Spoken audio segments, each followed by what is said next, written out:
The Willows. Algernon Blackwood. Algernon Blackwood, 1869 to 1951, was a prolific English writer best known for his supernatural horror. In tales such as The Willows, unease is generated by ambiguity that mixes the weird with a talent for writing about wild or rural places, a break with the past in the classic haunted house. Although Lovecraft thought Blackwood a master of the ghost story, Blackwood famously was not as impressed with Lovecraft. Noted critic S.T. Joshi has stated that Blackwood's short story collection Incredible Adventures may be the premier weird collection of the 20th century. Along with Alfred Kubin and F. Marion Crawford, among others, Blackwood helped usher in the modern era of weird fiction. After leaving Vienna, and long before you come to Budapest, the Danube enters a region of singular loneliness and desolation, where its waters spread away on all sides, regardless of a main channel, and the country becomes a swamp for miles upon miles, covered by a vast sea of low willow bushes. On the big maps, this deserted area is painted in a fluffy blue, growing fainter in color as it leaves the banks, and across it may be seen in large straggling letters the word Sumpfa, meaning marshes. In high flood, this great acreage of sand, shingle beds, and willow-grown islands is almost topped by the water. But in normal seasons, the bushes bend and rustle in the free winds, showing their silver leaves to the sunshine in an ever-moving plain of bewildering beauty. These willows never attain to the dignity of trees. They have no rigid trunks. They remain humble bushes, with rounded tops and soft outline, swaying on slender stems that answer to the least pressure of the wind. Supple as grasses, and so continually shifting that they somehow give the impression that the entire plain is moving and alive. For the wind sends waves rising and falling over the whole surface, waves of leaves instead of waves of water. Green swells like the sea, too, until the branches turn and lift, and then silvery white as their underside turns to the sun. Happy to slip beyond the control of the stern banks, the Danube here wanders about at will among the intricate network of channels intersecting the islands everywhere with broad avenues down which the waters pour with a shouting sound, making whirlpools, eddies, and foaming rapids, tearing at the sandy banks, carrying away masses of shore and willow clumps, and forming new islands innumerably which shift daily in size and shape, and possess at best an impermanent life, since the flood time obliterates their very existence. Properly speaking, this fascinating part of the river's life begins soon after leaving Pressburg, and we, in our Canadian canoe, with gypsy tent and frying pan on board, reached it on the crest of a rising flood about mid-July. That very same morning, when the sky was reddening before sunrise, we had slipped swiftly through still sleeping Vienna, leaving it a couple of hours later a mere patch of smoke against the blue hills of the Wienerwald on the horizon. We had breakfasted below Fischerament, under a grove of birch trees roaring in the wind, and had then swept on the tearing current past Orth, Heinberg, Petronell, the old Roman Carnuntum of Marcus Aurelius, and so under the frowning heights of Telsen on a spur of the Carpathians, where the march steals in quietly from the left, and the frontier is crossed between Austria and Hungary. Racing along at 12 kilometers an hour soon took us well into Hungary, and the muddy waters, sure sign of flood, sent us aground on many a shingle bed, and twisted us like a cork in many a sudden belching whirlpool before the towers of Pressburg, Hungarian Pozsony, showed against the sky.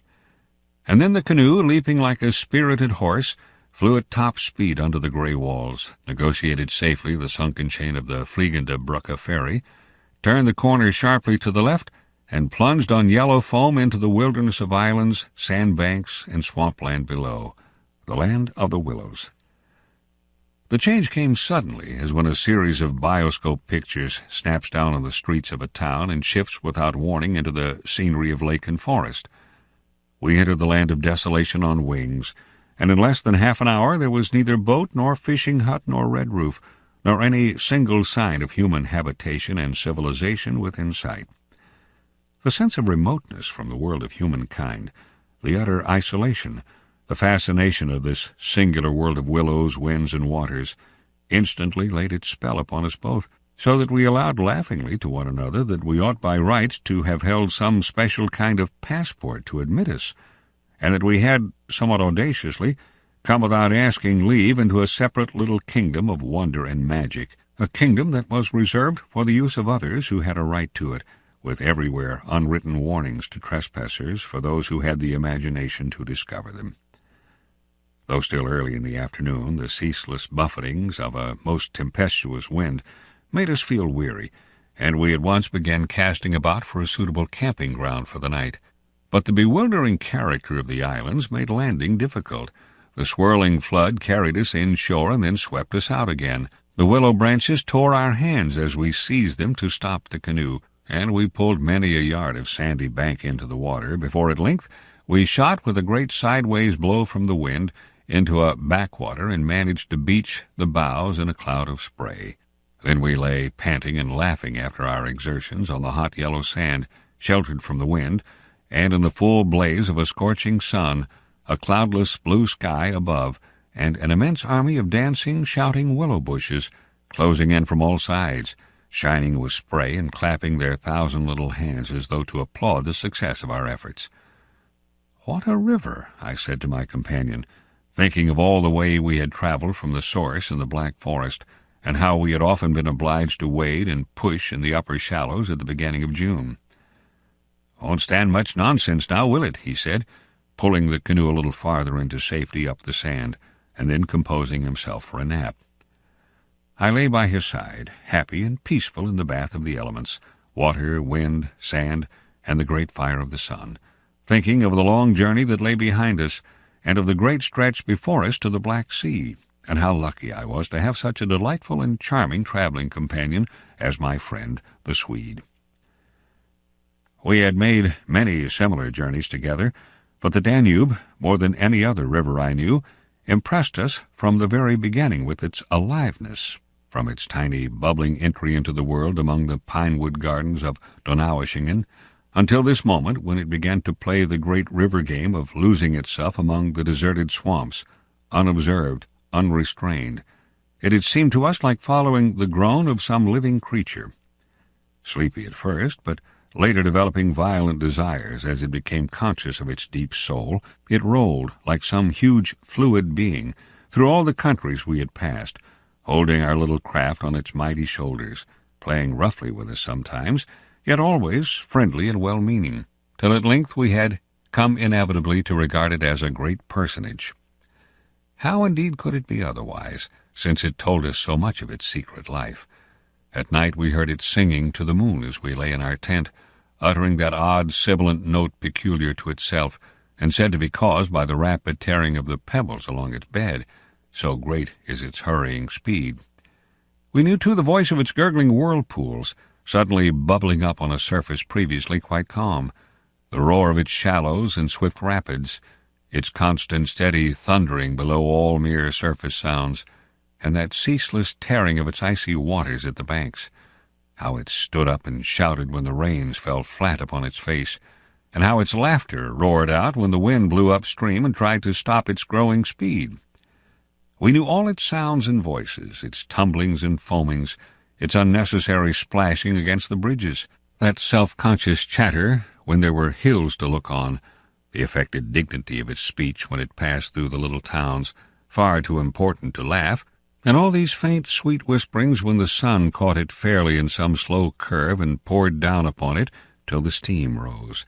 It was full of tricks, too, in its early life before the great world knew it.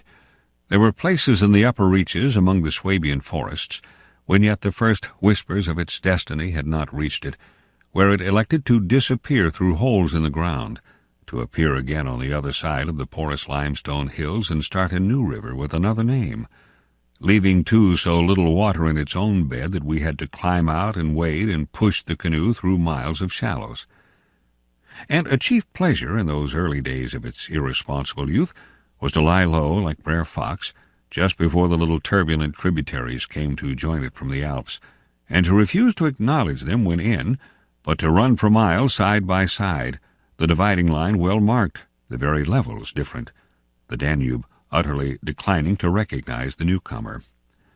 Below Passau, however, It gave up this particular trick, for there the end comes in with a thundering power impossible to ignore, and so pushes and incommodes the parent river that there is hardly room for them in the long twisting gorge that follows, and the Danube is shoved this way and that against the cliffs, and forced to hurry itself with great waves and mush dashing to and fro in order to get through in time. And during the fight our canoe slipped down from its shoulder to its breast, and had the time of its life among the struggling waves. But the end taught the old river a lesson, and after Passau it no longer pretended to ignore new arrivals.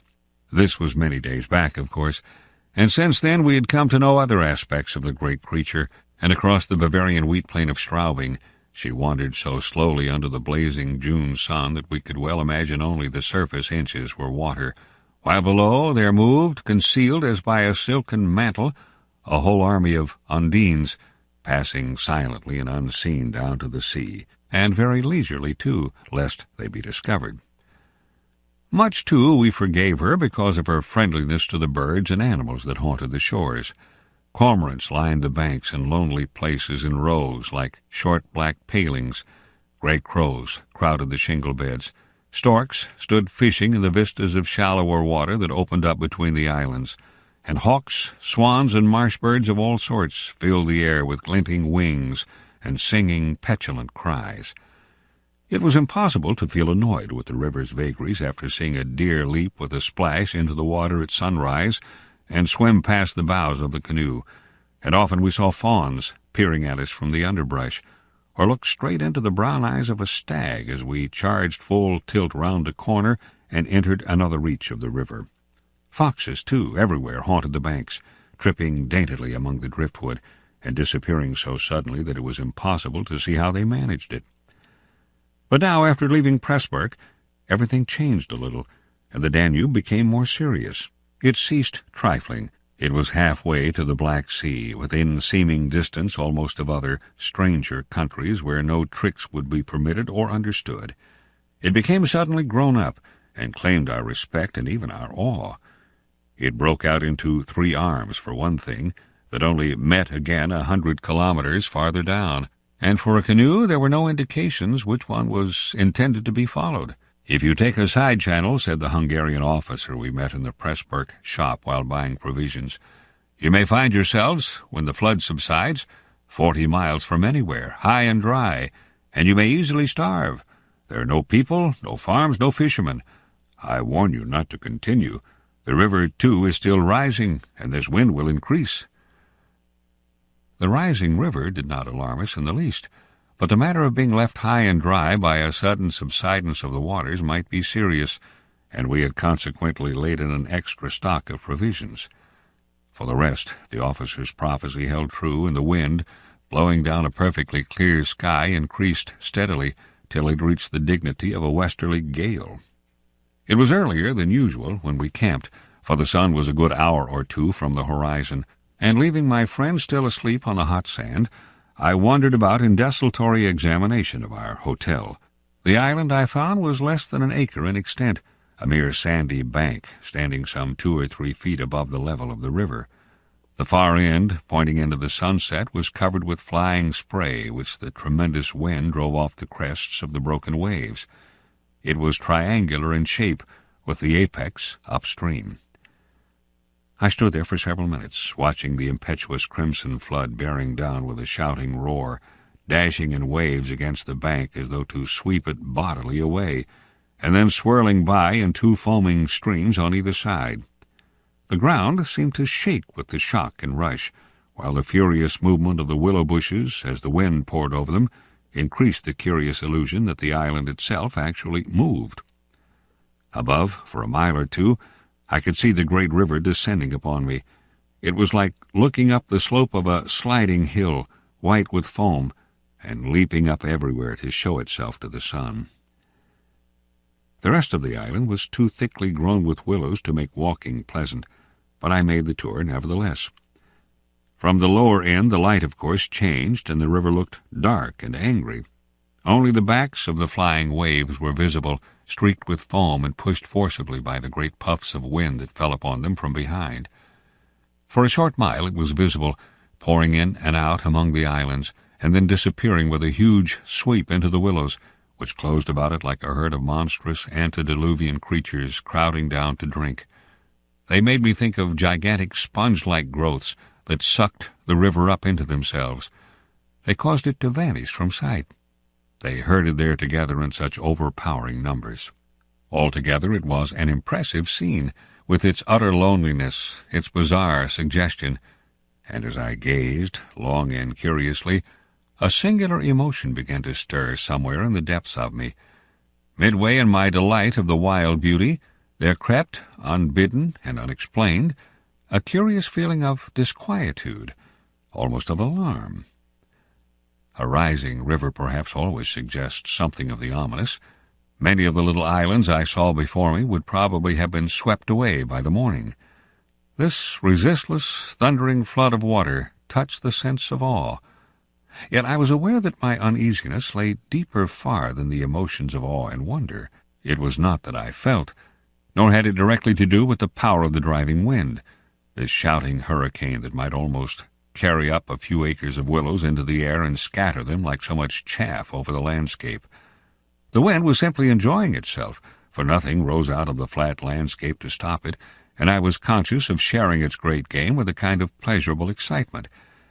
Yet this novel emotion had nothing to do with the wind. Indeed, so vague was the sense of distress I experienced that it was impossible to trace it to its source and deal with it accordingly, though I was aware somehow that it had to do with my realization of our utter insignificance before this unrestrained power of the elements about me. The huge-grown river had something to do with it, too, a vague, unpleasant idea that we had somehow trifled with these great elemental forces in whose power we lay helpless every hour of the day and night. For here, indeed, they were gigantically at play together, and the sight appealed to the imagination. But my emotion, so far as I could understand it, seemed to attach itself more particularly to the willow bushes, to these acres and acres of willows crowding, so thickly growing there, swarming everywhere the eye could reach, pressing upon the river as though to suffocate it, standing in dense array mile after mile beneath the sky, watching, waiting, listening. And, apart quite from the elements, the willows connected themselves subtly with my malaise, attacking the mind insidiously somehow by reason of their vast numbers, and contriving in some way or other to represent to the imagination a new and mighty power, a power, moreover, not altogether friendly to us. Great revelations of nature, of course, never fail to impress in one way or another, and I was no stranger to moods of the kind. Mountains overawe and oceans terrify, while the mystery of great forests exercises a spell peculiarly its own. But all these, at one point or another, somewhere link on intimately with human life and human experience. They stir comprehensible, even if alarming, emotions. They tend on the whole to exalt. With this multitude of willows, however, it was something far different, I felt. Some essence emanated from them that besieged the heart. A sense of awe awakened, true, but of awe touched somewhere by a vague terror. Their serried ranks, growing everywhere darker about me as the shadows deepened, moving furiously yet softly in the wind, woke in me the curious and unwelcome suggestion that we had trespassed here upon the borders of an alien world, a world where we were intruders, a world where we were not wanted or invited to remain, where we ran grave risks, perhaps. The feeling, however, though it refused to yield its meaning entirely to analysis, did not at the time trouble me by passing into menace. Yet it never left me quite, even during the very practical business of putting up the tent in a hurricane of wind and building a fire for the stew-pot. It remained, just enough to bother and perplex, and to rob a most delightful camping-ground of a good portion of its charm. To my companion, however, I said nothing, for he was a man I considered devoid of imagination. In the first place, I could never have explained to him what I meant, and in the second he would have laughed stupidly at me if I had. There was a slight depression in the center of the island, and here we pitched the tent. The surrounding willows broke the wind a bit. "A poor camp," observed the imperturbable Swede when at last the tent stood upright. "No stones and precious little firewood. I'm for moving on early tomorrow, eh? This sand won't hold anything." But the experience of a collapsing tent at midnight had taught us many devices, and we made the cozy gypsy house as safe as possible, and then set about collecting a store of wood to last till bedtime. Willow bushes dropped no branches, and driftwood was our only source of supply. We hunted the shores pretty thoroughly. Everywhere the banks were crumbling as the rising flood tore at them and carried away great portions with a splash and a gurgle. "The island's much smaller than when we landed," said the accurate Swede. "It won't last long at this rate. We'd better drag the canoe close to the tent and be ready to start at a moment's notice. I shall sleep in my clothes." He was a little distance off, climbing along the bank, and I heard his rather jolly laugh as he spoke. "By Jove!" I heard him call a moment later, and turned to see what had caused his exclamation. But for the moment he was hidden by the willows, and I could not find him. "What in the world's this?" I heard him cry again, and this time his voice had become serious. I ran up quickly and joined him on the bank. He was looking over the river, pointing at something in the water. "Good heavens, it's a man's body!" he cried excitedly. "Look!" A black thing, turning over and over in the foaming waves, swept rapidly past. It kept disappearing and coming up to the surface again. It was about 20 feet from the shore, and just as it was opposite to where we stood, it lurched round and looked straight at us. We saw its eyes reflecting the sunset, and gleaming an odd yellow as the body turned over. Then it gave a swift, gulping plunge, and dived out of sight in a flash. "An otter, by gad!" we exclaimed in the same breath, laughing. It was an otter, alive and out on the hunt, yet it had looked exactly like the body of a drowned man turning helplessly in the current. Far below it came to the surface once again, and we saw its black skin wet and shining in the sunlight. Then, too, just as we turned back, our arms full of driftwood, another thing happened to recall us to the river bank. This time it really was a man, and what was more, a man in a boat. Now, a small boat on the Danube was an unusual sight at any time, but here in this deserted region and at flood time, it was so unexpected as to constitute a real event. We stood and stared. Whether it was due to the slanting sunlight or the refraction from the wonderfully illumined water, I cannot say, but whatever the cause, I found it difficult to focus my sight properly upon the flying apparition. It seemed, however, to be a man standing upright in a sort of flat-bottomed boat, steering with a long oar, and being carried down the opposite shore at a tremendous pace. He apparently was looking across in our direction, but the distance was too great and the light too uncertain for us to make out very plainly what he was about. It seemed to me that he was gesticulating and making signs at us. His voice came across the water to us, shouting something furiously, but the wind drowned it, so that no single word was audible. There was something curious about the whole appearance, man, boat, signs, voice, that made an impression on me out of all proportion to its cause. "He's crossing himself," I cried. "Look, he's making the sign of the cross." "I believe you're right," the Swede said, shading his eyes with his hand and watching the man out of sight. He seemed to be gone in a moment, melting away down there into the sea of willows where the sun caught them in the bend of the river and turned them into a great crimson wall of beauty. Mist, too, had begun to ruse, so that the air was hazy. "But what in the world is he doing at nightfall on this flooded river?" I said, half to myself. "Where is he going at such a time? And what did he mean by his signs and shouting? Do you think he wished to warn us about something?" "He saw our smoke and thought we were spirits, probably," laughed my companion. "These Hungarians believe in all sorts of rubbish. You remember the shopwoman at Pressburg warning us that no one ever landed here because it belonged to some sort of beings outside man's world? I suppose they believe in fairies and elementals, possibly demons, too. That peasant in the boat saw people on the islands for the first time in his life," he added after a slight pause. "And it scared him, that's all." The Swede's tone of voice was not convincing, and his manner lacked something that was usually there. I noted the change instantly while he talked, though without being able to label it precisely. If they had enough imagination, I laughed loudly. I remember trying to make as much noise as I could. They might well people a place like this with the old gods of antiquity. The Romans must have haunted all this region more or less with their shrines and sacred groves and elemental deities. The subject dropped, and we returned to our stew pot, for my friend was not given to imaginative conversation as a rule.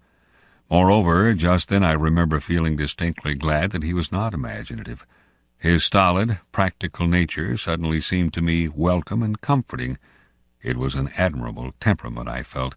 He could steer down rapids like a red Indian, shoot dangerous bridges and whirlpools better than any white man I ever saw in a canoe. He was a grand fellow for an adventurous trip, a tower of strength when untoward things happened.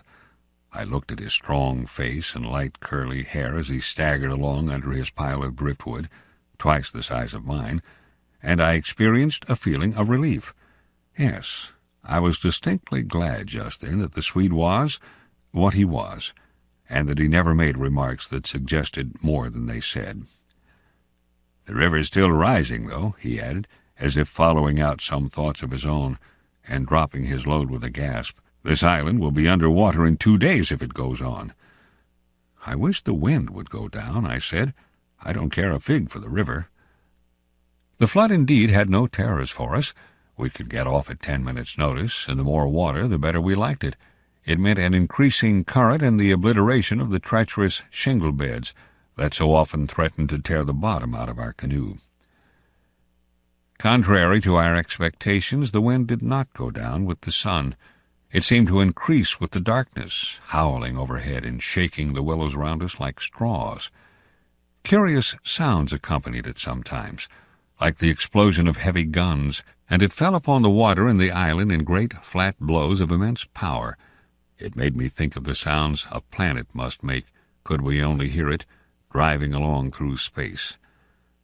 But the sky kept wholly clear of clouds, and soon after supper the full moon rose up in the east and covered the river and the plain of shouting willows with a light like the day. We lay on the sandy patch beside the fire, smoking, listening to the noises of the night round us, and talking happily of the journey we had already made, and of our plans ahead. The map lay spread in the door of the tent, but the high wind made it hard to study, and presently we lowered the curtain and extinguished the lantern. The firelight was enough to smoke and see each other's face by, and the sparks flew about overhead like fireworks. A few yards beyond, the river gurgled and hissed, and from time to time a heavy splash announced the falling away of further portions of the bank. Our talk, I noticed, had to do with the faraway scenes and incidents of our first camps in the Black Forest, or of other subjects altogether remote from the present setting, for neither of us spoke of the actual moment more than was necessary, almost as though we had agreed tacitly to avoid discussion of the camp and its incidents. Neither the otter nor the boatman, for instance, received the honor of a single mention, though ordinarily these would have furnished discussion for the greater part of the evening. They were, of course, distinct events in such a place.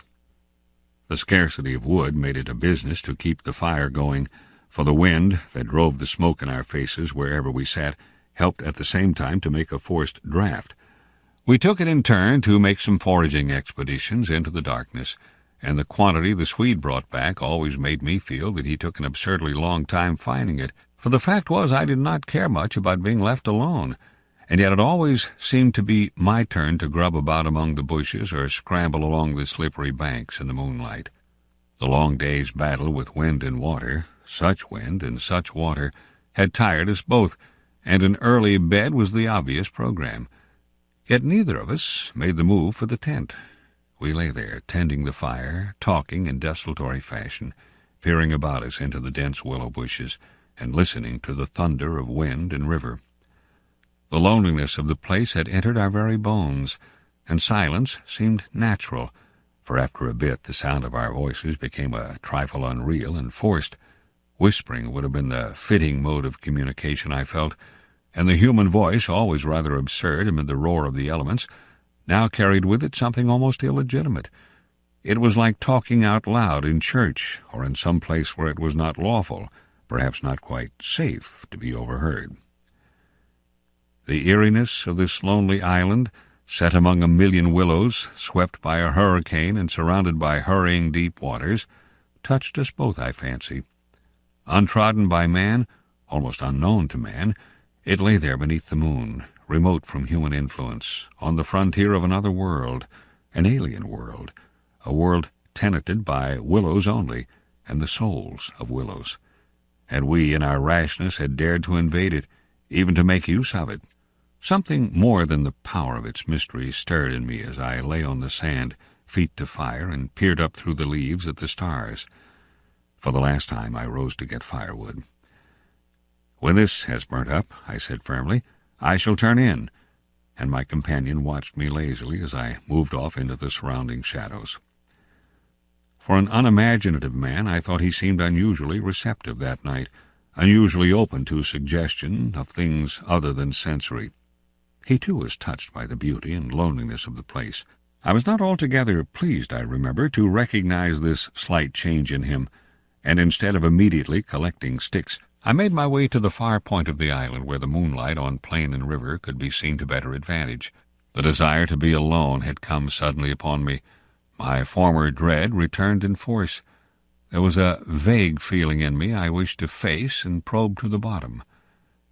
When I reached the point of sand jutting out among the waves, the spell of the place descended upon me with a positive shock. No mere scenery could have produced such an effect. There was something more here, something to alarm. I gazed across the waste of wild waters. I watched the whispering willows. I heard the ceaseless beating of the tireless wind, and one and all, each in its own way, stirred in me this sensation of a strange distress. But the willows especially. Forever they went on chattering and talking among themselves, laughing a little, shrilly crying out, sometimes sighing.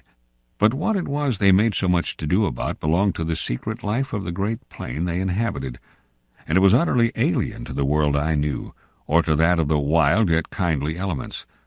They made me think of a host of beings from another plane of life, another evolution altogether, perhaps, all discussing a mystery known only to themselves. I watched them moving busily together, oddly shaking their big bushy heads, twirling their myriad leaves even when there was no wind. They moved of their own will as though alive, and they touched, by some incalculable method, my own keen sense of the horrible. There they stood in the moonlight, like a vast army surrounding our camp, shaking their innumerable silver spears defiantly, formed all ready for an attack. The psychology of places, for some imaginations at least, is very vivid. For the wanderer especially, camps have their note either of welcome or rejection. At first it may not always be apparent, because the busy preparations of tent and cooking prevent. But with the first pause, after supper usually, it comes and announces itself. And the note of this willow camp now became unmistakably plain to me. We were interlopers, trespassers. We were not welcomed. The sense of unfamiliarity grew upon me as I stood there watching. We touched the frontier of a region where our presence was resented. For a night's lodging we might perhaps be tolerated, but for a prolonged and inquisitive stay, no, by all the gods of the trees and wilderness, no. We were the first human influences upon this island, and we were not wanted. The willows were against us. Strange thoughts like these, bizarre fancies, born I know not whence, found lodgment in my mind as I stood listening. What, I thought, if, after all, these crouching willows proved to be alive? If suddenly they should rise up like a swarm of living creatures, marshaled by the gods whose territory we had invaded, sweep towards us off the vast swamps, booming overhead in the night, and then settle down. As I looked, it was so easy to imagine they actually moved, crept nearer, retreated a little, huddled together in masses, hostile, waiting for the great wind that should finally start them a-running. I could have sworn their aspect changed a little, and their ranks deepened and pressed more closely together. The melancholy shrill cry of a night-bird sounded overhead, and suddenly I nearly lost my balance as the piece of bank I stood upon fell with a great splash into the river, undermined by the flood.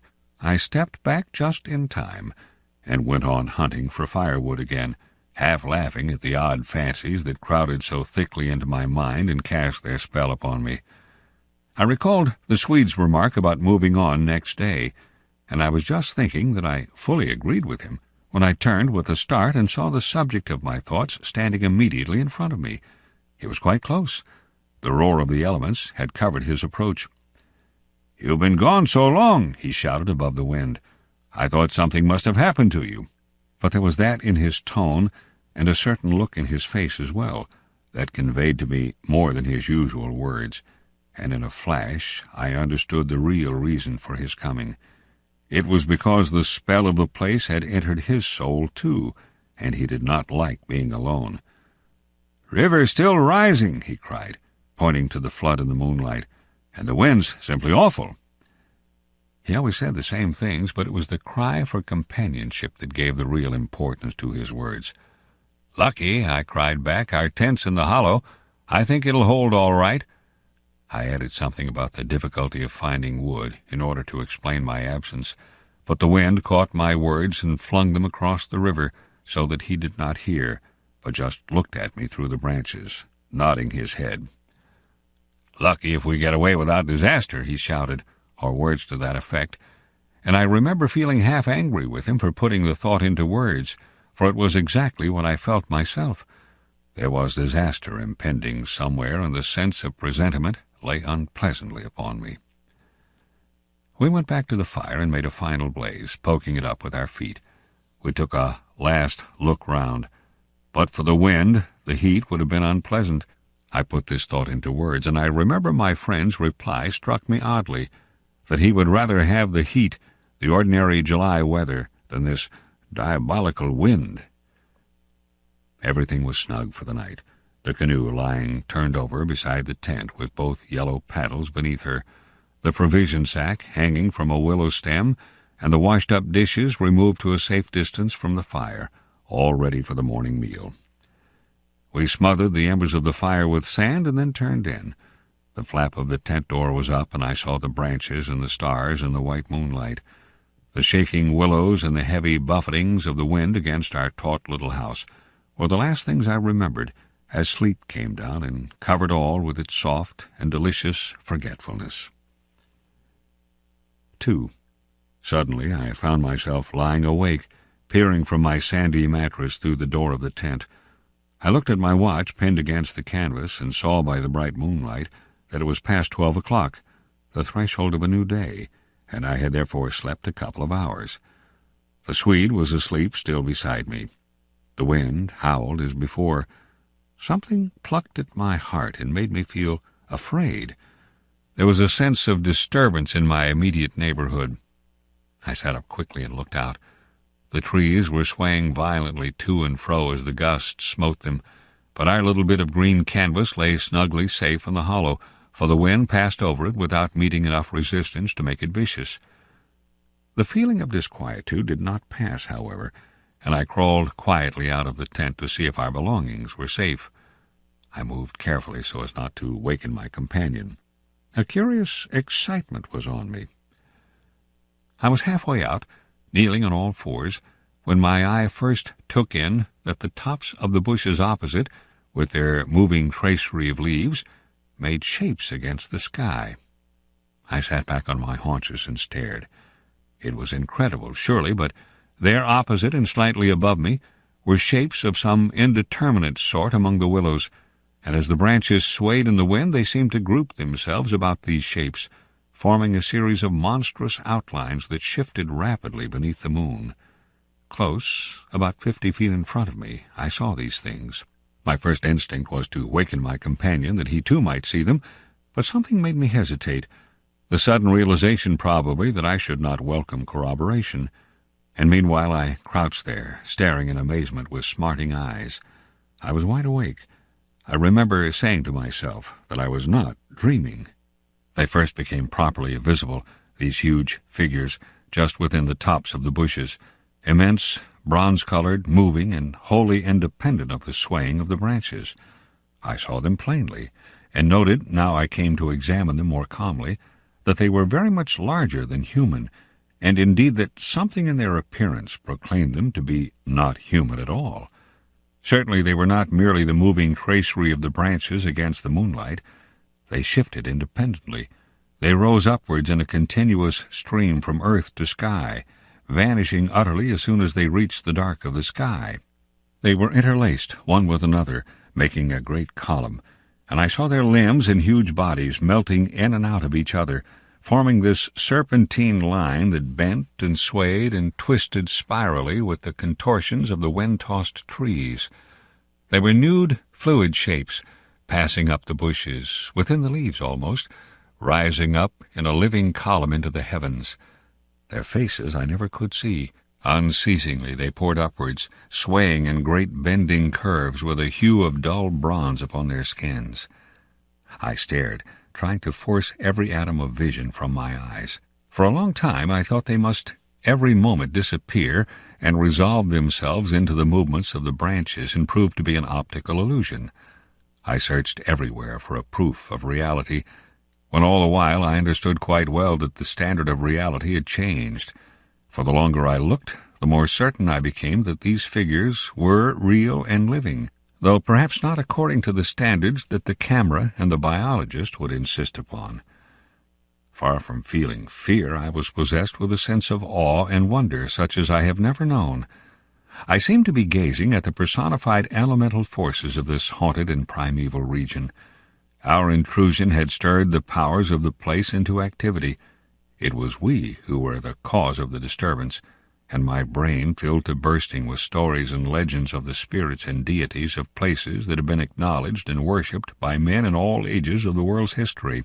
But before I could arrive at any possible explanation, something impelled me to go farther out, and I crept forward on the sand and stood upright. I felt the ground still warm under my bare feet. The wind tore at my hair and face, and the sound of the river burst upon my ears with a sudden roar. These things, I knew, were real, and proved that my senses were acting normally. Yet the figures still rose from earth to heaven, silent, majestically, in a great spiral of grace and strength that overwhelmed me at length with a genuine deep emotion of worship. I felt that I must fall down and worship, absolutely worship. Perhaps in another minute I might have done so, when a gust of wind swept against me with such force that it blew me sideways, and I nearly stumbled and fell. It seemed to shake the dream violently out of me. At least it gave me another point of view, somehow. The figures still remained, still ascended into heaven from the heart of the night, but my reason at last began to assert itself. It must be a subjective experience, I argued, none the less real for that, but still subjective. The moonlight and the branches combined to work out these pictures upon the mirror of my imagination, and for some reason I projected them outwards and made them appear objective. I knew this must be the case, of course. I took courage and began to move forward across the open patches of sand. By Jove, though, was it all hallucination? Was it merely subjective? Did not my reason argue in the old feudal way from the little standard of the known? I only know that great column of figures ascended darkly into the sky for what seemed a very long period of time, and with a very complete measure of reality as most men are accustomed to gauge reality. Then suddenly they were gone. And once they were gone, and the immediate wonder of their great presence had passed, fear came down upon me with a cold rush.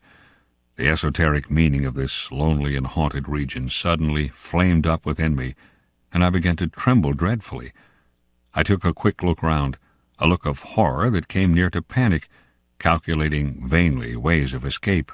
And then, realizing how helpless I was to achieve anything really effective, I crept back silently into the tent and lay down again upon my sandy mattress, first lowering the door curtain to shut out the sight of the willows in the moonlight, and then burying my head as deeply as possible beneath the blankets to deaden the sound of the terrifying wind. 3. As though further to convince me that I had not been dreaming, I remember that it was a long time before I fell again into a troubled and restless sleep, and even then only the upper crust of me slept, and underneath there was something that never quite lost consciousness, but lay alert and on the watch. But this second time I jumped up with a genuine start of terror. It was neither the wind nor the river that woke me, but the slow approach of something that caused the sleeping portion of me to grow smaller and smaller, till at last it vanished altogether, and I found myself sitting bolt upright, listening. Outside there was a sound of multitudinous little patterings. They had been coming, I was aware, for a long time, and in my sleep they had first become audible. I sat there nervously wide awake, as though I had not slept at all. It seemed to me that my breathing came with difficulty, and that there was a great weight upon the surface of my body. In spite of the hot night, I felt clammy with cold and shivered. Something surely was pressing steadily against the sides of the tent and weighing down upon it from above. Was it the body of the wind? Was this the pattering rain, the dripping of the leaves, the spray blown from the river by the wind and gathering in big drops? I thought quickly of a dozen things. Then suddenly the explanation leaped into my mind. A bough from the poplar, the only large tree on the island, had fallen with the wind. Still half caught by the other branches, it would fall with the next gust and crush us, and meanwhile its leaves brushed and tapped upon the tight canvas surface of the tent. I raised a loose flap and rushed out, calling to the Swede to follow. But when I got out and stood upright, I saw that the tent was free. There was no hanging bough. There was no rain or spray. Nothing approached. A cold gray light filtered down through the bushes and lay on the faintly gleaming sand. Stars still crowded the sky directly overhead, and the wind howled magnificently, but the fire no longer gave out any glow, and I saw the east reddening in streaks through the trees. Several hours must have passed since I stood there before watching the ascending figures, and the memory of it now came back to me horribly, like an evil dream. Oh, how tired it made me feel, that ceaseless, raging wind. Yet though the deep lassitude of a sleepless night was on me, my nerves were tingling with the activity of an equally tireless apprehension, and all idea of repose was out of the question. The river, I saw, had risen further. Its thunder filled the air, and a fine spray made itself felt through my thin sleeping shirt. Yet nowhere did I discover the slightest evidence of anything to cause alarm. This deep, prolonged disturbance in my heart remained wholly unaccounted for. My companion had not stirred when I called him, and there was no need to waken him now. I looked about me carefully, noting everything: the turned-over canoe, the yellow paddles, 2 of them, I'm certain, the provision sack and the extra lantern hanging together from the tree, and crowding everywhere about me, enveloping all, the willows, those endless, shaking willows. A bird uttered its morning cry, and a string of ducks passed with whirring flight overhead in the twilight. The sand whirled, dry and stinging, about my bare feet in the wind. I walked round the tent, and then went out a little way into the bush, so that I could see across the river to the farther landscape, and the same profound yet indefinable emotion of distress seized upon me again, as I saw the interminable sea of bushes stretching to the horizon, looking ghostly and unreal in the wan light of dawn. I walked softly here and there, still puzzling over that odd sound of infinite pattering, and of that pressure upon the tent that had wakened me. It must have been the wind, I reflected, the wind bearing upon the loose hot sand, driving the dry particles smartly against the taut canvas, the wind dropping heavily upon our fragile roof. Yet all the time my nervousness and malaise increased appreciably. I crossed over to the farther shore and noted how the coastline had altered in the night, and what masses of sand the river had torn away. I dipped my hands and feet into the cool current and bathed my forehead. Already there was a glow of sunrise in the sky, and the exquisite freshness of coming day. On my way back I passed purposely beneath the very bushes where I had seen the column of figures rising into the air, and midway among the clumps I suddenly found myself overtaken by a sense of vast terror. From the shadows a large figure went swiftly by. Someone passed me, as sure as ever man did. It was a great staggering blow from the wind that helped me forward again, and once out in the more open space the sense of terror diminished strangely. The winds were about in walking, I remember saying to myself, for the winds often move like great presences under the trees, and altogether the fear that hovered about me was such an unknown and immense kind of fear, so unlike anything I had ever felt before, that it woke a sense of awe and wonder in me that did much to counteract its worst effects.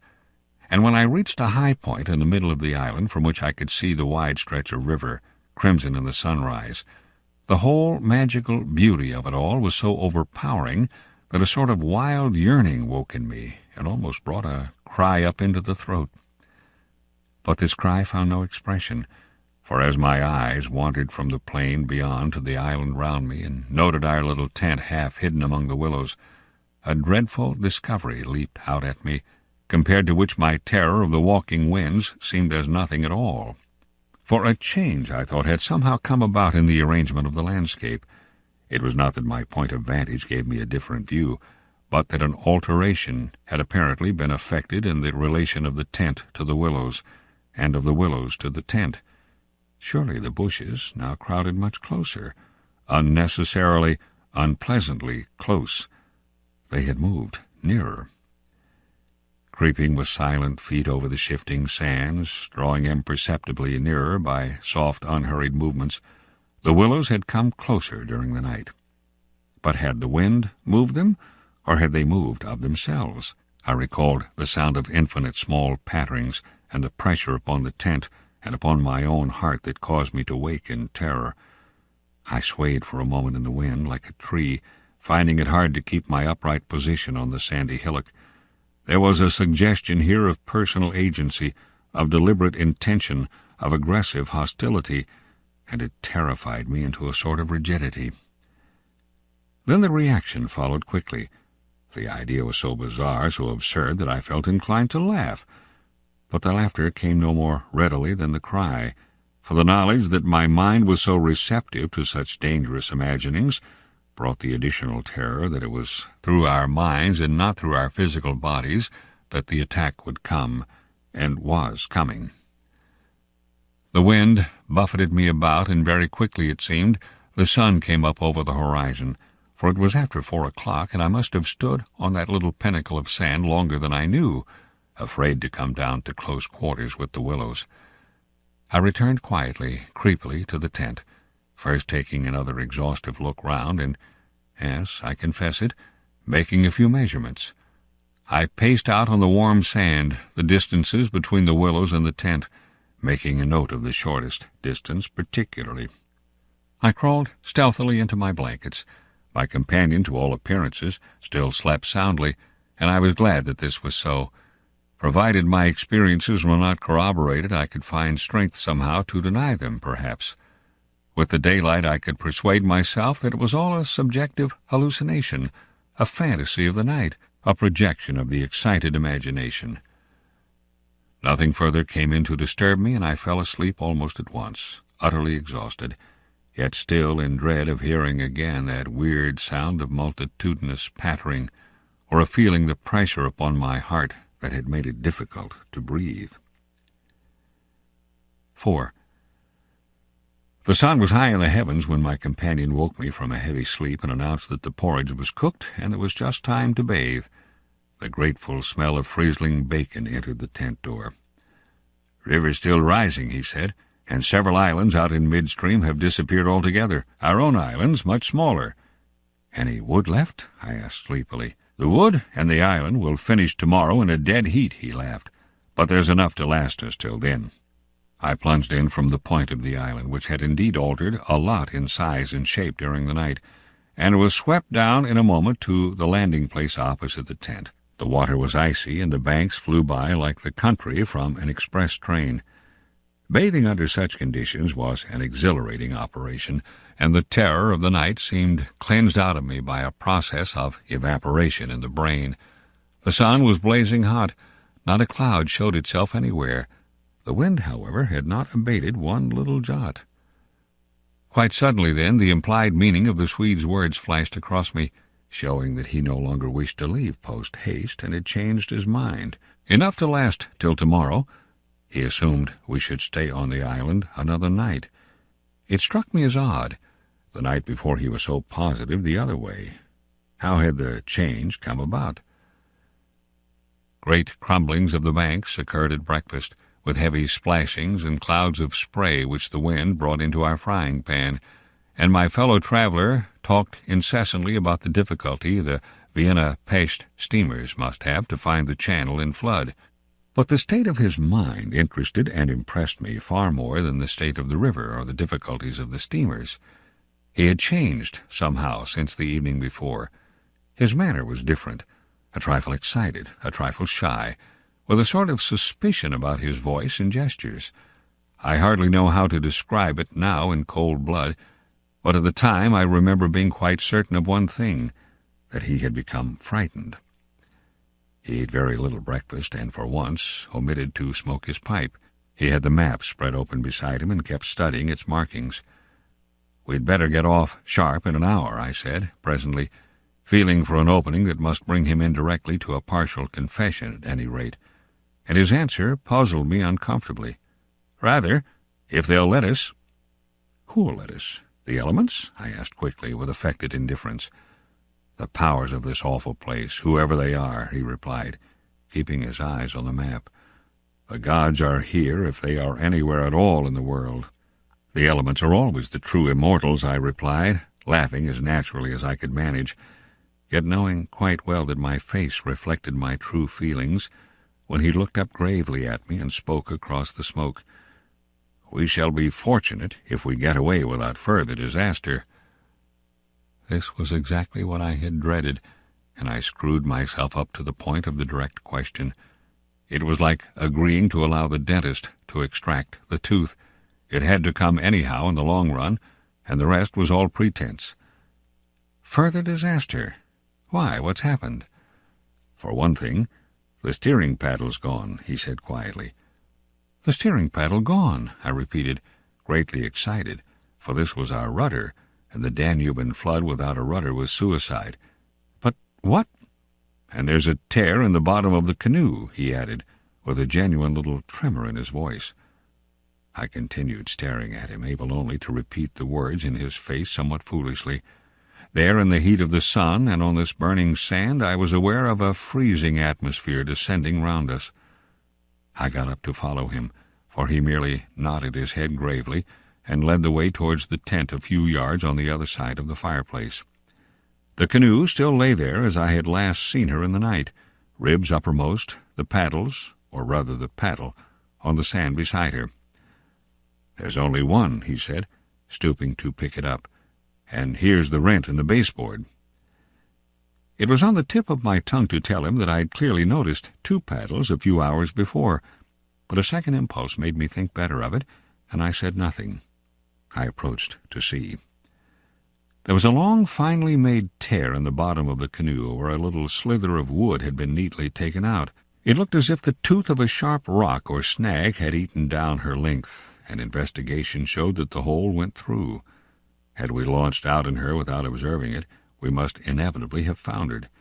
At first the water would have made the wood swell so as to close the hole, but once out in midstream the water must have poured in, and the canoe, never more than 2 inches above the surface, would have filled and sunk very rapidly. "There, you see an attempt to prepare a victim for the sacrifice," I heard him saying, more to himself than to me. "2 victims, rather," he added, as he bent over and ran his fingers along the slit. I began to whistle, a thing I always do unconsciously when utterly nonplussed, and purposely paid no attention to his words. I was determined to consider them foolish. "It wasn't there last night," he said presently, straightening up from his examination and looking anywhere but at me. "We must have scratched her in landing, of course," I stopped whistling to say. "The stones are very sharp." I stopped abruptly, for at that moment he turned round and met my eye squarely. I knew just as well as he did how impossible my explanation was. There were no stones to begin with. "And then there's this to explain, too," he added quietly, handing me the paddle and pointing to the blade. A new and curious emotion spread freezingly over me as I took and examined it. The blade was scraped down all over, beautifully scraped, as though someone had sandpapered it with care, making it so thin that the first vigorous stroke must have snapped it off at the elbow. "One of us walked in his sleep and did this thing," I said feebly, or it has been filed by the constant stream of sand particles blown against it by the wind, perhaps." "Ah," said the Swede, turning away, laughing a little, "you can explain everything." "The same wind that caught the steering paddle and flung it so near the bank that it fell in with the next lump that crumbled," I called out after him, absolutely determined to find an explanation for everything he showed me. "I see," he shouted back, turning his head to look at me before disappearing among the willow bushes. Once alone with these perplexing evidences of personal agency, I think my first thoughts took the form of, one of us must have done this thing, and it certainly was not I. But my second thought decided how impossible it was to suppose, under all the circumstances, that either of us had done it, that my companion, the trusted friend of a dozen similar expeditions, could have knowingly had a hand in it, was a suggestion not to be entertained for a moment. Equally absurd seemed the explanation that this imperturbable and densely practical nature had suddenly become insane and was busied with insane purposes. Yet the fact remained that what disturbed me most, and kept my fear actively alive even in this blaze of sunshine and wild beauty, was the clear certainty that some curious alteration had come about in his mind, that he was nervous, timid, suspicious, aware of goings-on he did not speak about, watching a series of secret and hitherto unmentionable events, waiting, in a word, for a climax that he expected, and I thought expected very soon. This grew up in my mind intuitively. I hardly knew how. I made a hurried examination of the tent and its surroundings, but the measurements of the night remained the same. There were deep hollows formed in the sand, I now noticed for the first time, basin-shaped and of various depths and sizes, varying from that of a teacup to a large bowl. The wind, no doubt, was responsible for these miniature craters, just as it was for lifting the paddle and tossing it towards the water. The rent in the canoe was the only thing that seemed quite inexplicable, and after all it was conceivable that a sharp point had caught it when we landed. The examination I made of the shore did not assist this theory, but all the same I clung to it with that diminishing portion of my intelligence which I called my reason. An explanation of some kind was an absolute necessity, just as some working explanation of the universe is necessary, however absurd, to the happiness of every individual who seeks to do his duty in the world and face the problems of life. The simile seemed to me at the time an exact parallel. I at once set the pitch melting, and presently the Swede joined me at the work, though under the best conditions in the world the canoe could not be safe for traveling to the following day. I drew his attention casually to the hollows in the sand. "Yes," he said, "I know. They're all over the island. But you can explain them, no doubt." "Wind, of course," I answered, without hesitation. "Have you never watched those little whirlwinds in the street that twist and twirl everything into a circle? This sand's loose enough to yield, that's all." He made no reply, and we worked on in silence for a bit. I watched him surreptitiously all the time, and I had an idea he was watching me. He seemed, too, to be always listening attentively to something I could not hear, or perhaps for something that he expected to hear, for he kept turning about and staring into the bushes, and up into the sky, and out across the water, where it was visible through the openings among the willows. Sometimes he even put his hand to his ear and held it there for several minutes. He said nothing to me, however, about it, and I asked no questions. And meanwhile, as he mended that torn canoe with the skill and address of a Red Indian, I was glad to notice his absorption in the work, for there was a vague dread in my heart that he would speak of the changed aspect of the willows, and if he had noticed that, my imagination could no longer be held a sufficient explanation of it. At length, after a long pause, he began to talk. "Queer thing," he added, in a hurried sort of voice, as though he wanted to say something and get it over. "Queer thing, I mean, about that otter last night." I had expected something so totally different that he caught me with surprise, and I looked up sharply. "Shows how lonely this place is. Otters are awfully shy things." "I don't mean that, of course," he interrupted. "I mean, did you think it really was an otter?" "What else, in the name of heaven, what else?" "You know, I saw it before you did, and at first it seemed so much bigger than an otter." "The sunset, as you looked upstream, magnified it, or something," I replied. He looked at me absently a moment, as though his mind were busy with other thoughts. "It had such extraordinary yellow eyes," he went on, half to himself. "That was the sun, too," I laughed, a trifle boisterously. "I suppose you'll wonder next if that fellow in the boat—" I suddenly decided not to finish the sentence. He was in the act again of listening, turning his head to the wind, and something in the expression of his face made me halt. The subject dropped, and we went on with our caulking. Apparently he had not noticed my unfinished sentence. 5 minutes later, however, he looked at me across the canoe, the smoking pitch in his hand, his face exceedingly grave. "I did rather wonder, if you want to know," he said slowly, "what that thing in the boat was. I remember thinking at the time it was not a man. The whole business seemed to rise quite suddenly out of the water." I laughed again boisterously in his face, but this time there was impatience and a strain of anger, too, in my feeling. "Look here now," I cried. "This place is quite queer enough without going out of our way to imagine things. That boat was an ordinary boat, and the man in it was an ordinary man, and they were both going downstream as fast as they could lick, and that otter was an otter. So don't let's play the fool about it." He looked steadily at me with the same grave expression. He was not in the least annoyed. I took courage from his silence. "And for heaven's sake," I went on, "don't keep pretending you hear things, because it only gives me the jumps, and there's nothing to hear but the river and this cursed old thundering wind." "You fool," he answered in a low, shocked voice. "You utter fool. That's just the way all victims talk, as if you didn't understand just as well as I do." He sneered with scorn in his voice and a sort of resignation. "The best thing you can do is to keep quiet and try to hold your mind as firm as possible. This feeble attempt at self-deception only makes the truth harder when you're forced to meet it."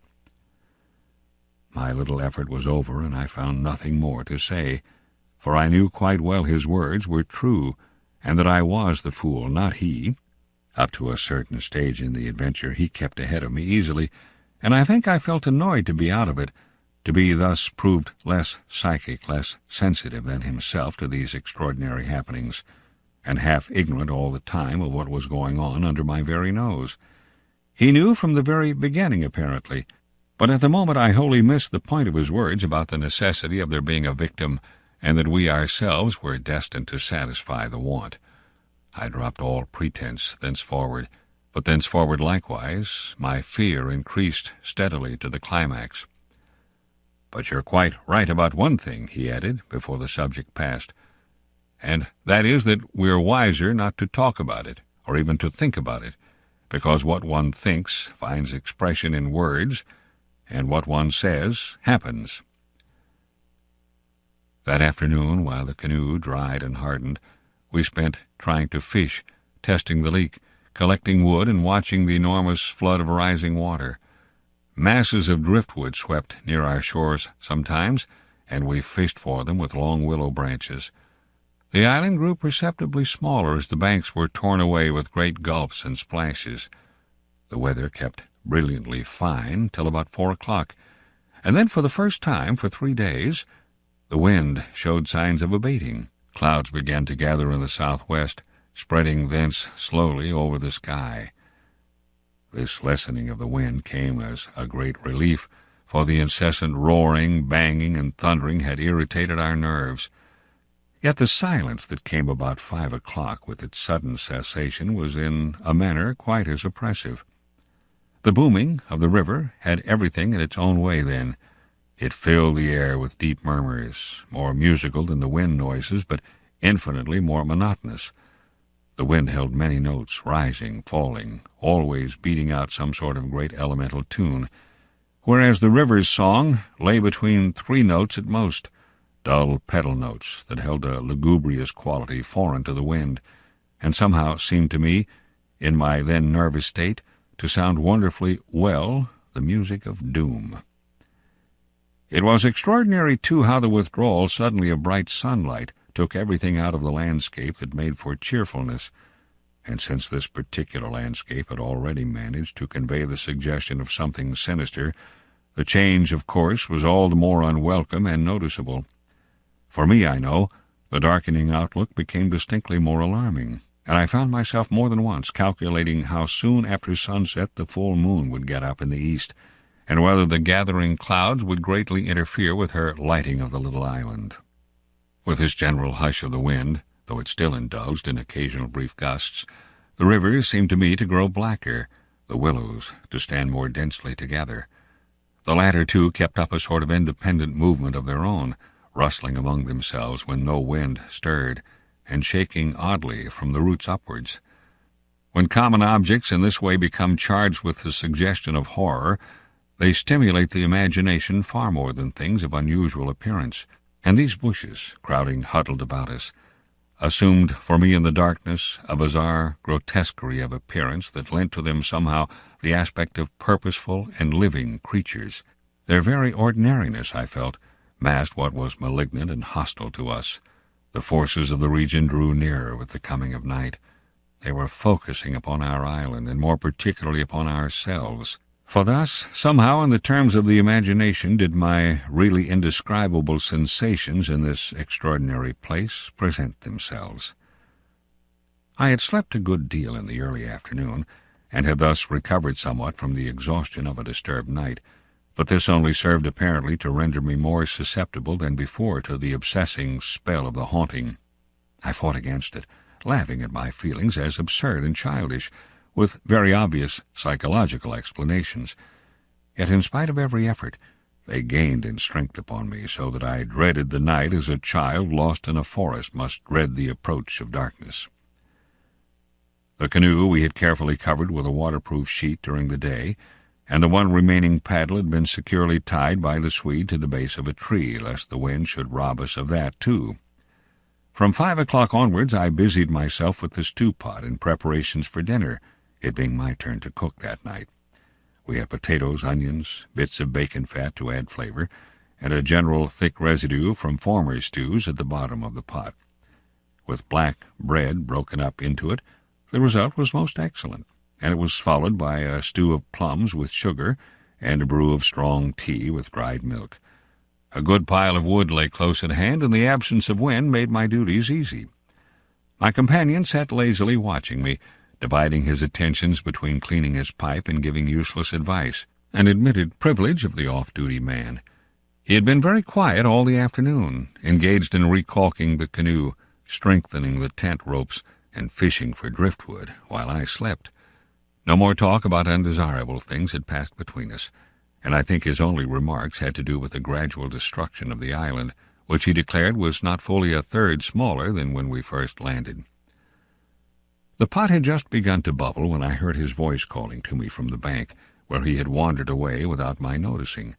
I ran up. "Come and listen," he said, "and see what you make of it." He held his hand cup-wise to his ear, as so often before. "Now, do you hear anything?" he asked, watching me curiously. We stood there, listening attentively together. At first I heard only the deep note of the water and the hissings rising from its turbulent surface. The willows, for once, were motionless and silent. Then a sound began to reach my ears faintly, a peculiar sound, something like the humming of a distant gong. It seemed to come across to us in the darkness from the waste of swamps and willows opposite.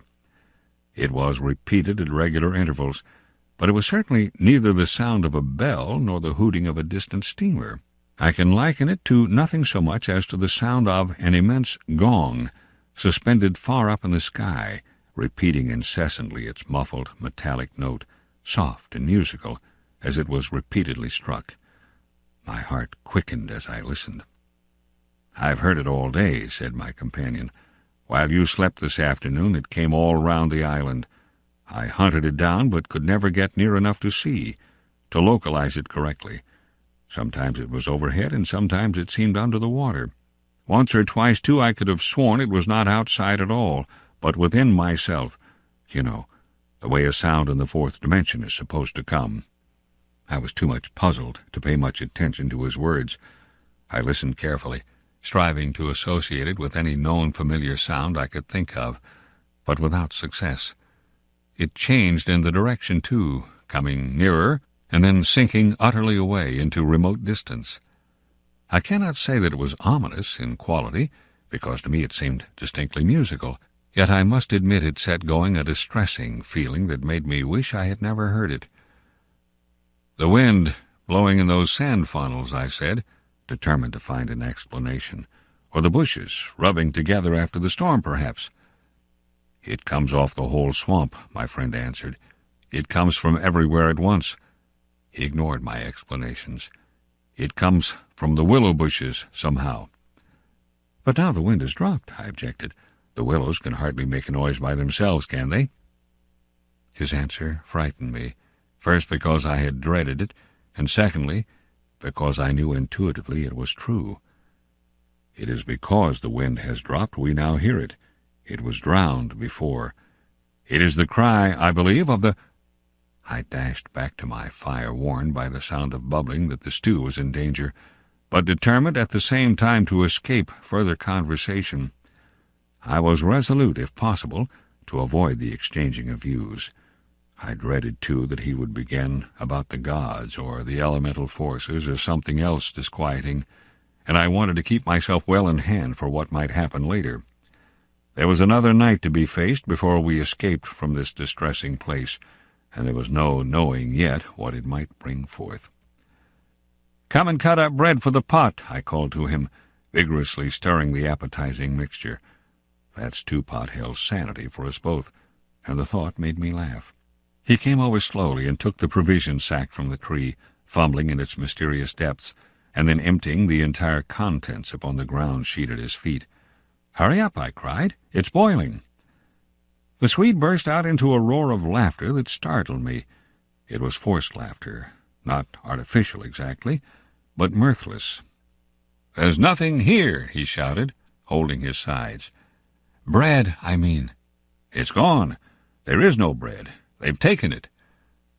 I dropped the long spoon and ran up. Everything the sack had contained lay upon the ground sheet, but there was no loaf. The whole dead weight of my growing fear fell upon me and shook me. Then I burst out laughing too. It was the only thing to do, and the sound of my laughter also made me understand his. The strain of psychical pressure caused it, this explosion of unnatural laughter in both of us. It was an effort of repressed forces to seek relief. It was a temporary safety valve, and with both of us it ceased quite suddenly. "How criminally stupid of me," I cried, still determined to be consistent and find an explanation. "I clean forgot to buy a loaf at Pressburg. That chattering woman put everything out of my head, and I must have left it lying on the counter, or—" "The oatmeal, too, is much less than it was this morning," the Swede interrupted. Why in the world need he draw attention to it? I thought angrily. "There's enough for tomorrow," I said, stirring vigorously, "and we can get lots more at Comorn or Gran. In 24 hours we shall be miles from here." "I hope so. To God," he muttered, putting the things back into the sack. "Unless we're claimed first as victims for the sacrifice," he added with a foolish laugh. He dragged the sack into the tent, for safety's sake, I suppose, and I heard him mumbling to himself, but so indistinctly that it seemed quite natural for me to ignore his words. Our meal was beyond question a gloomy one, and we ate it almost in silence, avoiding one another's eyes and keeping the fire bright. Then we washed up and prepared for the night, and once smoking, our minds unoccupied with any definite duties, the apprehension I had felt all day long became more and more acute. It was not then active fear, I think, but the very vagueness of its origin distressed me far more than if I had been able to tick it and face it squarely.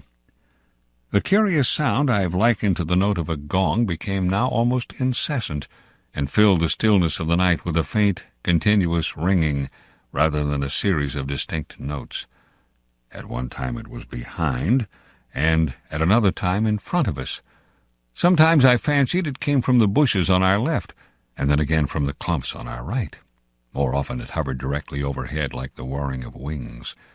It was really everywhere at once, behind, in front, at our sides, and over our heads, completely surrounding us. The sound really defies description. But nothing within my knowledge is like that ceaseless, muffled humming rising off the deserted world of swamps and willows. We sat smoking in comparative silence, the strain growing every minute greater. The worst feature of the situation seemed to me that we did not know what to expect, and could therefore make no sort of preparation by way of defense. We could anticipate nothing. My explanations made in the sunshine, moreover, now came to haunt me with their foolish and wholly unsatisfactory nature, and it was more and more clear to us that some kind of plain talk with my companion was inevitable, whether I liked it or not. After all, we had to spend the night together, and to sleep in the same tent side by side. I saw that I could not get along much longer without the support of his mind, and for that, of course, plain talk was imperative. As long as possible, however, I postponed this little climax, and tried to ignore or laugh at the occasional sentences he flung into the emptiness. Some of these sentences, moreover, were confoundedly disquieting to me, coming as they did to corroborate much that I felt myself. Corroboration, too, which made it so much more convincing, from a totally different point of view. He composed such curious sentences, and hurled them at me in such an inconsequential sort of way, as though his main line of thought was secret to himself, and these fragments were mere bits he found it impossible to digest. He got rid of them by uttering them. Speech relieved him. It was like being sick. There are things about us, I'm sure, that make for disorder, disintegration, destruction. Our destruction, he said once, while the fire blazed between us. We've strayed out of a safe line somewhere. And another time, when the gong sounds had come nearer, ringing much louder than before and directly over our heads, he said, as though talking to himself, "I don't think a gramophone would show any record of that. The sound doesn't come to me by the ears at all. The vibrations reach me in another manner altogether, and seem to be within me, which is precisely how a fourth-dimensional sound might be supposed to make itself heard." I purposely made no reply to this, but I sat up a little closer to the fire and peered about me into the darkness. The clouds were massed all over the sky, and no trace of moonlight came through. Very still, too, everything was, so that the river and the frogs had things all their own way. "It has that about it," he went on, "which is utterly out of common experience. It is unknown. Only one thing describes it really. It is a non-human sound. I mean a sound outside humanity." Having rid himself of this indigestible morsel, he lay quiet for a time, but he had so admirably expressed my own feeling that it was a relief to have the thought out, and to have confined it by the limitation of words from dangerous wandering to and fro in the mind. The solitude of that Danube camping-place. Can I ever forget it? The feeling of being utterly alone on an empty planet. My thoughts ran incessantly upon cities and the haunts of men. I would have given my soul, as the saying is, for the feel of those Bavarian villages we had passed through by the score, for the normal, human commonplaces, peasants drinking beer, tables beneath the trees, hot sunshine, and a ruined castle on the rocks behind the red-roofed church. Even the tourists would have been welcome. Yet what I felt of dread was no ordinary ghostly fear. It was infinitely greater, stranger, and seemed to arise from some dim ancestral sense of terror more profoundly disturbing than anything I had known or dreamed of. We had strayed, as the Swede put it, into some region or some set of conditions where the risks were great, yet unintelligible to us, where the frontiers of some unknown world lay close about us. It was a spot held by the dwellers in some outer space, a sort of peephole, whence they could spy upon the earth, themselves unseen, a point where the veil between had worn a little thin. As the final result of too long a sojourn here, we should be carried over the border and deprived of what we called our lives, yet by mental, not physical processes. In that sense, as he said, we should be the victims of our adventure, a sacrifice. It took us in different fashion, each according to the measure of his sensitiveness and powers of resistance. I translated it vaguely into a personification of the mightily disturbed elements, investing them with the horror of a deliberate and malefic purpose, resentful of our audacious intrusion into their breeding place, whereas my friend threw it into the unoriginal form at first of a trespass on some ancient shrine, some place where the old gods still held sway, where the emotional forces of former worshippers still clung, and the ancestral portion of him yielded to the old pagan spell. At any rate, here was a place unpolluted by men, kept clean by the winds from coarsening human influences, a place where spiritual agencies were within reach and aggressive. Never, before or since, have I been so attacked by indescribable suggestions of a beyond region, of another scheme of life, another revolution not parallel to the human, and in the end our minds would succumb under the weight of the awful spell, and we should be drawn across the frontier into their world. Small things testified to the amazing influence of the place, and now in the silence round the fire they allowed themselves to be noted by the mind.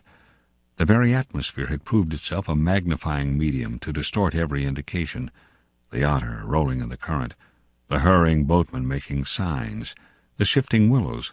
One and all had been robbed of its natural character and revealed in something of its other aspect, as it existed across the border to that other region.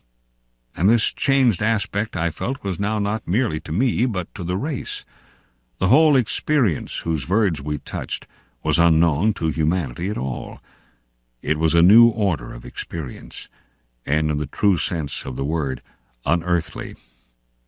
It's the deliberate, calculating purpose that reduces one's courage to zero, the Swede said suddenly, as if he had been actually following my thoughts. Otherwise imagination might count for much. But the paddle, the canoe, the lessening food— "Haven't I explained all that once?" I interrupted viciously. "You have," he answered dryly. "You have indeed." He made other remarks, too, as usual, about what he called the plain determination to provide a victim. But, having now arranged my thoughts better, I recognized that this was simply the cry of his frightened soul against the knowledge that he was being attacked in a vital part, and that he would be somehow taken or destroyed. The situation called for a courage and calmness of reasoning that neither of us could compass, and I have never before been so clearly conscious of two persons in me, the one that explained everything, and the other that laughed at such foolish explanations, yet was horribly afraid. Meanwhile, in the pitchy night, the fire died down and the wood-pile grew small. Neither of us moved to replenish the stock, and the darkness, consequently, came up very close to our faces. A few feet beyond the circle of firelight it was inky black. Occasionally a stray puff of wind set the willows shivering about us, but apart from this not very welcome sound, a deep and depressing silence reigned, broken only by the gurgling of the river and the humming in the air overhead. We both missed, I think, the shouting company of the winds. At length, at a moment when a stray puff prolonged itself as though the wind were about to rise again, I reached the point for me of saturation, the point where it was absolutely necessary to find relief in plain speech, or else to betray myself by some hysterical extravagance that must have been far worse in its effect upon both of us. I kicked the fire into a blaze and turned to my companion abruptly. He looked up with a start. "I can't disguise it any longer," I said. "I don't like this place, and the darkness, and the noises, and the awful feelings I get. There's something here that beats me utterly. I'm in a blue funk, and that's the plain truth. If the other shore was different, I swear I'd be inclined to swim for it." The Swede's face turned very white beneath the deep tan of sun and wind. He stared straight at me and answered quietly, but his voice betrayed his huge excitement by its unnatural calmness. For the moment, at any rate, he was the strong man of the two. He was more phlegmatic, for one thing. "It's not a physical condition we can escape from by running away," he replied, in the tone of a doctor diagnosing some grave disease. "We must sit tight and wait. There are forces close here that could kill a herd of elephants in a second as easily as you or I could squash a fly. Our only chance is to keep perfectly still. Our insignificance, perhaps, may save us." I put a dozen questions into my expression of face, but found no words. It was precisely like listening to an accurate description of a disease whose symptoms had puzzled me. "I mean that so far, although aware of our disturbing presence, they have not found us, not located us, as the Americans say," he went on. "They're blundering about like men hunting for a leak of gas. The paddle and canoe and provisions prove that. I think they feel us, but cannot actually see us. We must keep our minds quiet. It's our minds they feel. We must control our thoughts, or it's all up with us." "Death, you mean?" I stammered, icy with the horror of his suggestion. "Worse, by far," he said. "Death, according to one's belief, means either annihilation or release from the limitations of the senses, but it involves no change of character. You don't suddenly alter just because the body's gone. But this means a radical alteration, a complete change, a horrible loss of oneself by substitution, far worse than death, and not even annihilation. We happen to have camped in a spot where their region touches ours, where the veil between has worn thin." Horrors! He was using my very own phrase, my actual words, "so that they are aware of our being in their neighborhood." "But who are aware?" I asked. I forgot the shaking of the willows and the windless calm, the humming overhead, everything except that I was waiting for an answer that I dreaded more than I can possibly explain. He lowered his voice at once to reply, leaning forward a little over the fire, an indefinable change in his face that made me avoid his eyes and look down upon the ground. "All my life," he said, "I've been strangely, vividly conscious of another region, not far removed from our own world in one sense, yet wholly different in kind, where great things go on unceasingly, where immense and terrible personalities hurry by, intent on vast purposes compared to which earthly affairs, the rise and fall of nations, the destinies of empires, the fate of armies and continents, are all as dust in the balance. Vast purposes, I mean, that deal directly with the soul, and not indirectly with more expressions of the soul." "I suggest just now," I began, seeking to stop him, feeling as though I was face to face with a madman, but he instantly overbore me with his torrent that had to come. "You think," he said, "it is the spirit of the elements, and I thought perhaps it was the old gods. But I tell you now it is neither. These would be comprehensible entities, for they have relations with men, depending upon them for worship or sacrifice, whereas these beings who are now about us have absolutely nothing to do with mankind, and it is mere chance that their space happens just at this spot to touch our own." The mere conception, which his words somehow made so convincing, as I listened to them there in the dark stillness of that lonely island, set me shaking a little all over. I found it impossible to control my movements. "And what do you propose?" I began again. "A sacrifice, a victim, might save us by distracting them until we could get away," he went on, "just as the wolves stop to devour the dogs and give the sleigh another start. But I see no chance of any other victim now." I stared blankly at him. The gleam in his eye was dreadful. Presently he continued, "It's the Willows, of course. The Willows mask the others, but the others are feeling about for us. If we let our minds betray our fear, we're lost utterly." He looked at me with an expression so calm, so determined, so sincere, that I no longer had any doubts as to his sanity. He was as sane as any man ever was. "If we can hold out through the night," he added, "we may get off in the daylight unnoticed, or rather undiscovered."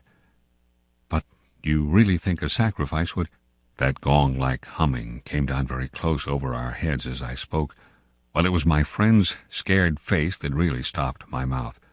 "Hush!" he whispered, holding up his hand. "Do not mention them more than you can help. Do not refer to them by name. To name is to reveal. It is the inevitable clue, and our only hope lies in ignoring them, in order that they may ignore us." "Even in thought?" He was extraordinarily agitated. "Especially in thought. Our thoughts make spirals in their world. We must keep them out of our minds at all costs, if possible." I raked the fire together to prevent the darkness having everything its own way. I never longed for the sun as I longed for it then in the awful blackness of that summer night. "Were you awake all last night?" he went on suddenly. "I slept badly a little after dawn," I replied evasively, trying to follow his instructions, which I knew instinctively were true. "But the wind, of course—" "I know, but the wind won't account for all the noises." "Then you heard it too?" "The multiplying countless little footsteps I heard," he said, adding after a moment's hesitation, "and that other sound." "You mean above the tent, and the pressing down upon us of something tremendous, gigantic?" He nodded significantly. "It was like the beginning of a sort of inner suffocation?" I said. "Partly, yes. It seemed to me that the weight of the atmosphere had been altered, had increased enormously, so that we should have been crushed. And that," I went on, determined to have it all out, pointing upwards where the gong-like note hummed ceaselessly, rising and falling like wind. "What do you make of that?" "It's their sound," he whispered gravely. "It's the sound of their world, the humming in their region. The division here is so thin that it leaks through somehow. But if you listen carefully, you'll find it's not above so much as around us. It's in the willows. It's the willows themselves humming, because here the willows have been made symbols of the forces that are against us." I could not follow exactly what he meant by this, yet the thought and idea in my mind were beyond question the thought and idea in his. I realized what he realized, only with less power of analysis than his. It was on the tip of my tongue to tell him at last about my hallucination of the ascending figures and the moving bushes, when he suddenly thrust his face again close into mine across the firelight, and began to speak in a very earnest whisper. He amazed me by his calmness and pluck, his apparent control of the situation. This man I had for years deemed unimaginative, stolid. "Now listen," he said. "The only thing for us to do is to go on as though nothing had happened, follow our usual habits, go to bed and so forth, pretend we feel nothing and notice nothing. It is a question wholly of the mind, and the less we think about them, the better our chance of escape. Above all, don't think, for what you think happens." "All right," I managed to reply, simply breathless with his words and the strangeness of it all. "All right, I'll try. But tell me one more thing first. Tell me what you make of those hollows in the ground all about us, those sand funnels." "No," he cried, forgetting to whisper in his excitement. "I dare not, simply dare not put the thought into words. If you have not guessed, I am glad. Don't try to. They have put it into my mind. Try your hardest to prevent their putting it into yours." He sank his voice again to a whisper before he finished, and I did not press him to explain. There was already just about as much horror in me as I could hold. The conversation came to an end, and we smoked our pipes busily in silence. Then something happened, something unimportant apparently, as the way is when the nerves are in a very great state of tension, and this small thing for a brief space gave me an entirely different point of view. I chanced to look down at my sand shoe, the sort we used for the canoe, and something to do with the hole at the toe suddenly recalled to me the London shop where I had bought them, the difficulty the man had in fitting me, and other details of the uninteresting but practical operation. At once, in its train, followed a wholesome view of the modern skeptical world I was accustomed to move in at home. I thought of roast beef and ale, motor cars, policemen, brass bands, and a dozen other things that proclaimed the soul of ordinariness or utility. The effect was immediate and astonishing, even to myself. Psychologically, I suppose it was simply a sudden and violent reaction after the strain of living in an atmosphere of things that, to the normal consciousness, must seem impossible and incredible. But whatever the cause, it momentarily lifted the spell from my heart, and left me for the short space of a minute feeling free and utterly unafraid. I looked up at my friend opposite. "You damned old pagan," I cried, laughing aloud in his face. "You imaginative idiot! You superstitious idolater! You—" I stopped in the middle, seized anew by the old horror. I tried to smother the sound of my voice as something sacrilegious. The Swede, of course, heard it too, the strange cry overhead in the darkness, and that sudden drop in the air as though something had come nearer. He had turned ashen white under the tan. He stood bolt upright in front of the fire, stiff as a rod, staring at me. "After that," he said in a sort of helpless, frantic way, "we must go. We can't stay now. We must strike camp this very instant and go on, down the river." He was talking, I saw, quite wildly, his words dictated by abject terror, the terror he had resisted so long, but which had caught him at last. "In the dark?" I exclaimed, shaking with fear after my hysterical outburst, but still realizing our position better than he did. "Sheer madness. The river's in flood, and we've only got a single paddle. Besides, we only go deeper into their country. There's nothing ahead for 50 miles but willows, willows, willows." He sat down again in a state of semi-collapse. The positions, by one of those kaleidoscopic changes nature loves, were suddenly reversed, and the control of our forces passed over into my hands. His mind at last had reached the point where it was beginning to weaken. "What on earth possessed you to do such a thing?" he whispered, with the awe of genuine terror in his voice and face. I crossed round to his side of the fire. I took both his hands in mine, kneeling down beside him and looking straight into his frightened eyes. "We'll make one more blaze," I said firmly, "and then turn in for the night. At sunrise, we'll be off full speed for Comorn. Now pull yourself together a bit, and remember your own advice about not thinking fear." He said no more, and I saw that he would agree and obey. In some measure, too, it was a sort of relief to get up and make an excursion into the darkness for more wood. We kept close together, almost touching, groping among the bushes and along the bank. The humming overhead never ceased, but seemed to me to grow louder as we increased our distance from the fire. It was shivery work. We were grubbing away in the middle of a thickish clump of willows where some driftwood from a former flood had caught high among the branches, when my body was seized in a grip that made me half drop upon the sand. It was the Swede. He had fallen against me and was clutching me for support. I heard his breath coming and going in short gasps. "Look, by my soul," he whispered, and for the first time in my experience I knew what it was to hear tears of terror in a human voice. He was pointing to the fire, some 50 feet away. I followed the direction of his finger, and I swear my heart missed a beat. There, in front of the dim glow, something was moving. I saw it through a veil that hung before my eyes like the gauze drop curtain used at the back of a theater, hazily a little. It was neither a human figure nor an animal. To me it gave the strange impression of being as large as several animals grouped together, like horses, 2 or 3, moving slowly. The Swede, too, got a similar result, though expressing it differently, for he thought it was shaped and sized like a clump of willow bushes, rounded at the top and moving all over upon its surface. "Coiling upon itself like smoke," he said afterwards. "I watched it settle downwards through the bushes," he sobbed at me. "Look, by God, it's coming this way. Oh," he gave a kind of whistling cry. "They've found us." I gave one terrified glance, which just enabled me to see that the shadowy form was swinging towards us through the bushes, and then I collapsed backwards with a crash into the branches. These failed, of course, to support my weight, so that with the Swede on top of me, we fell in a struggling heap upon the sand. I really hardly knew what was happening. I was conscious only of a sort of enveloping sensation of icy fear that plucked the nerves out of their fleshly covering, twisted them this way and that, and replaced them quivering. My eyes were tightly shut. Something in my throat choked me, a feeling that my consciousness was expanding, extending out into space, swiftly gave way to another feeling that I was losing it altogether and about to die.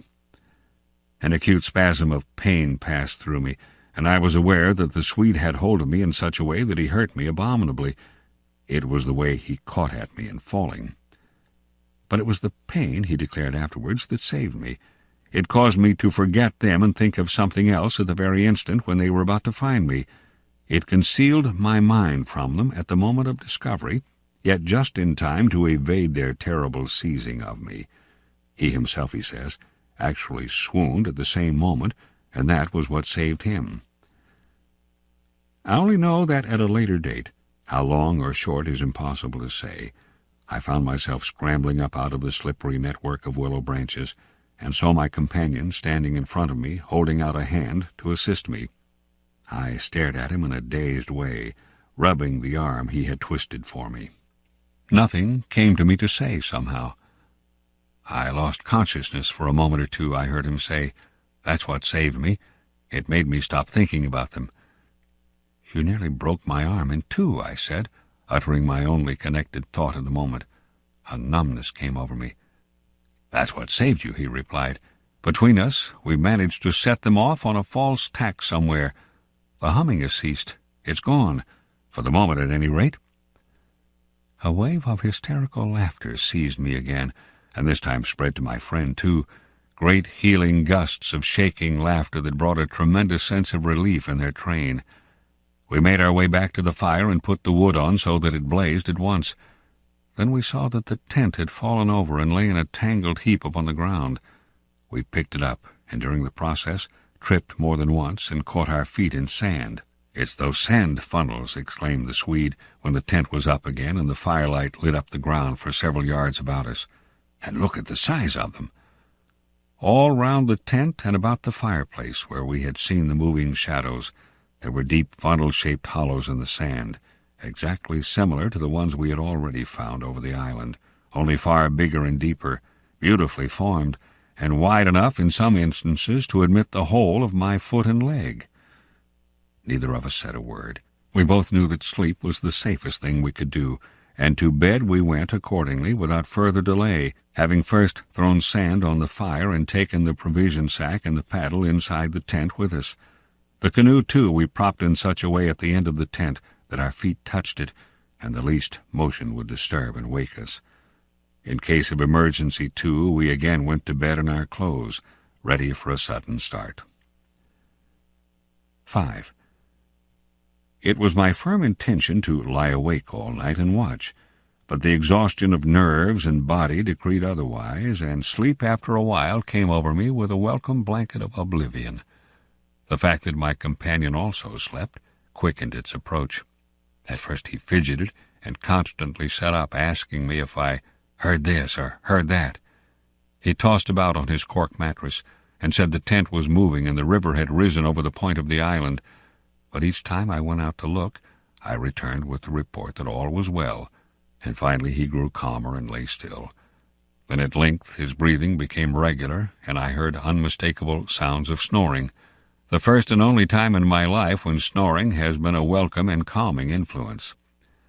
This, I remember, was the last thought in my mind before dozing off. A difficulty in breathing woke me, and I found the blanket over my face. But something else besides the blanket was pressing upon me, and my first thought was that my companion had rolled off his mattress onto my own in his sleep. I called to him and sat up, and at the same moment it came to me that the tent was surrounded. That sound of multitudinous soft pattering was again audible outside, filling the night with horror. I called again to him louder than before. He did not answer, but I missed the sound of his snoring and also noticed that the flap of the tent was down. This was the unpardonable sin. I crawled out in the darkness to hook it back securely, and it was then for the first time I realized positively that the Swede was not there. He had gone. I dashed out in a mad run, seized by a dreadful agitation, and the moment I was out I plunged into a sort of torrent of humming that surrounded me completely, and came out of every quarter of the heavens at once. It was that same familiar humming, gone mad. A swarm of great invisible bees might have been about me in the air. The sound seemed to thicken the very atmosphere, and I felt that my lungs worked with difficulty. But my friend was in danger, and I could not hesitate. The dawn was just about to break, and a faint whitish light spread upwards over the clouds from a thin strip of clear horizon. No wind stirred. I could just make out the bushes and river beyond, and the pale sandy patches. In my excitement I ran frantically to and fro about the island, calling him by name, shouting at the top of my voice the first words that came into my head. But the willows smothered my voice, and the humming muffled it, so that the sound only traveled a few feet round me. I plunged among the bushes, tripping headlong, tumbling over roots, and scraping my face as I tore this way and that among the preventing branches. Then, quite unexpectedly, I came out upon the island's point, and saw a dark figure outlined between the water and the sky. It was the Swede, and already he had one foot in the river. A moment more and he would have taken the plunge. I threw myself upon him, flinging my arms about his waist and dragging him shorewards with all my strength.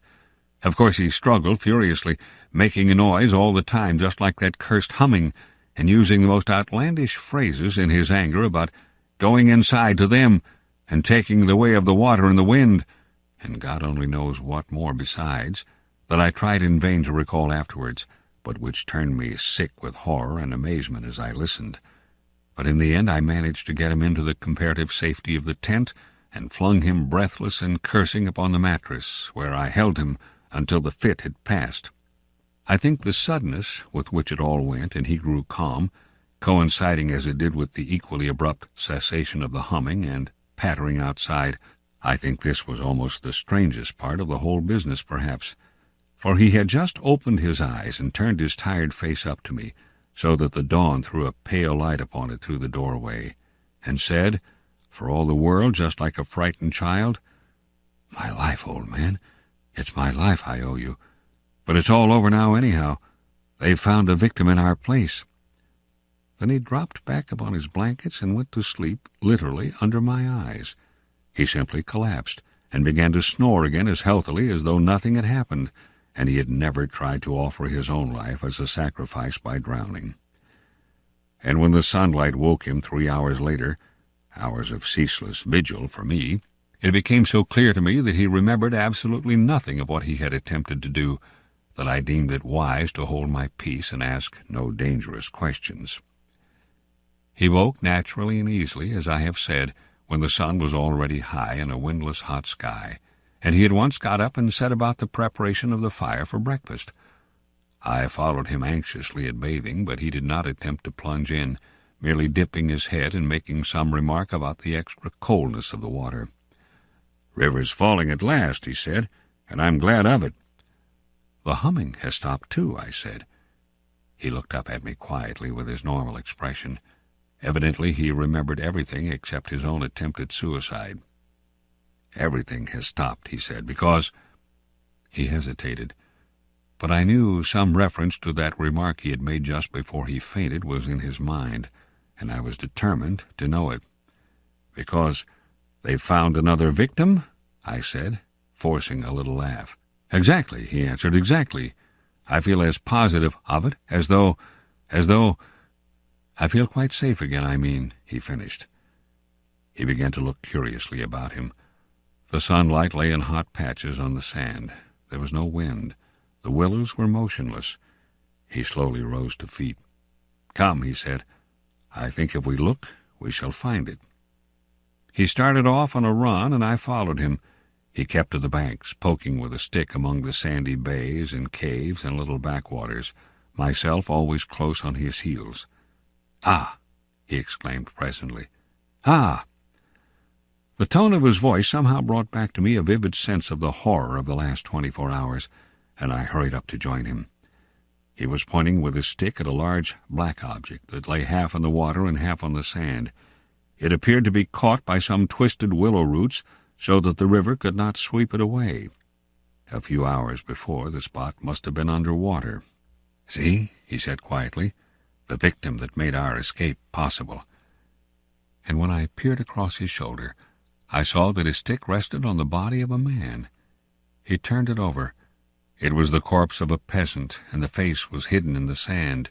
Clearly the man had been drowned but a few hours before, and his body must have been swept down upon our island somewhere about the hour of the dawn, at the very time the fit had passed. "We must give it a decent burial, you know." "I suppose so," I replied. I shuddered a little in spite of myself, for there was something about the appearance of that poor drowned man that turned me cold. The Swede glanced up sharply at me, an undecipherable expression on his face, and began clambering down the bank. I followed him more leisurely. The current, I noticed, had torn away much of the clothing from the body, so that the neck and part of the chest lay bare. Halfway down the bank my companion suddenly stopped, and held up his hand in warning, but either my foot slipped or I had gained too much momentum to bring myself quickly to a halt, for I bumped into him and sent him forward with a sort of leap to save himself. We tumbled together onto the hard sand so that our feet splashed into the water, and before anything could be done, we had collided a little heavily against the corpse. The Swede uttered a sharp cry, and I sprang back as if I had been shot. At the moment we touched the body, there rose from its surface the loud sound of humming, the sound of several hummings, which passed with a vast commotion as of winged things in the air about us, and disappeared upwards into the sky, growing fainter and fainter till they finally ceased in the distance. It was exactly as though we had disturbed some living yet invisible creatures at work. My companion clutched me, and I think I clutched him. But before either of us had time properly to recover from the unexpected shock, we saw that a movement of the current was turning the corpse round, so that it became released from the grip of the willow roots. A moment later it had turned completely over, the dead face uppermost, staring at the sky. It lay on the edge of the main stream. In another moment it would be swept away. The Swede started to save it, shouting again something I did not catch about a proper burial, and then abruptly dropped upon his knees on the sand and covered his eyes with his hands. I was beside him in an instant. I saw what he had seen. For just as the body swung round to the current, the face and the exposed chest turned full towards us, and showed plainly how the skin and flesh were indented with small hollows, beautifully formed, and exactly similar in shape and kind to the sand funnels that we had found all over the island. "They're Mark," I heard my companion mutter under his breath. "They're awful Mark." And when I turned my eyes again from his ghastly face to the river, the current had done its work, and the body had been swept away into midstream, and was already beyond our reach and almost out of sight, turning over and over on the waves, like an otter. The Beckoning Fair One, Oliver Onions, 1873 to 1961. The Beckoning Fair One appeared originally in Onions's first book of ghost stories, Widdershins, 1911. It was the best in the book, the best story Onions wrote, and some say the best ghost story ever written. This tale of a novelist's fatal absorption with his own creation is so carefully developed, and the realism of the setting and situation so painstakingly maintained, that the ghostly element within the Beckoning Fair One has a verisimilitude unique in supernatural fiction. 1. The 3 or 4 to-let boards had stood within the low paling as long as the inhabitants of the little triangular square could remember, and if they had ever been vertical, it was a very long time ago. They now overhung the palings, each at its own angle, and resembled nothing so much as a row of wooden choppers, ever in the act of falling upon some passer-by, yet never cutting off a tenant for the old house from the stream of his fellows. Not that there was ever any great stream through the square. The stream passed a furlong and more away, beyond the intricacy of tenements and alleys and byways that had sprung up since the old house had been built, hemming it in completely. And probably the house itself was only suffered to stand pending the falling in of a lease or two, when doubtless a clearance would be made of the whole neighborhood. It was of bloomy old red brick, and built into its walls were the crowns and clasped hands and other insignia of insurance companies long since defunct. The children of the secluded square had swung upon the low gate at the end of the entrance alley until little more than the solid top bar of it remained, and the alley itself ran past boarded basement windows on which tramps had chalked their cryptic marks. The path was washed and worn uneven by the spilling of water from the eaves of the encroaching next house, and cats and dogs had made the approach their own. The chances of a tenant did not seem such as to warrant the keeping of the to-let boards in a state of legibility and repair, and as a matter of fact they were not so kept. For 6 months Oleron had passed the old place twice a day or oftener, on his way from his lodgings to the room 10 minutes' walk away he had taken to work in, and for 6 months no hatchet-like notice-board had fallen across his path. This might have been due to the fact that he usually took the other side of the square, but he chanced one morning to take the side that ran past the broken gate and the rain-worn entrance alley, and to pause before one of the inclined boards. The board bore, besides the agent's name, the announcement, written apparently about the time of Oleron's own early youth, that the key was to be had at number 6. Now Oleron was already paying, for his separate bedroom and workroom, more than an author who, without private means, habitually disregards his public can afford, and he was paying in addition a small rent for the storage of the greater part of his grandmother's furniture. Moreover, it invariably happened that the book he wished to read in bed was at his working quarters 1/2 a mile or more away, while the note or letter he had sudden need of during the day was as likely as not to be in the pocket of another coat hanging behind his bedroom door.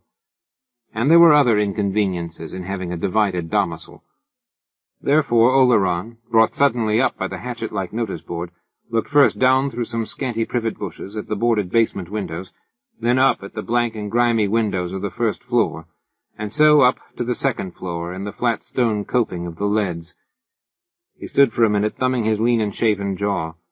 Then, with another glance at the board, he walked slowly across the square to number 6. He knocked and waited for 2 or 3 minutes, but although the door stood open, received no answer.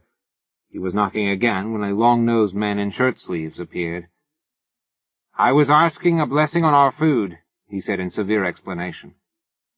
Oleron asked if he might have the key of the old house, and the long-nosed man withdrew again. Oleron waited for another 5 minutes on the step.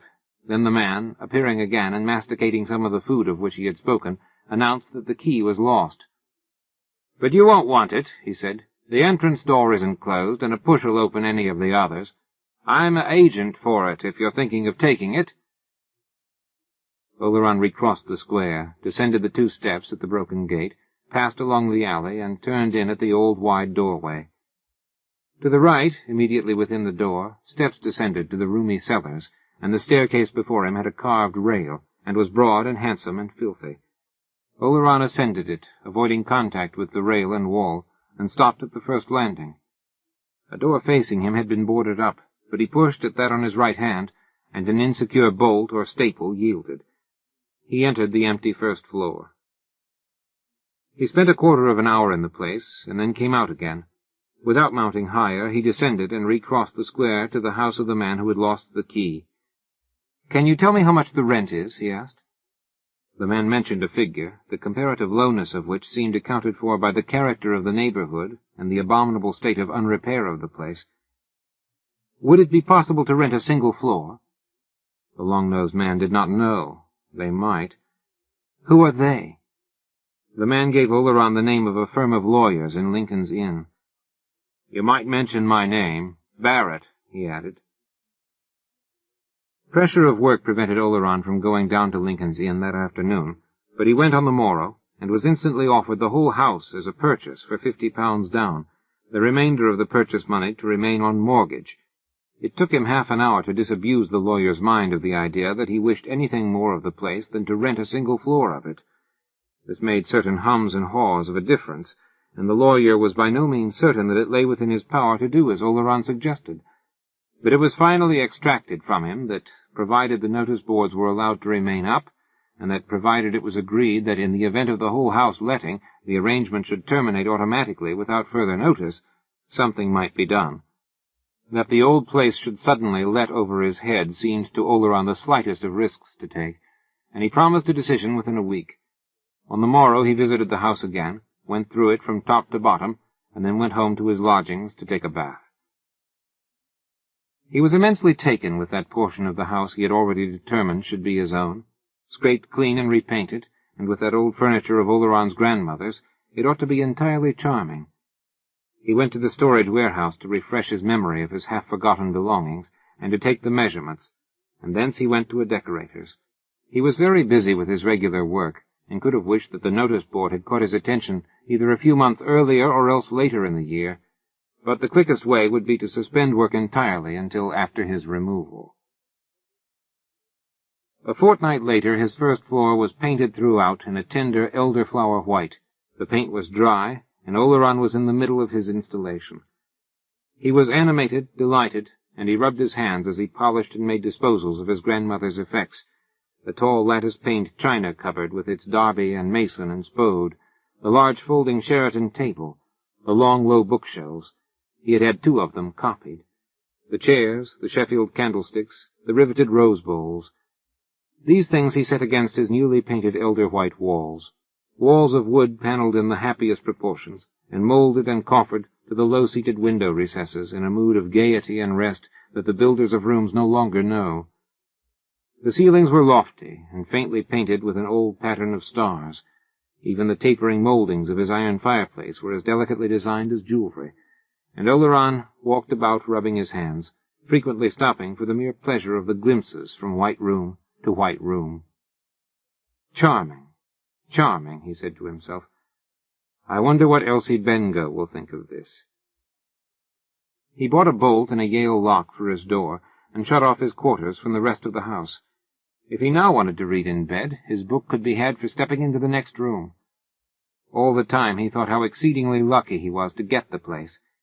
He put up a hat rack in the little square hall, and hung up his hats and caps and coats, and passers through the small triangular square late at night, looking up over the little serried row of wooden to-let hatchets, could see the light within Oleron's red blinds, or else the sudden darkening of one blind and the illumination of another, as Oleron, candlestick in hand, passed from room to room, making final settlings of his furniture, or preparing to resume the work that his removal had interrupted. 2. As far as the chief business of his life, his writing, was concerned, Paul Oleron treated the world a good deal better than he was treated by it, but he seldom took the trouble to strike a balance, or to compute how far, at 44 years of age, he was behind his points on the handicap. To have done so wouldn't have altered matters, and it might have depressed Oleron. He had chosen his path, and was committed to it beyond possibility of withdrawal. Perhaps he had chosen it in the days when he had been easily swayed by something a little disinterested, a little generous, a little noble. And had he ever thought of questioning himself, he would still have held to it that a life without nobility and generosity and disinterestedness was no life for him. Only quite recently, and rarely, had he even vaguely suspected that there was more in it than this. But it was no good anticipating the day when he supposed he would reach that maximum point of his powers, beyond which he must inevitably decline, and be left face to face with the question whether it would not have profited him better to have ruled his life by less exigent ideals.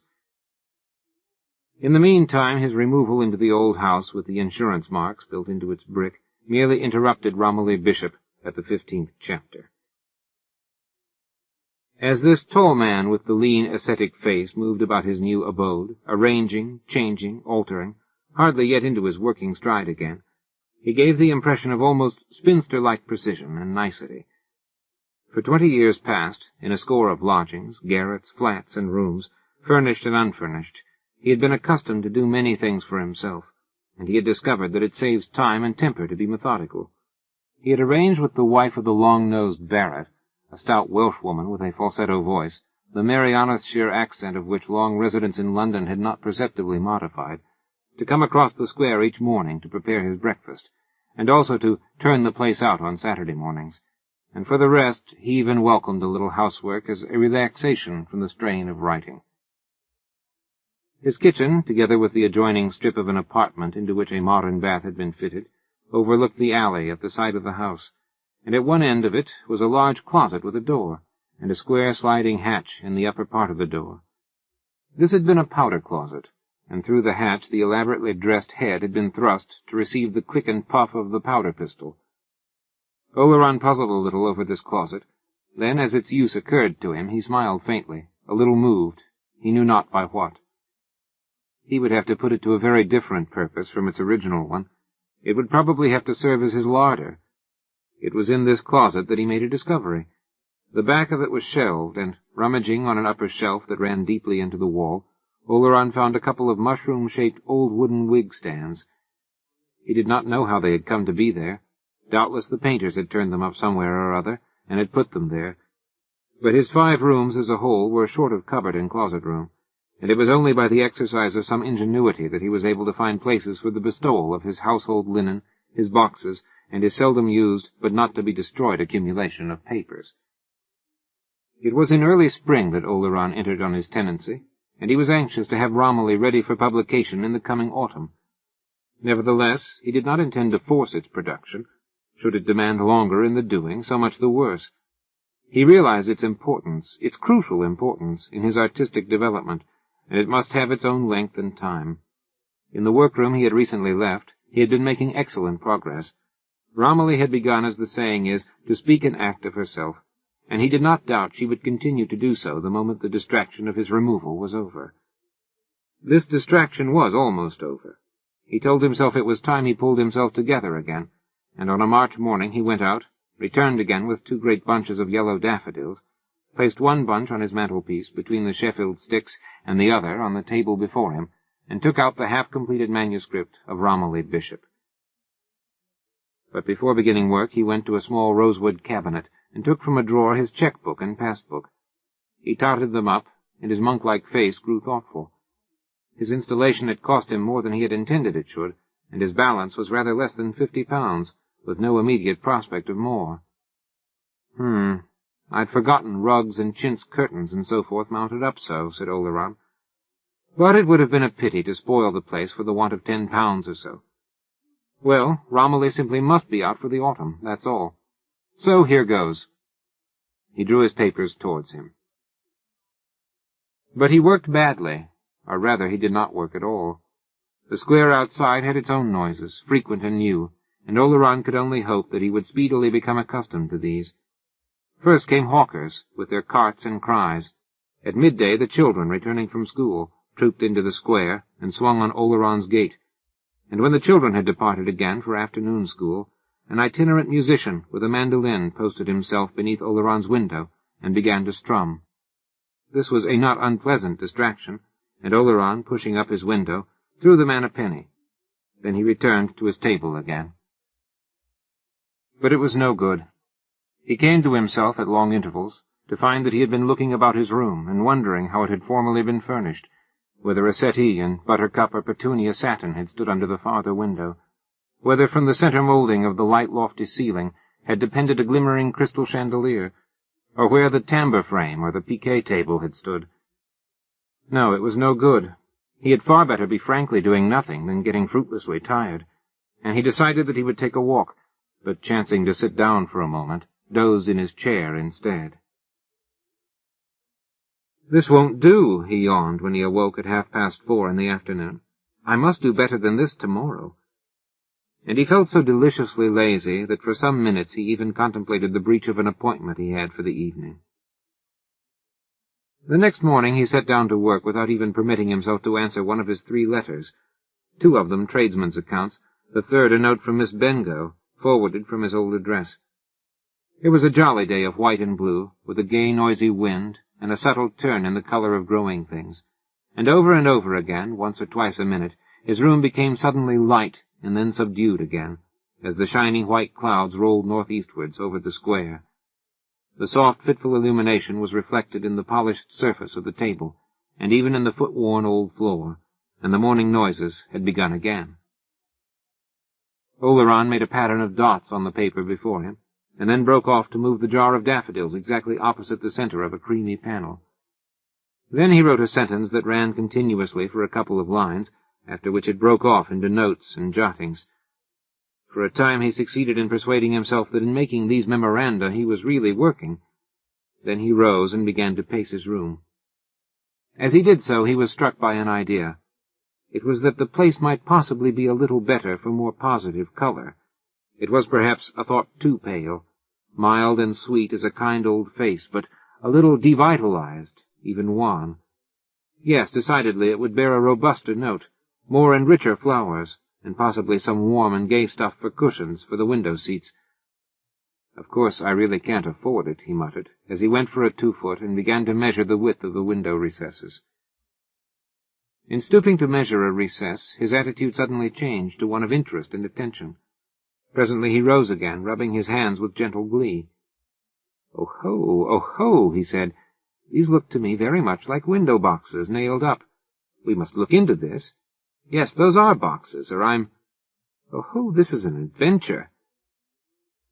On that wall of his sitting-room there were 2 windows. The third was in another corner, and beyond the open bedroom door on the same wall was another.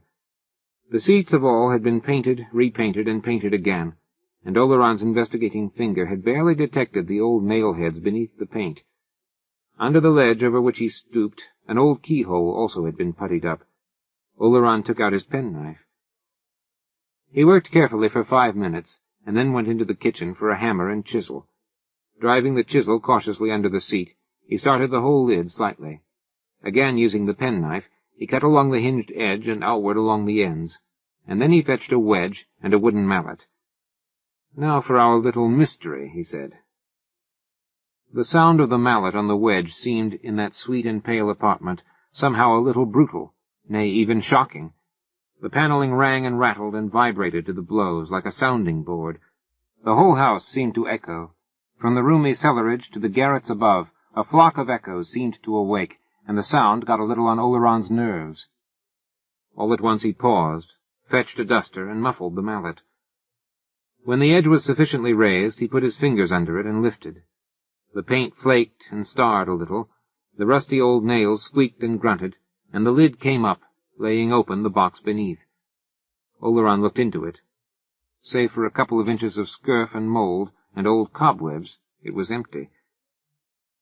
"No treasure there," said Oleron, a little amused that he should have fancied there might have been. "Romilly will still have to be out by the autumn. Let's have a look at the others." He turned to the second window. The raising of the two remaining seats occupied him until well into the afternoon. That of the bedroom, like the first, was empty, but from the second seat of his sitting room he drew out something yielding and folded and furred over an inch thick with dust. He carried the object into the kitchen, and having swept it over a bucket, took a duster to it. It was some sort of a large bag, of an ancient frieze-like material, and when unfolded, it occupied the greater part of the small kitchen floor. In shape it was a very irregular triangle, and it had a couple of wide flaps, with the remains of straps and buckles. The patch that had been uppermost in the folding was of a faded yellowish-brown, but the rest of it was of shades of crimson that varied according to the exposure of the parts of it. "Now whatever can that have been?" Oleron mused as he stood surveying it. "I give it up. Whatever it is, it's settled my work for today, I'm afraid." He folded the object up carelessly and thrust it into a corner of the kitchen. Then, taking pans and brushes and an old knife, he returned to the sitting-room and began to scrape and to wash and to line with paper his newly discovered receptacles. When he had finished, he put his spare boots and books and papers into them, and he closed the lids again, amused with his little adventure, but also a little anxious for the hour to come when he should settle fairly down to his work again. 3. It piqued Oleron a little that his friend Miss Bengough should dismiss with a glance the place he himself had found so singularly winning. Indeed, she scarcely lifted her eyes to it. But then she had always been more or less like that, a little indifferent to the graces of life, careless of appearances, and perhaps a shade more herself when she ate biscuits from a paper bag than when she dined with greater observance of the convenances. She was an unattached journalist of 34, large, showy, fair as butter, pink as a dog-rose, reminding one of a florist's picked specimen bloom, and given to sudden and ample movements and moist and explosive utterances. She pulled a better living out of the pool, as she expressed it, than Oleron did, and by cunningly disguised puffs of drapers and haberdashers, she pulled also the greater part of her very varied wardrobe. She left small whirlwinds of air behind her when she moved, in which her veils and scarves fluttered and spun. Oleron heard the flurry of her skirts on his staircase, and her single loud knock at his door, when he had been a month in his new abode. Her garments brought in the outer air, and she flung a bundle of ladies' journals down on a chair. "Don't knock off for me," she said, across a mouthful of large-headed hat-pins as she removed her hat and veil. "I didn't know whether you were straight yet, so I've brought some sandwiches for lunch. You've got coffee, I suppose? No, don't get up. I'll find the kitchen." "Oh, that's all right. I'll clear these things away. To tell the truth, I'm rather glad to be interrupted," said Oleron. He gathered his work together and put it away. She was already in the kitchen. He heard the running of water into the kettle. He joined her, and 10 minutes later followed her back to the sitting-room, with the coffee and sandwiches on a tray. They sat down, with the tray on a small table between them. "Well, what do you think of the new place?" Oleron asked, as she poured out coffee. Anybody'd think you were going to get married, Paul." He laughed. "Oh, no. But it's an improvement on some of them, isn't it?" "Is it? I suppose it is. I don't know. I liked the last place, in spite of the black ceiling and no water tap. How's Romilly?" Oleron thumbed his chin. I'm rather ashamed to tell you. The fact is, I've not got on very well with it. But it will be all right on the night, as you used to say." "Stuck?" "Rather stuck." "Got any of it you care to read to me?" Oleron had long been in the habit of reading portions of his work to Miss Bengough occasionally. Her comments were always quick and practical, sometimes directly useful, sometimes indirectly suggestive. She, in return for his confidence, always kept all mention of her own work sedulously from him. His, she said, was real work. Hers merely filled space, not always even grammatically. "I'm afraid there isn't," Oleron replied, still meditatively dry-shaving his chin. Then he added, with a little burst of candor, "The fact is, Elsie, I've not actually written, very much more of it. Any more of it, in fact. But of course that doesn't mean I haven't progressed. I've progressed in one sense rather alarmingly. I'm now thinking of reconstructing the whole thing." Miss Bengough gave a gasp. "Reconstructing?" "Making Romilly herself a different type of woman. Somehow I've begun to feel that I'm not getting the most out of her. As she stands, I've certainly lost interest in her to some extent." But, Miss Bengough protested, "you had her so real, so living, Paul." Oleron smiled faintly. He had been quite prepared for Miss Bengough's disapproval. He wasn't surprised that she liked Romilly as she at present existed. She would, whether she realized it or not. There was much of herself in his fictitious creation. Naturally, Romilly would seem real, living, to her. "But are you really serious, Paul?" Miss Bengough asked presently, with a round-eyed stare. "Quite serious." "You're really going to scrap those 15 chapters? "I didn't exactly say that." "That fine, rich love scene?" "I should only do it reluctantly, and for the sake of something I thought better." "And that beautiful, beautiful description of Romilly on the shore?" "It wouldn't necessarily be wasted," he said, a little uneasily. But Miss Bengough made a large and windy gesture, and then let him have it. "Really, you are too trying," she broke out. "I do wish sometimes you'd remember you're human and live in a world. You know I'd be the last to wish you to lower your standard 1 inch, but it wouldn't be lowering it to bring it within human comprehension. Oh, you're sometimes altogether too godlike. Why, it would be a wicked, criminal waste of your powers to destroy those 15 chapters. Look at it reasonably now. You've been working for nearly 20 years. You've now got what you've been working for almost within your grasp. Your affairs are at a most critical stage. Oh, don't tell me. I know you're about at the end of your money.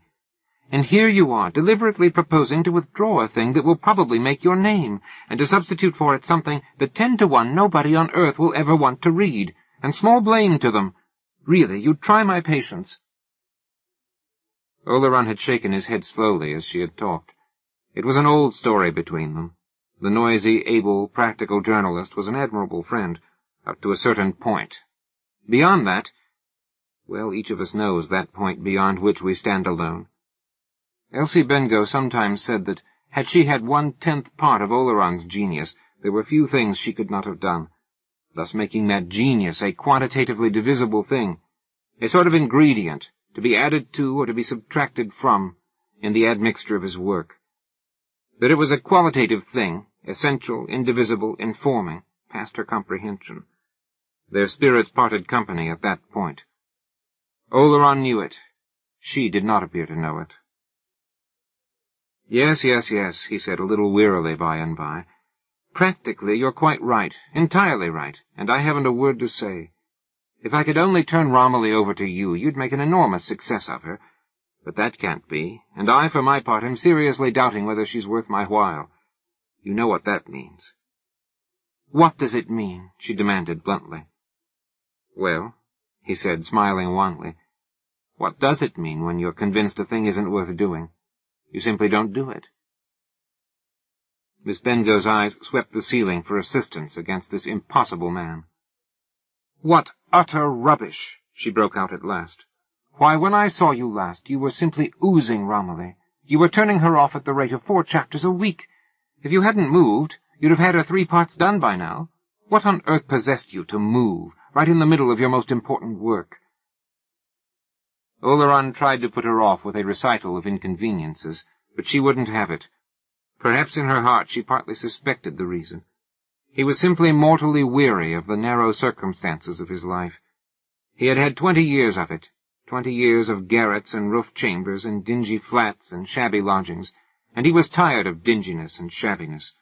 The reward was as far off as ever, or if it was not, he no longer cared, as once he would have cared, to put out his hand and take it.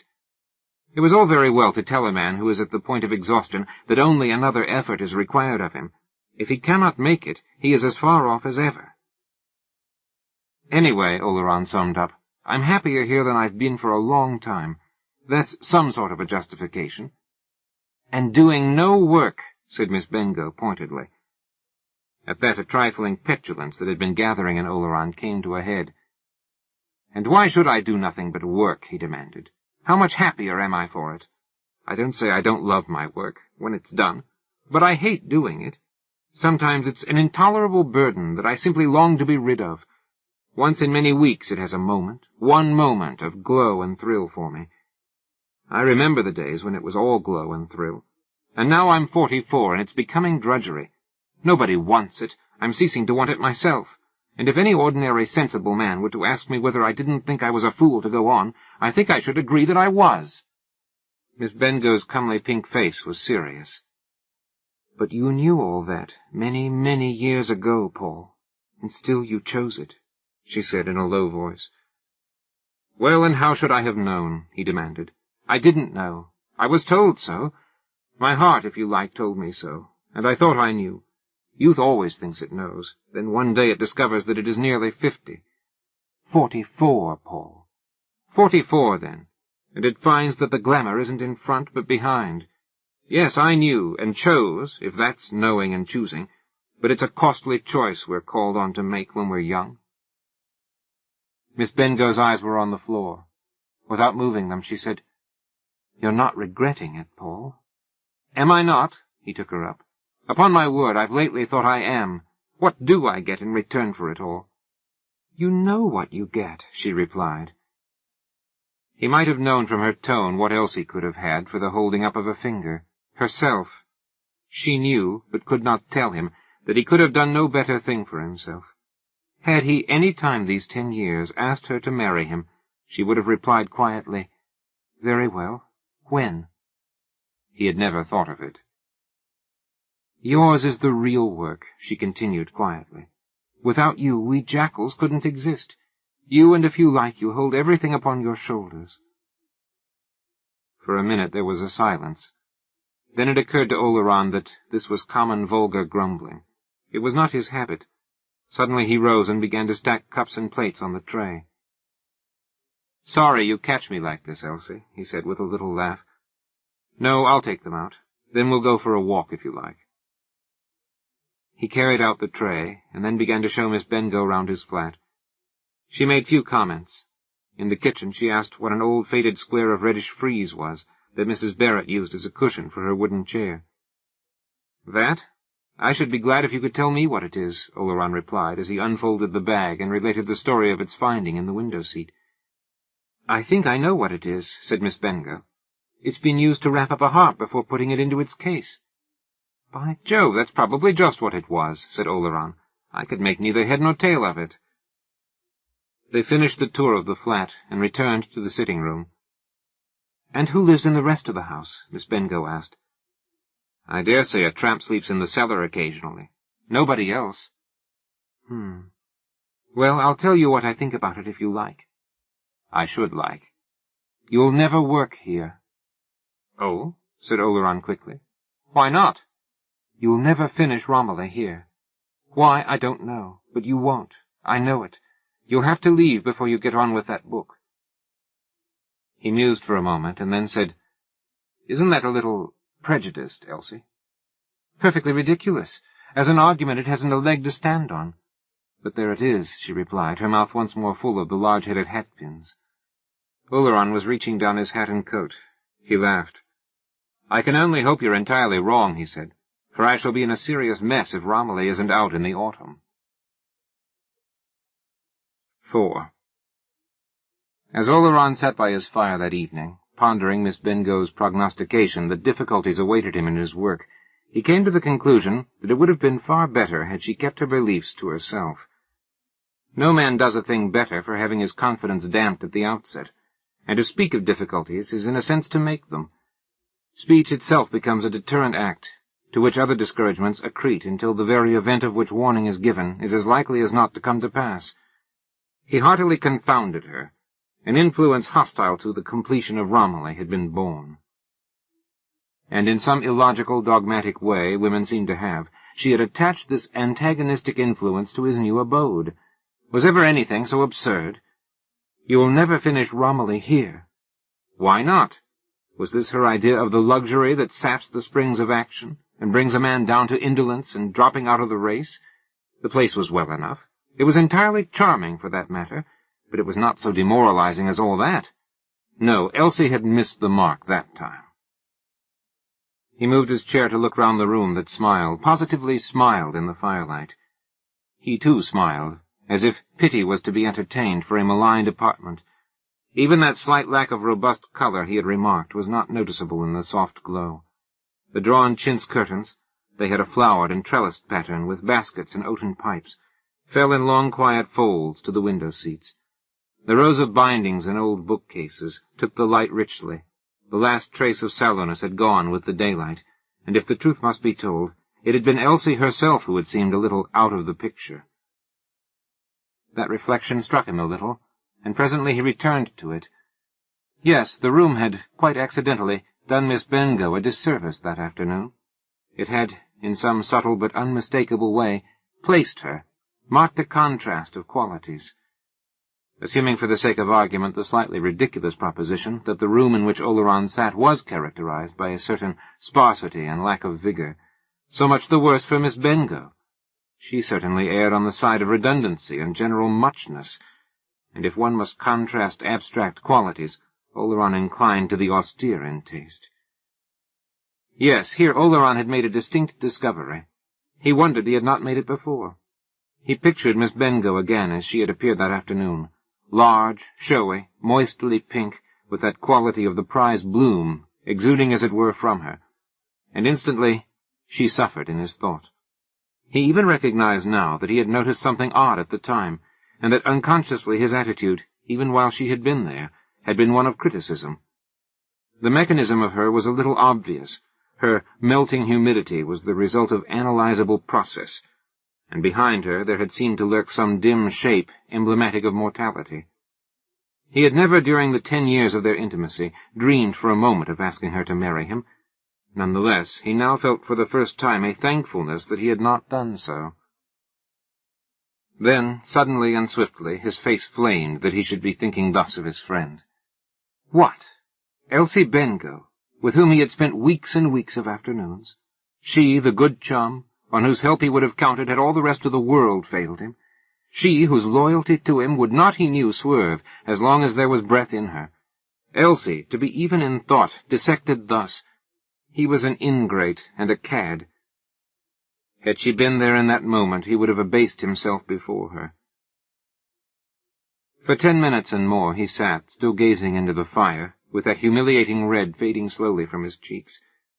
All was still within and without, save for a tiny musical tinkling that came from his kitchen, the dripping of water from an imperfectly turned-off tap into the vessel beneath it. Mechanically he began to beat with his fingers to the faintly heard falling of the drops. The tiny regular movement seemed to hasten that shameful withdrawal from his face. He grew cool once more, and when he resumed his meditation, he was all unconscious that he took it up again at the same point. It was not only her florid superfluity of build that he had approached in the attitude of criticism.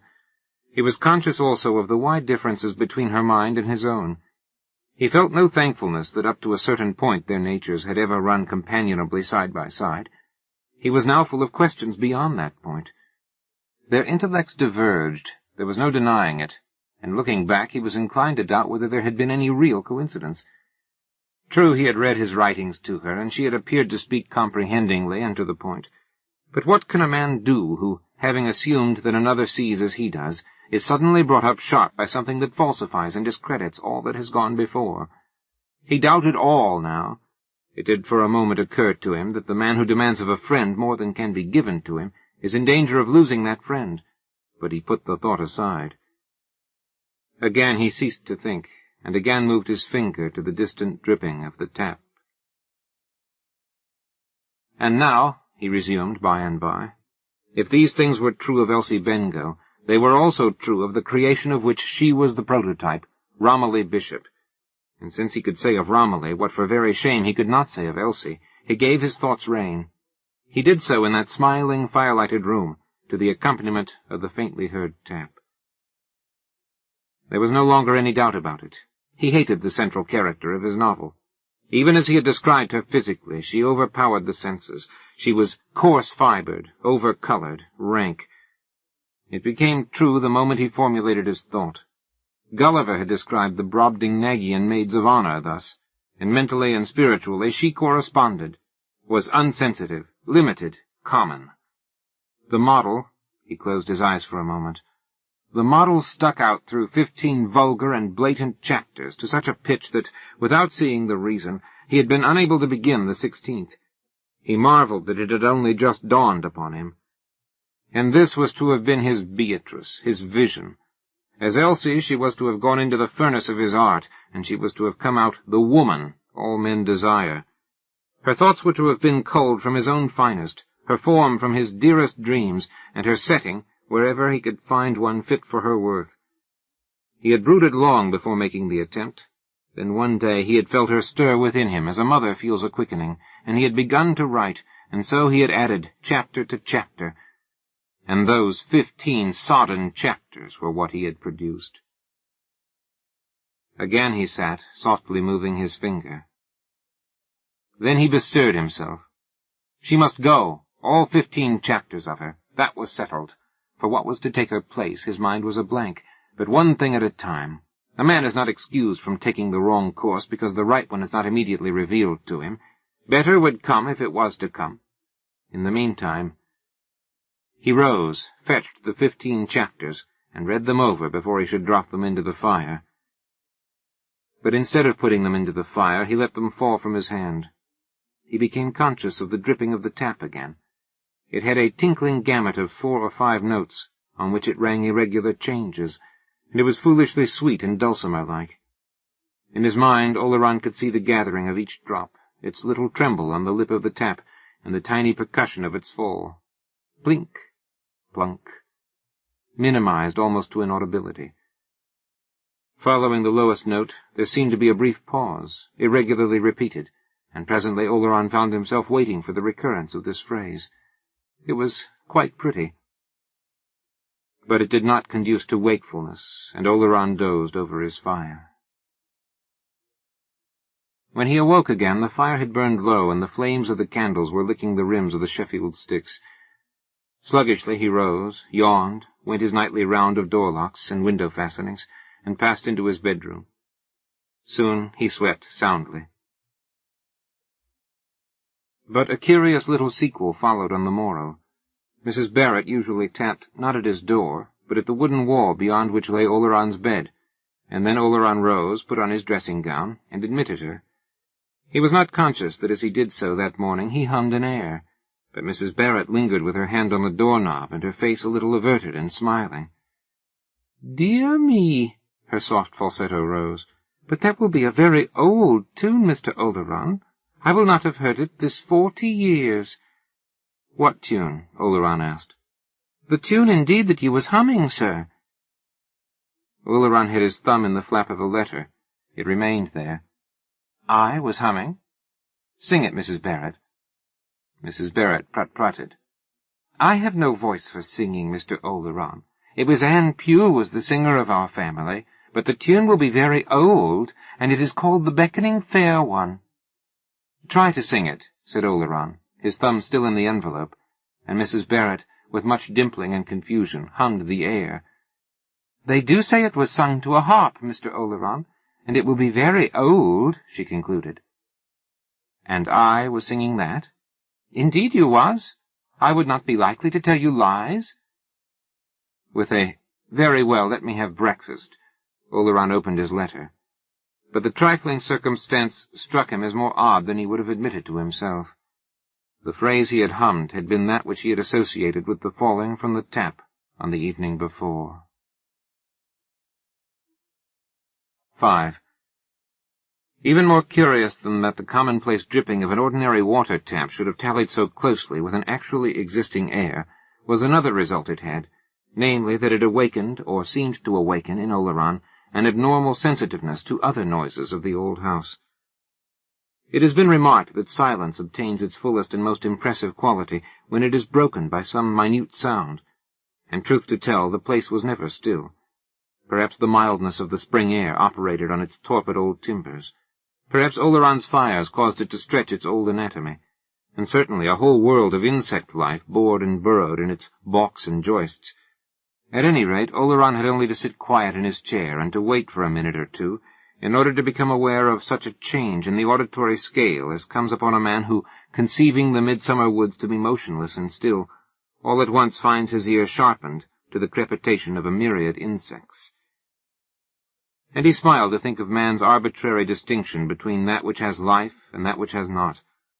Here, quite apart from such recognizable sounds as the scampering of mice, the falling of plaster behind his paneling, and the popping of purses or coffins from his fire, was a whole house talking to him had he but known its language.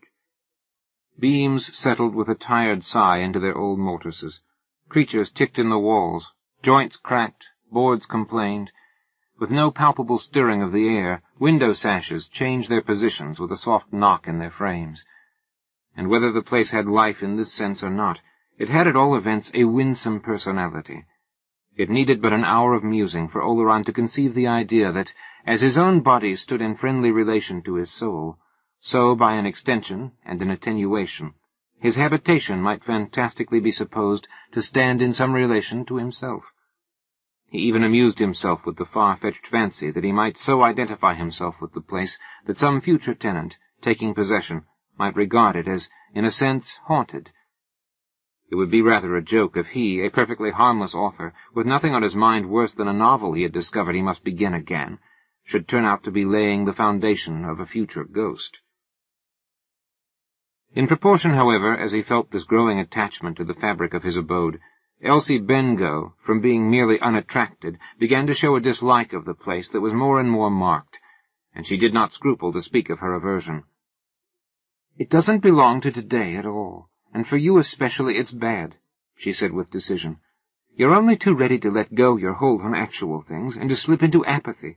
You ought to be in a place with concrete floors, and a patent gas meter, and a tradesman's lift, and it would do you all the good in the world if you had a job that made you scramble and rub elbows with your fellow men.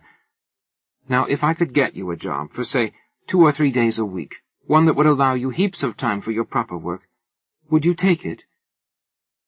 Somehow Oleron resented a little being diagnosed like this.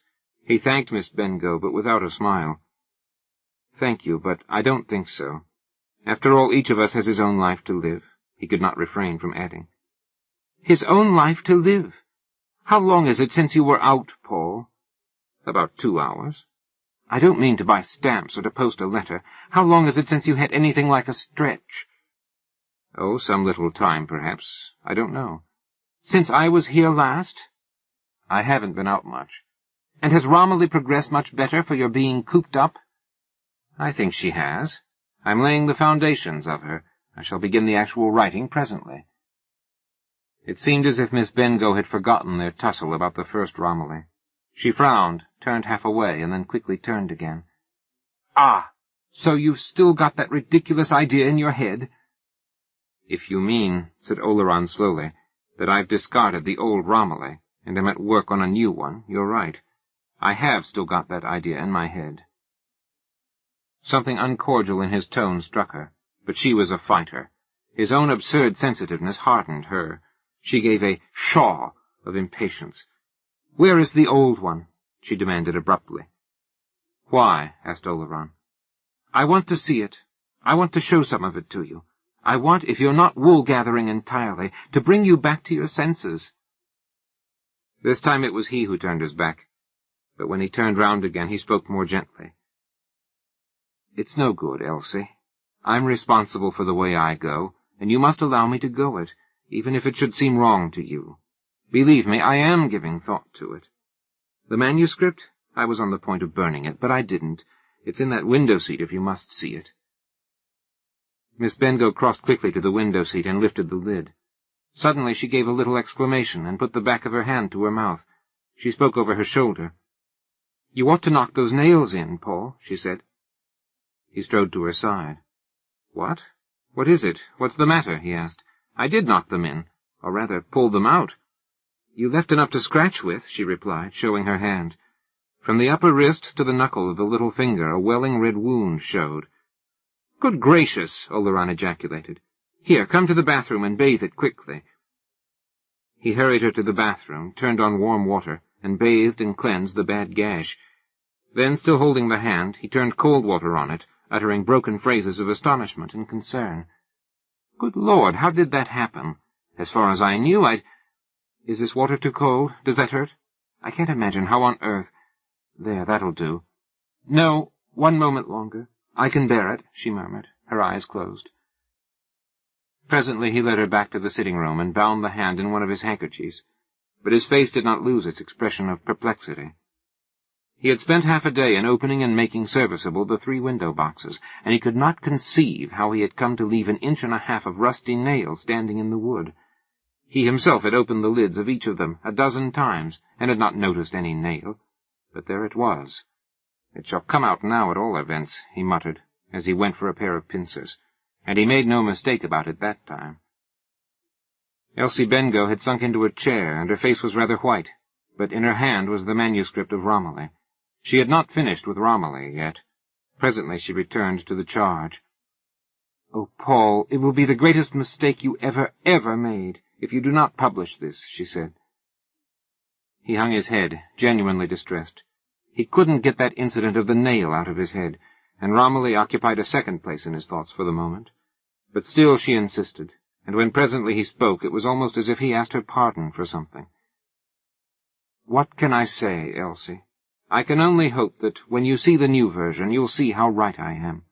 And if, in spite of all, you don't like her, well— He made a hopeless gesture. Don't you see that I must be guided by my own lights? She was silent.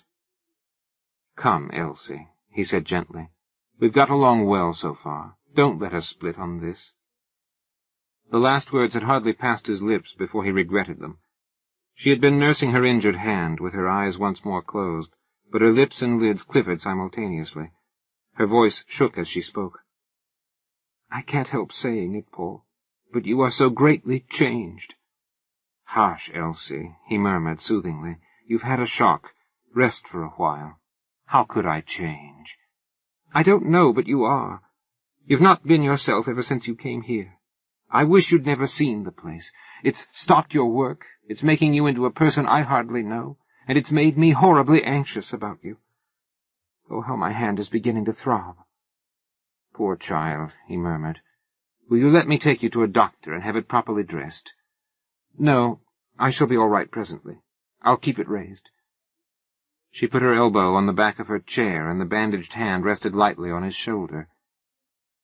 At that touch, an entirely new anxiety stirred suddenly within him. Hundreds of times previously, on their jaunts and excursions, she had slipped her hand within his arm, as she might have slipped it into the arm of a brother, and he had accepted the little affectionate gesture as a brother might have accepted it. But now, for the first time, there rushed into his mind 100 startling questions. Her eyes were still closed, and her head had fallen pathetically back, and there was a lost and ineffable smile on her parted lips. The truth broke in upon him. Good God! And he had never divined it. And stranger than all was that, now that he did see that she was lost in love of him, there came to him not sorrow and humility and abasement, but something else that he struggled in vain against, something entirely strange and new that, had he analyzed it, he would have found to be petulance and irritation and resentment and ungentleness. The sudden selfish prompting mastered him before he was aware. He all but gave it words. What was she doing there at all? Why was she not getting on with her own work? Why was she here, interfering with his? Who had given her this guardianship over him that lately she had put forward so assertively? Changed? It was she, not himself, who had changed. But by the time she had opened her eyes again, he had overcome his resentment sufficiently to speak gently, albeit with reserve. I wish you would let me take you to a doctor. She rose. No, thank you, Paul, she said. I'll go now. If I need a dressing, I'll get one. Take the other hand, please. Goodbye. He did not attempt to detain her.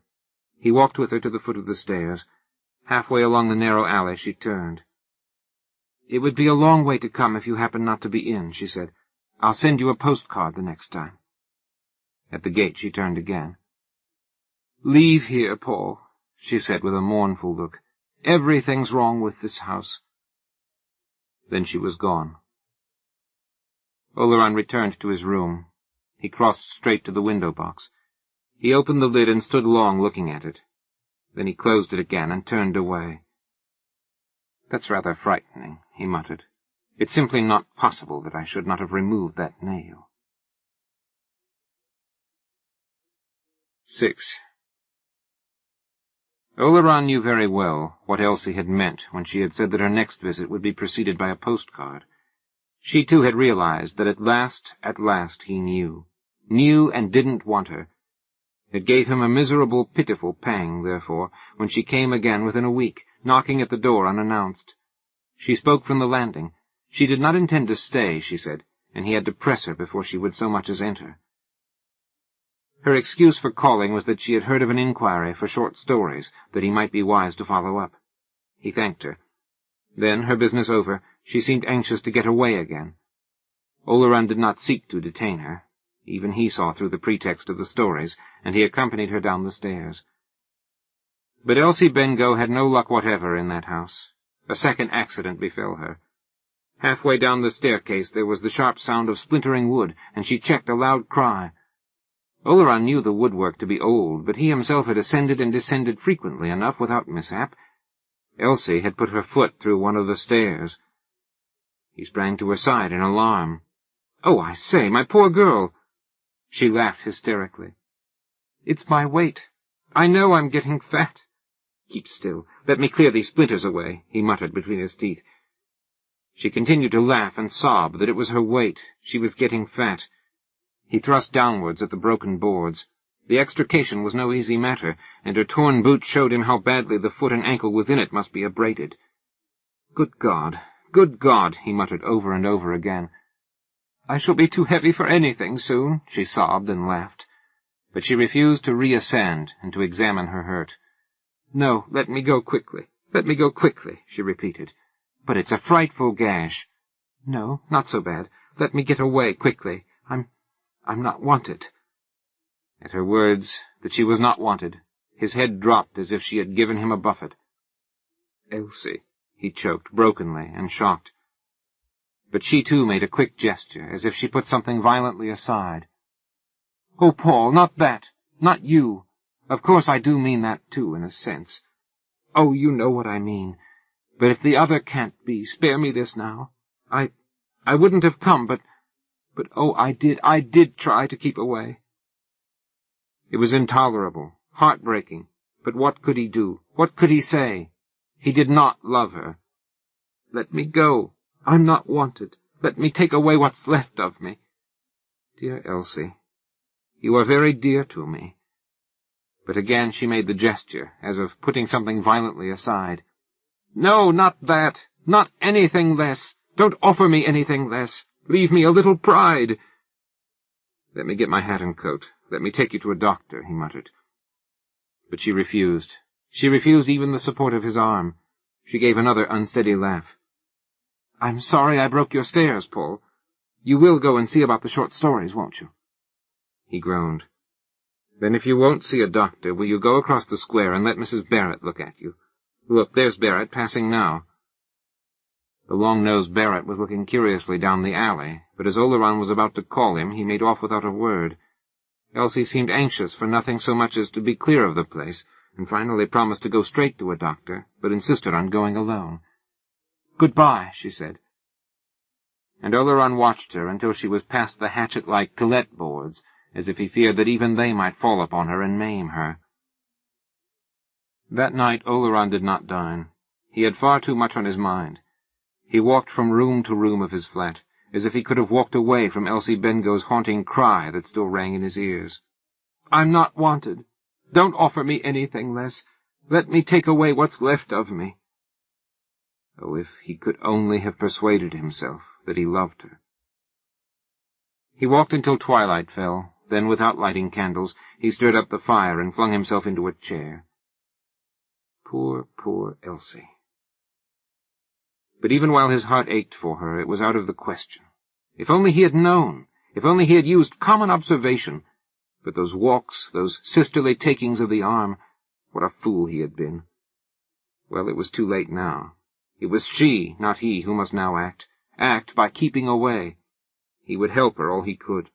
He himself would not sit in her presence. If she came, he would hurry her out again as fast as he could. Poor, poor Elsie. His room grew dark, the fire burned dead, and he continued to sit, wincing from time to time as a fresh tortured phrase rang again in his ears. Then suddenly, he knew not why, he found himself anxious for her in a new sense, uneasy about her personal safety. A horrible fancy that even then she might be looking over an embankment down into dark water, that she might even now be glancing up at the hook on the door, took him. Women had been known to do those things. Then there would be an inquest, and he himself would be called upon to identify her, and would be asked how she had come by an ill-healed wound on the hand and a bad abrasion of the ankle. Barrett would say that he had seen her leaving his house. Then he recognized that his thoughts were morbid. By an effort of will he put them aside, and sat for a while listening to the faint creakings and tickings and rappings within his paneling. If only he could have married her. But he couldn't. Her face had risen before him again, as he had seen it on the stairs, drawn with pain and ugly and swollen with tears. Ugly! Yes, positively blubbered. If tears were women's weapons, as they were said to be, such tears were weapons turning against themselves. Suicide again. Then all at once he found himself attentively considering her two accidents. Extraordinary they had been, both of them. He could not have left that old nail standing in the wood. Why, he had fetched tools specially from the kitchen, and he was convinced that that step that had broken beneath her weight had been as sound as the others. It was inexplicable. If these things could happen, anything could happen. There was not a beam nor a jamb in the place that might not fall without warning, not a plank that might not crash inwards, not a nail that might not become a dagger. The whole place was full of life even now. As he sat there in the dark, he heard its crowds of noises as if the house had been one great microphone. Only half conscious that he did so, he had been sitting for some time identifying these noises, attributing to each crack or creak or knock its material cause. But there was one noise which, again not fully conscious of the omission, he had not sought to account for. It had last come some minutes ago. It came again now, a sort of soft, sweeping rustle that seemed to hold an almost inaudible, minute crackling. For half a minute or so it had Oleron's attention. Then his heavy thoughts were of Elsie Bengough again. He was nearer to loving her in that moment than he had ever been. He thought how to some men their loved ones were but the dearer for those poor mortal blemishes that tell us we are but sojourners on earth, with a common fate not far distant, that makes it hardly worthwhile to do anything but love for the time remaining. Strangling sobs, blearing tears, bodies buffeted by sickness, hearts and mind callous and hard with the rubs of the world. How little love there would be were these things a barrier to love. In that sense he did love Elsie Bengough. What her happiness had never moved in him, her sorrow almost awoke. Suddenly his meditation went. His ear had once more become conscious of that soft and repeated noise, the long sweep, with the almost inaudible crackle in it. Again and again it came, with a curious insistence and urgency. It quickened a little as he became increasingly attentive. It seemed to Oleron that it grew louder. All at once he started bolt upright in his chair, tense and listening. The silky rustle came again. He was trying to attach it to something. The next moment he had leapt to his feet, unnerved and terrified. His chair hung poised for a moment, and then went over, setting the fire-irons clattering as it fell. There was only one noise in the world like that which had caused him to spring thus to his feet. The next time it came, Oleron felt behind him at the empty air with his hand, and backed slowly until he found himself against the wall. God in heaven! The ejaculation broke from Oleron's lips. The sound had ceased. The next moment he had given a high cry. "What is it? What's there? Who's there?" The sound of scuttling caused his knees to bend under him for a moment, but that, he knew, was a mouse. That was not something that his stomach turned sick and his mind reeled to entertain. That other sound, the like of which was not in the world, had now entirely ceased. And again he called. He called and continued to call, and then another terror, a terror of the sound of his own voice, seized him. He did not dare to call again. His shaking hand went to his pocket for a match, but found none. He thought there might be matches on the mantelpiece. He worked his way to the mantelpiece round a little recess, without for a moment leaving the wall. Then his hand encountered the mantelpiece, and groped along it. A box of matches fell to the hearth. He could just see them in the firelight, but his hand could not pick them up until he had cornered them inside the fender.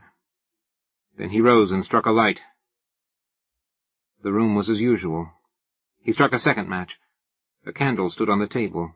He lighted it, and the flame sank for a moment and then burned up clear. Again he looked round.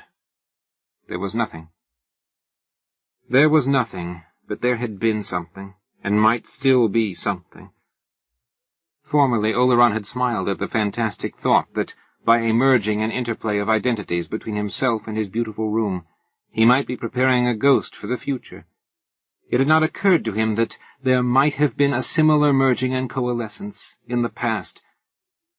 Yet with this staggering impossibility he was now face to face. Something did persist in the house. It had a tenant other than himself, and that tenant, whatsoever or whosoever, had appalled Oleron's soul by producing the sound of a woman brushing her hair. 7. Without quite knowing how he came to be there, Oleron found himself striding over the loose board he had temporarily placed on the step broken by Miss Bengough. He was hatless, and descending the stairs. Not until later did there return to him a hazy memory that he had left the candle burning on the table, had opened the door no wider than was necessary to allow the passage of his body, and had sidled out, closing the door softly behind him. At the foot of the stairs another shock awaited him. Something dashed with a flurry up from the disused cellars and disappeared out of the door. It was only a cat, but Oleron gave a childish sob. He passed out of the gate and stood for a moment under the to-let boards, plucking foolishly at his lip and looking up at the glimmer of light behind one of his red blinds. Then, still looking over his shoulder, he moved stumblingly up the square. There was a small public-house round the corner. Oleron had never entered it, but he entered it now, and put down a shilling that missed the counter by inches. Brandy, he said, and then stooped to look for the shilling. He had the little sawdusted bar to himself. What company there was, carters and labourers and the small tradesmen of the neighbourhood, was gathered in the farther compartment, beyond the space where the white-haired landlady moved among her taps and bottles. Oleron sat down on a hardwood settee with a perforated seat, drank half his brandy, and then, thinking he might as well drink it as spill it, finished it. Then he fell to wondering which of the men whose voices he heard across the public-house would undertake the removal of his effects on the morrow. In the meantime he ordered more brandy. For he did not intend to go back to that room where he had left the candle burning. Oh, no. He couldn't have faced even the entry and the staircase with the broken step, certainly not that pith-white, fascinating room. He would go back for the present to his old arrangement, of workroom and separate sleeping quarters. He would go to his old landlady at once, presently, when he had finished his brandy, and see if she could put him up for the night. His glass was empty now. He rose, had it refilled, and sat down again. And if anybody asked his reason for removing again? Oh, he had reason enough. Reason enough. Nails that put themselves back into wood again and gashed people's hands, steps that broke when you trod on them, and women who came into a man's place and brushed their hair in the dark were reasons enough. He was querulous and injured about it all. He had taken the place for himself, not for invisible women to brush their hair in. That lawyer fellow in Lincoln's Inn should be told so, too, before many hours were out. It was outrageous, letting people in for agreements like that. A cut-glass partition divided the compartment where Oleron sat from the space where the white-haired landlady moved, but it stopped 7 or 8 inches above the level of the counter. There was no partition at the further bar. Presently Oleron, raising his eyes, saw that faces were watching him through the aperture. The faces disappeared when he looked at them. He moved to a corner where he could not be seen from the other bar, but this brought him into line with the white-haired landlady. She knew him by sight, had doubtless seen him passing and repassing, and presently she made a remark on the weather. Oleron did not know what he replied, but it sufficed to call forth the further remark that the winter had been a bad one for influenza, but that the spring weather seemed to be coming at last. Even this slight contact with the commonplace steadied Oleron a little. An idle, nascent wonder whether the landlady brushed her hair every night, and if so, whether it gave out those little electric cracklings, was shut down with a snap, and Oleron was better. With his next glass of brandy, he was all for going back to his flat. Not go back? Indeed, he would go back. They should very soon see whether he was to be turned out of his place like that. He began to wonder why he was doing the rather unusual thing he was doing at that moment. Unusual for him, sitting hatless, drinking brandy in a public-house. Suppose he were to tell the white-haired landlady all about it, to tell her that a caller had scratched her hand on a nail, had later had the bad luck to put her foot through a rotten stair, and that he himself, in an old house full of squeaks and creaks and whispers, had heard a minute noise, and had bolted from it in fright. What would she think of him? That he was mad, of course. Pshaw, the real truth of the matter was that he hadn't been doing enough work to occupy him. He had been dreaming his days away, filling his head with a lot of moonshine about a new Romilly, as if the old one was not good enough, and now he was surprised that the devil should enter an empty head. Yes, he would go back. He would take a walk in the air first. He hadn't walked enough lately. And then he would take himself in hand, settle the hash of that 16th chapter of Romilly. Fancy, he had actually been fool enough to think of destroying 15 chapters. And thenceforward he would remember that he had obligations to his fellow men, and work to do in the world. There was the matter in a nutshell. He finished his brandy and went out. He had walked for some time before any other bearing of the matter than that on himself occurred to him. At first the fresh air had increased the heady effect of the brandy he had drunk, but afterwards his mind grew clearer than it had been since morning, and the clearer it grew, the less final did his boastful self-assurances become, and the firmer his conviction that, when all explanations had been made, there remained something that could not be explained. His hysteria of an hour before had passed. He grew steadily calmer, but the disquieting conviction remained. A deep fear took possession of him. It was a fear for Elsie. For something in his place was inimical to her safety. Of themselves, her two accidents might not have persuaded him of this, but she herself had said it. "I'm not wanted here." And she had declared that there was something wrong with the place. She had seen it before he had. Well and good. One thing stood out clearly, namely, that if this was so, she must be kept away for quite another reason than that which had so confounded and humiliated Oleron. Luckily she had expressed her intention of staying away. She must be held to that intention. He must see to it. And he must see to it all the more that he now saw his first example, never to set foot in the place again, was absurd. People did not do that kind of thing. With Elsie made secure, he could not with any respect to himself suffer himself to be turned out by a shadow, nor even by a danger merely because it was a danger. He had to live somewhere, and he would live there. He must return. He mastered the faint chill of fear that came with the decision, and turned in his walk abruptly. Should fear grow on him again, he would perhaps take one more glass of brandy. But by the time he reached the short street that led to the square, he was too late for more brandy. The little public-house was still lighted, but closed, and one or two men were standing talking on the curb. Oleron noticed that a sudden silence fell on them as he passed, and he noticed further that the long-nosed Barrett, whom he passed a little lower down, did not return his good night. He turned in at the broken gate, hesitated merely an instant in the alley, and then mounted his stairs again. Only an inch of candle remained in the Sheffield stick, and Oleron did not light another one. Deliberately he forced himself to take it up, and to make the tour of his 5 rooms before retiring. It was as he returned from the kitchen across his little hall that he noticed that a letter lay on the floor. He carried it into his sitting-room, and glanced at the envelope before opening it. It was unstamped, and had been put into the door by hand. Its handwriting was clumsy, and it ran from beginning to end without comma or period. Oleron read the first line, turned to the signature, and then finished the letter. It was from the man Barrett, and it informed Oleron that he, Barrett, would be obliged if Mr. Oleron would make other arrangements for the preparing of his breakfasts and the cleaning out of his place. The sting lay in the tail, that is to say, the postscript. This consisted of a text of Scripture. It embodied an allusion that could only be to Elsie Bengough. The seldom-seen frown had cut deeply into Oleron's brow. So, that was it. Very well, they would see about that on the morrow. For the rest, this seemed merely another reason why Elsie should keep away. Then his suppressed rage broke out. The foul-minded lot! The devil himself could not have given a leer at anything that had ever passed between Paul Oleron and Elsie Bengough, yet this nosing rascal must be prying and talking. Oleron crumpled the paper up, held it in the candle flame, and then ground the ashes under his heel. One useful purpose, however, the letter had served. It had created in Oleron a wrathful blaze that effectually banished pale shadows. Nevertheless, one other puzzling circumstance was to close the day. As he undressed, he chanced to glance at his bed. The coverlets bore an impress as if somebody had lain on them. Oleron could not remember that he himself had lain down during the day. Offhand he would have said that certainly he had not. But after all, he could not be positive.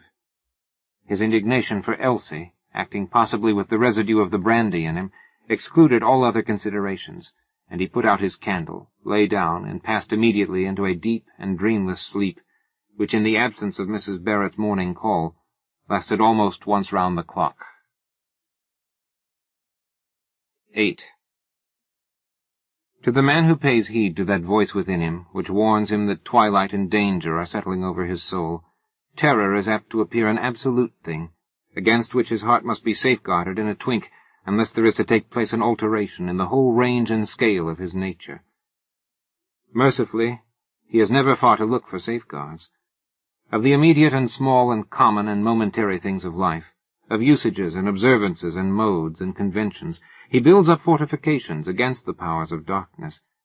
He is even content that not terror only, but joy also, should for working purposes be placed in the category of the absolute things, and the last treason he will commit will be that breaking down of terms and limits that strikes not at one man, but at the welfare of the souls of all. In his own person, Oleron began to commit this treason.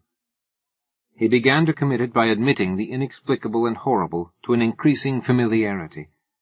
He did it insensibly, unconsciously, by a neglect of the things that he now regarded it as an impertinence in Elsie Bengough to have prescribed. 2 months before, the words, "a haunted house," applied to his lovely, bemusing dwelling, would have chilled his marrow. Now, his scale of sensation becoming depressed, he could ask, "Haunted by what?" and remain unconscious that horror, when it can be proved to be relative, by so much loses its proper quality.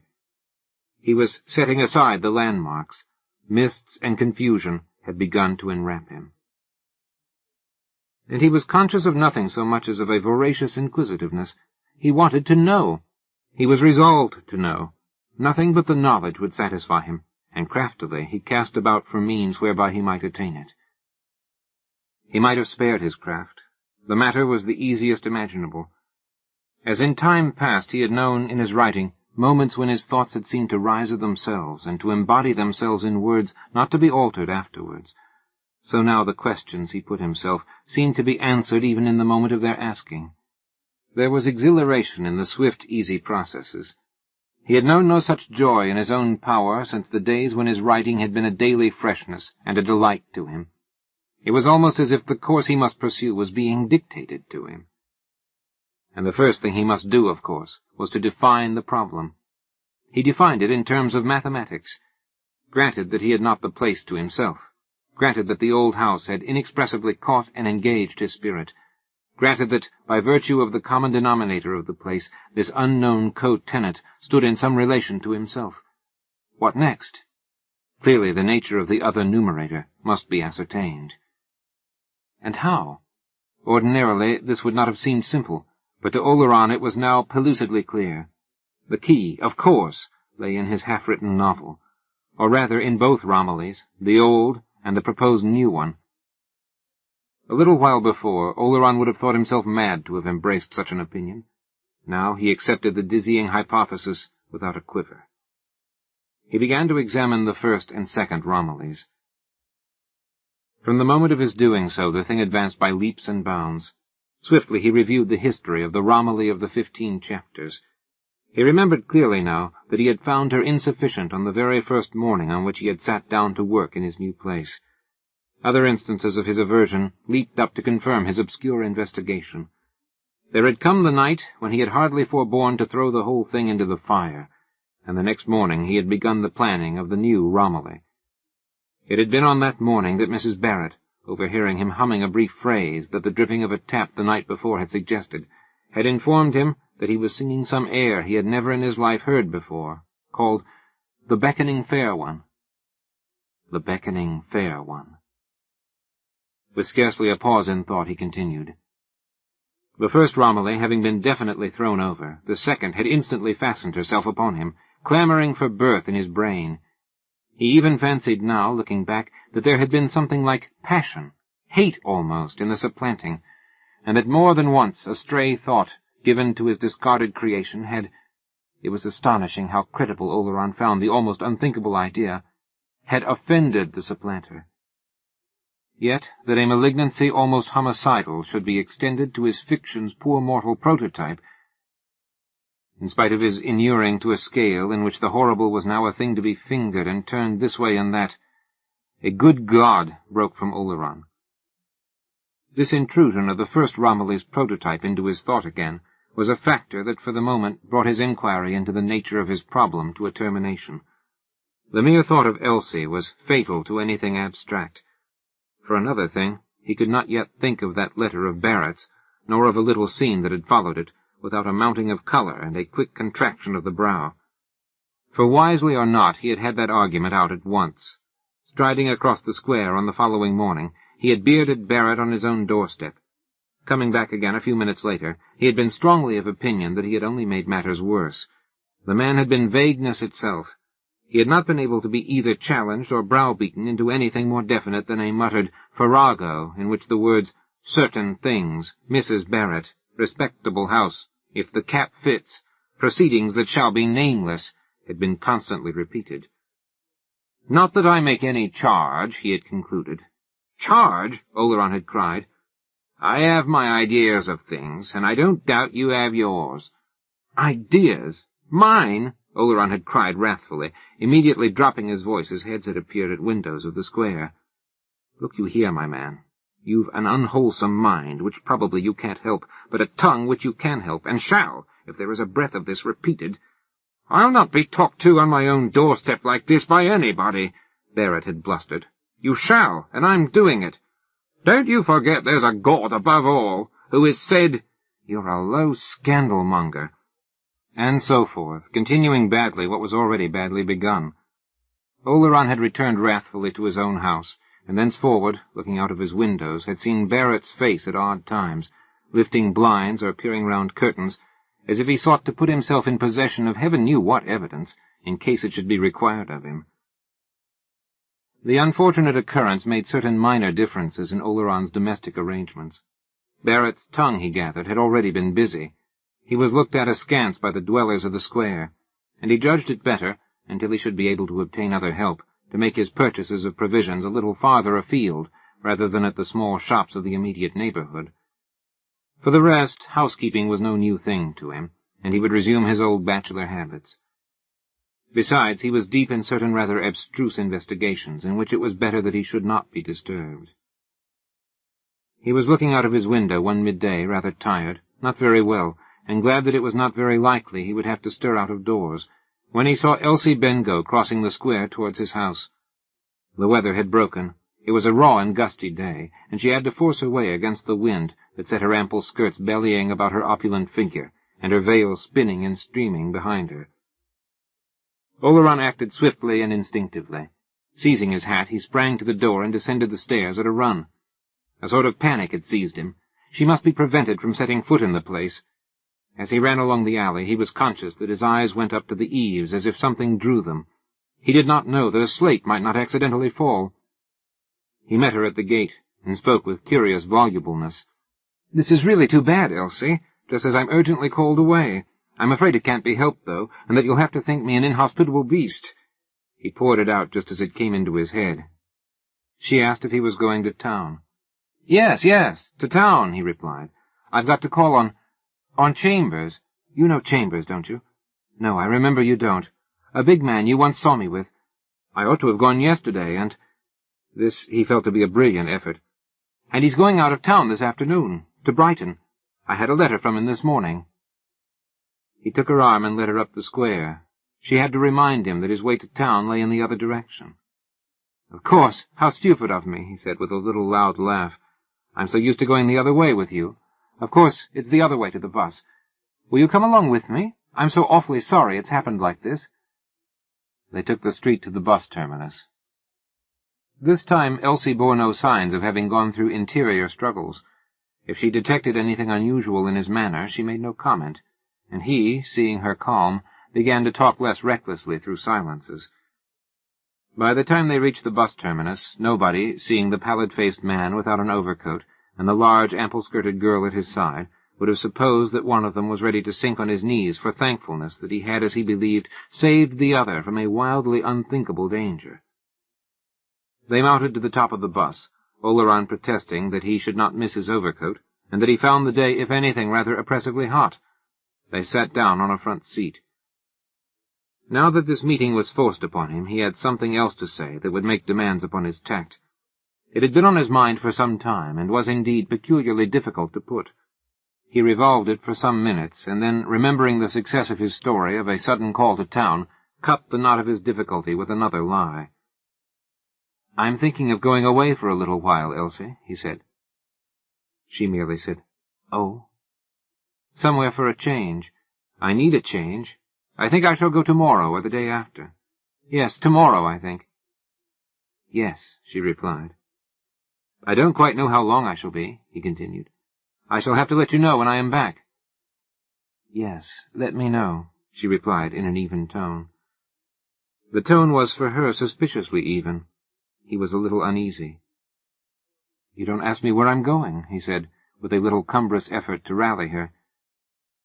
She was looking straight before her, past the bus driver. "I know," she said. He was startled. "How? You know?" "You're not going anywhere," she replied. He found not a word to say. It was a minute or so before she continued, in the same controlled voice she had employed from the start. "You're not going anywhere. You weren't going out this morning. You only came out because I appeared. Don't behave as if we were strangers, Paul." A flush of pink had mounted to his cheeks. He noticed that the wind had given her the pink of early rhubarb. Still he found nothing to say. "Of course you ought to go away," she continued. "I don't know whether you look at yourself often in the glass, but you're rather noticeable. Several people have turned to look at you this morning. So of course you ought to go away. But you won't, and I know why." He shivered, coughed a little, and then broke silence. "Then if you know, there's no use in continuing this discussion," he said curtly. "Not for me, perhaps, but there is for you," she replied. "Shall I tell you what I know?" "No," he said, in a voice slightly raised. "No?" she asked, her round eyes earnestly on him. "No." Again he was getting out of patience with her. Again he was conscious of the strain. Her devotion and fidelity and love plagued him. She was only humiliating both herself and him. It would have been bad enough had he ever, by word or deed, given her cause for thus fastening herself on him. But there, that was the worst of that kind of life for a woman. Women such as she, business women, in and out of offices all the time, always, whether they realized it or not, made comradeship a cover for something else. They accepted the unconventional status, came and went freely as men did, were honestly taken by men at their own valuation, and then it turned out to be the other thing after all, and they went and fell in love. No wonder there was gossip in shops and squares and public houses.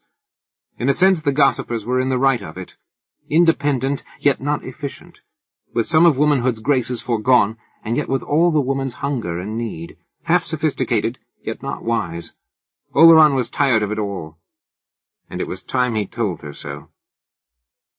"I suppose," he said tremblingly, looking down between his knees, "I suppose the real trouble is in the life women who earn their own living are obliged to lead."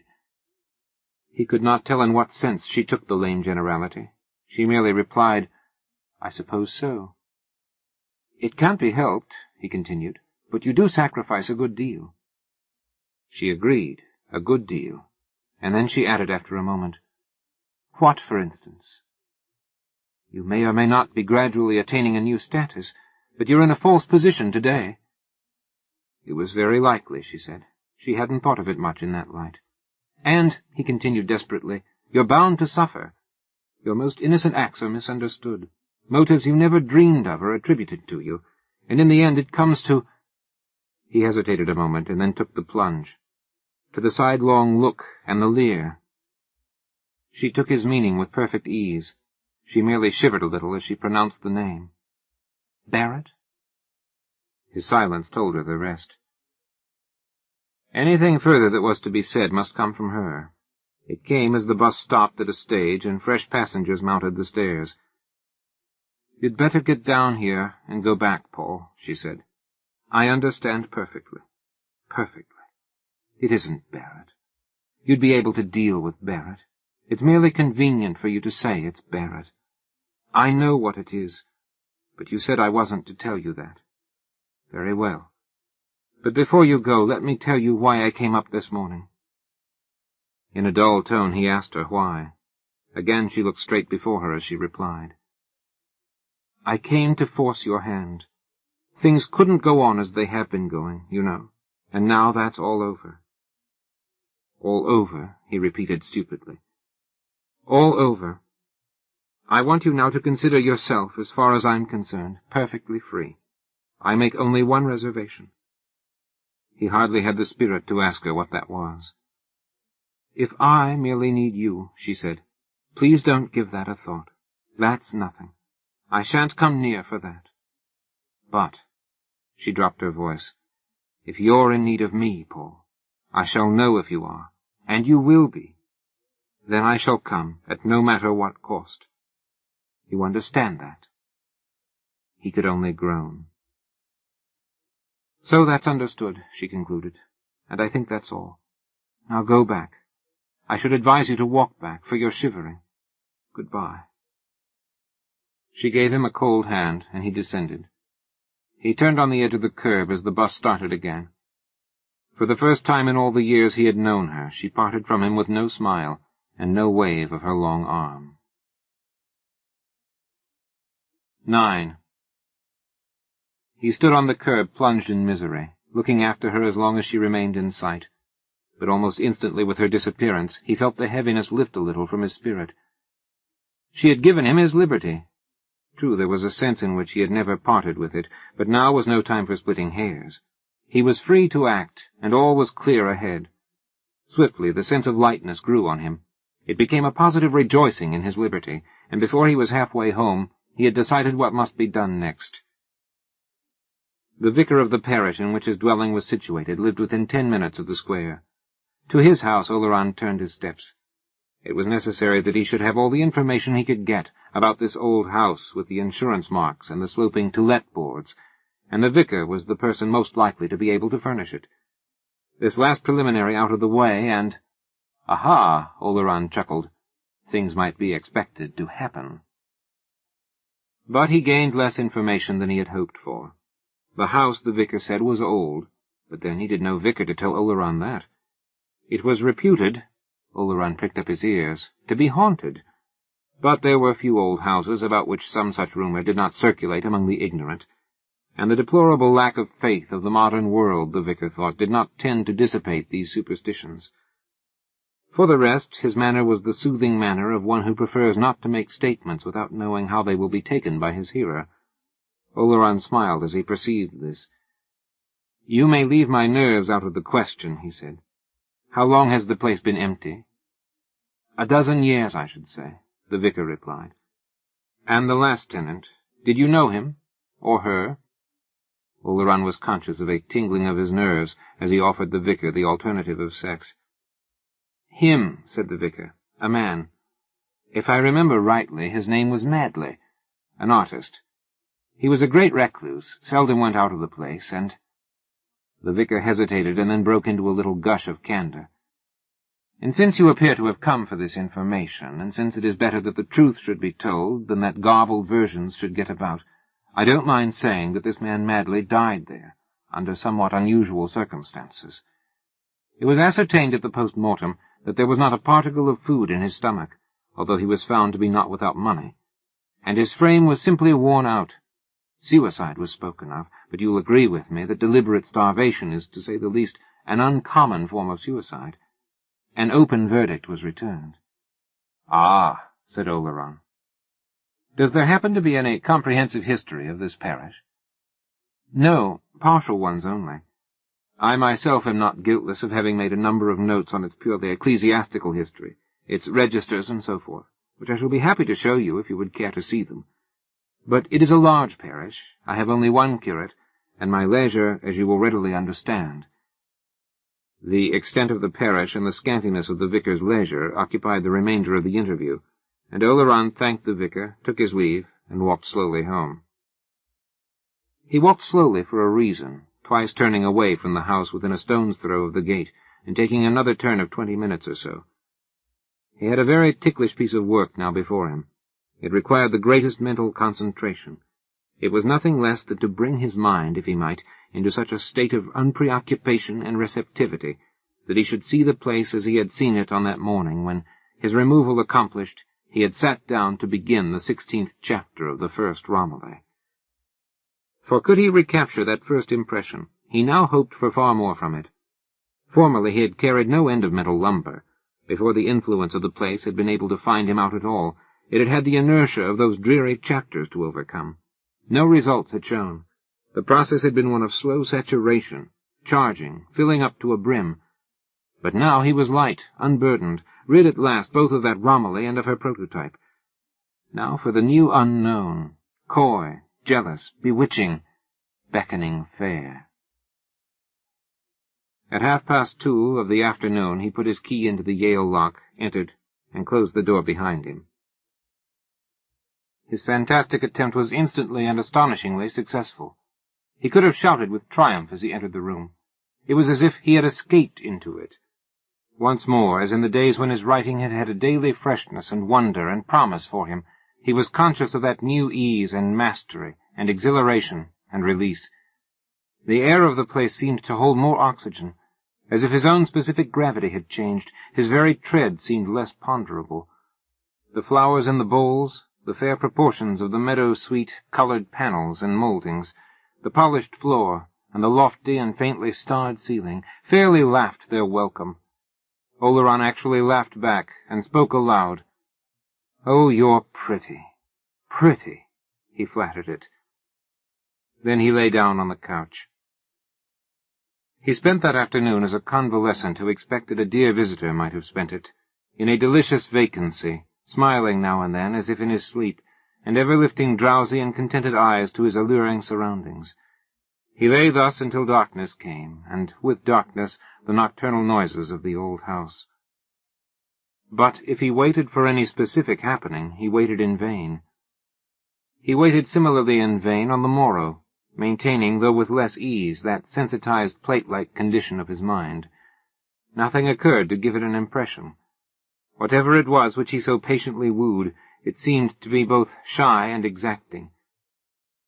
Then on the third day he thought he understood. A look of gentle drollery and cunning came into his eyes, and he chuckled. "Oh-ho! Oh-ho! Well, if the wind sits in that quarter, we must see what else there is to be done. What is there now? No, I won't send for Elsie. We don't need a wheel to break the butterfly on. We won't go to those lengths, my butterfly." He was standing musing, thumbing his lean jaw, looking aslant. Suddenly he crossed to his hall, took down his hat, and went out. "My lady is coquettish, is she? Well, we'll see what a little neglect will do," he chuckled as he went down the stairs. He sought a railway station, got into a train, and spent the rest of the day in the country. Oh yes, Oleron thought he was the man to deal with fair ones who beckoned and invited, and then took refuge in shyness and hanging back. He did not return until after 11 that night.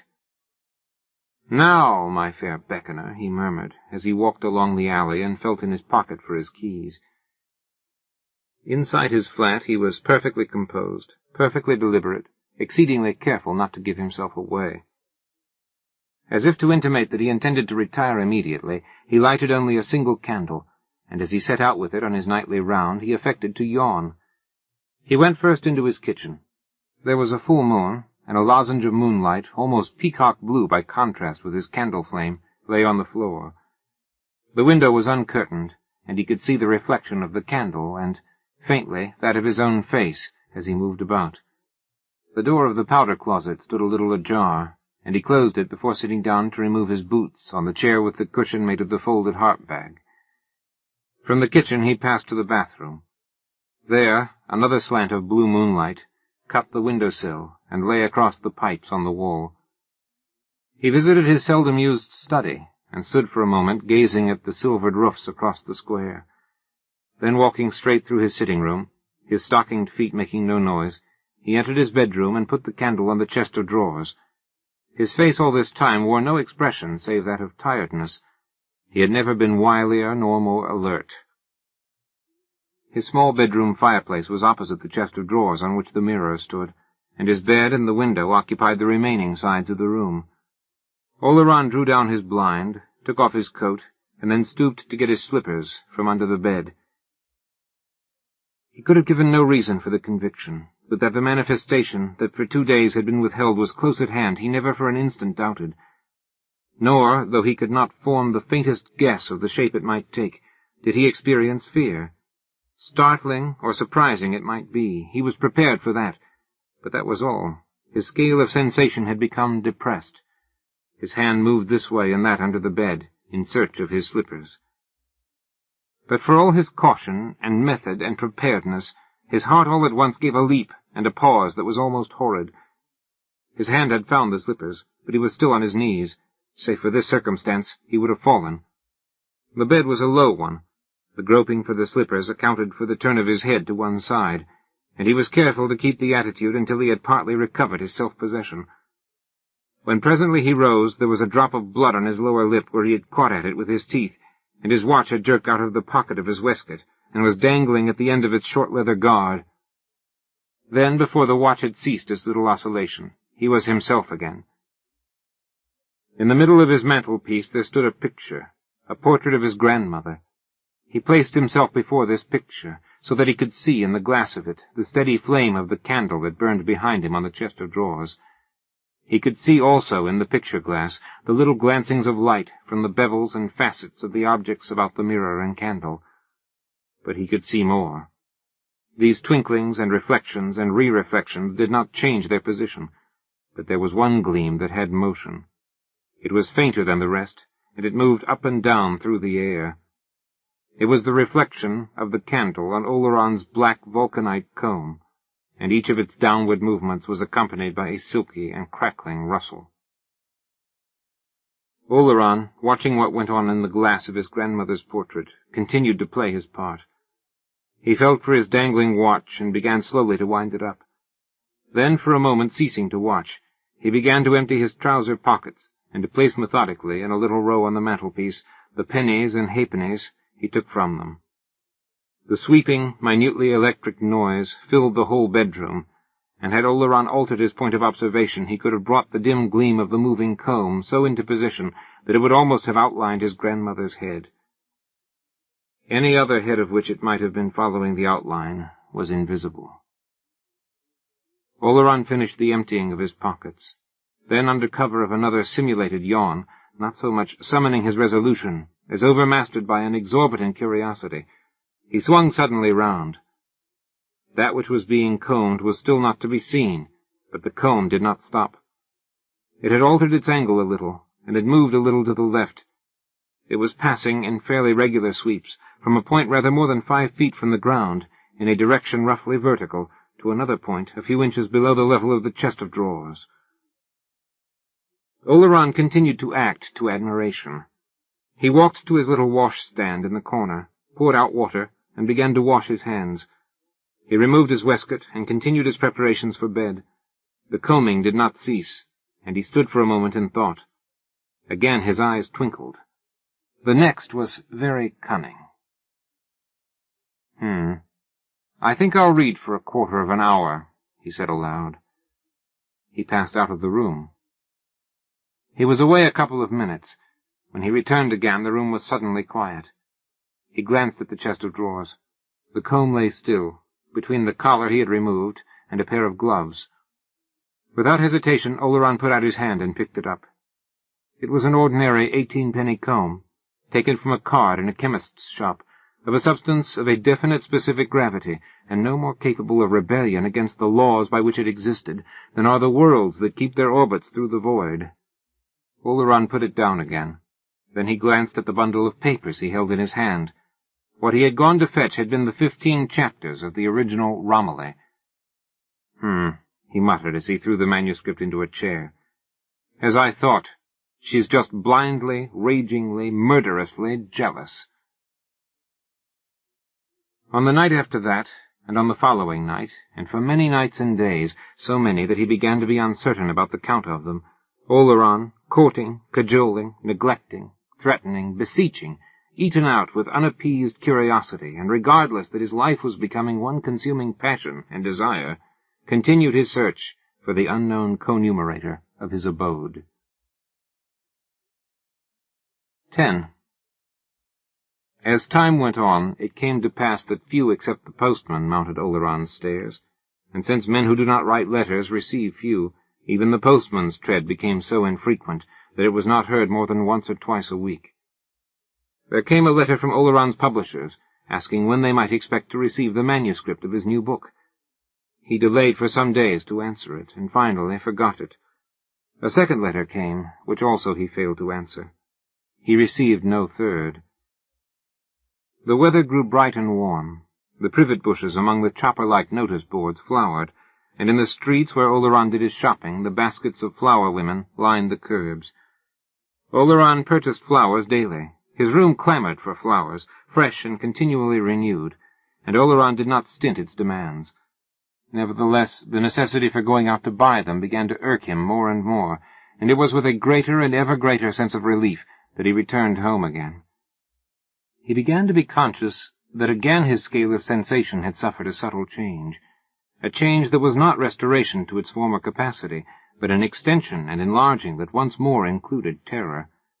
It admitted it in an entirely new form, lux orco tenebrae Jovi. The name of this terror was agoraphobia. Oleron had begun to dread air and space, and the horror that might pounce upon the unguarded back. Presently he so contrived it that his food and flowers were delivered daily at his door. He rubbed his hands when he had hit upon this expedient. That was better. Now he could please himself whether he went out or not. Quickly he was confirmed in his choice. It became his pleasure to remain immured. But he was not happy, or if he was, his happiness took an extraordinary turn. He fretted discontentedly, could sometimes have wept for mere weakness and misery, and yet he was dimly conscious that he would not have exchanged his sadness for all the noisy mirth of the world outside. And speaking of noise, much noise, now caused him the acutest discomfort. It was hardly more to be endured than that new-born fear that kept him, on the increasingly rare occasions when he did go out, sidling close to walls and feeling friendly railings with his hand.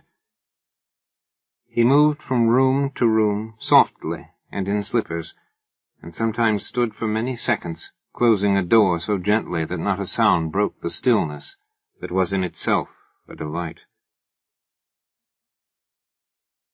Sunday now became an intolerable day to him, for since the coming of the fine weather there had begun to assemble in the square under his windows each Sunday morning certain members of the sect to which the long-nosed Barrett adhered. These came with a great drum and large brass-bellied instruments. Men and women uplifted anguished voices, struggling with their God, and Barrett himself, with upraised face and closed eyes and working brows, prayed that the sound of his voice might penetrate the ears of all unbelievers, as it certainly did Oleron's. One day, in the middle of one of these rhapsodies, Oleron sprang to his blind and pulled it down, and heard, as he did so, his own name made the object of a fresh torrent of outpouring. And sometimes, but not as expecting a reply, Oleron stood still and called softly. Once or twice he called, "Romilly," and then waited. but more often his whispering did not take the shape of a name. There was one spot in particular of his abode that he began to haunt with increasing persistency. This was just within the opening of his bedroom door. He had discovered one day that by opening every door in his place, always excepting the outer one, which he only opened unwillingly, and by placing himself on this particular spot, he could actually see to a greater or less extent into each of his 5 rooms without changing his position. He could see the whole of his sitting room, all of his bedroom except the part hidden by the open door, and glimpses of his kitchen, bathroom, and of his rarely used study. He was often in this place, breathless and with his finger on his lip. One day, as he stood there, he suddenly found himself wondering whether this Mantley, of whom the vicar had spoken, had ever discovered the strategic importance of the bedroom entry. Light, moreover, now caused him greater disquietude than did darkness. Direct sunlight, of which, as the sun passed daily round the house, each of his rooms had now its share, was like a flame in his brain, and even diffused light was a dull and numbing ache. He began, at successive hours of the day, one after another, to lower his crimson blinds. He made short and daring excursions in order to do this, but he was ever careful to leave his retreat open, in case he should have sudden need of it. Presently this lowering of the blinds had become a daily methodical exercise, and his rooms, when he had been his round, had the blood-red half-light of a photographer's dark-room. One day, as he drew down the blind of his little study and backed in good order out of the room again, he broke into a soft laugh. "That builds Mr. Barrett," he said, and the baffling of Barrett continued to afford him mirth for an hour. But on another day, soon after, he had a fright that left him trembling also for an hour. He had seized the cord to darken the window over the seat in which he had found the harp-bag, and was standing with his back well protected in the embrasure, when he thought he saw the tail of a black-and-white check skirt disappear round the corner of the house. He could not be sure. Had he run to the window of the other wall, which was blinded, the skirt must have been already past, but he was almost sure that it was Elsie. He listened in an agony of suspense for her tread on the stairs. But no tread came, and after 3 or 4 minutes he drew a long breath of relief. "By Jove, but that would have compromised me horribly," he muttered. And he continued to mutter from time to time, "Horribly compromising. No woman would stand that. Not any kind of woman. Oh, compromising in the extreme." Yet he was not happy. He could not have assigned the cause of the fits of quiet weeping which took him sometimes. They came and went like the fitful illumination of the clouds that travelled over the square. And perhaps, after all, if he was not happy, he was not unhappy. Before he could be unhappy, something must have been withdrawn, and nothing had been granted. He was waiting for that granting, in that flower-laden, frightfully enticing apartment of his, with the pith-white walls, tinged and subdued by the crimson blinds to a blood-like gloom. He paid no heed to it that his stock of money was running perilously low, now that he had ceased to work. Ceased to work? He had not ceased to work. They knew very little about it to suppose that Oleron had ceased to work. He was in truth only now beginning to work. He was preparing such a work. Such a mistress was a-making in the gestation of his art. Let him but get this period of probation and poignant waiting over, and men should see.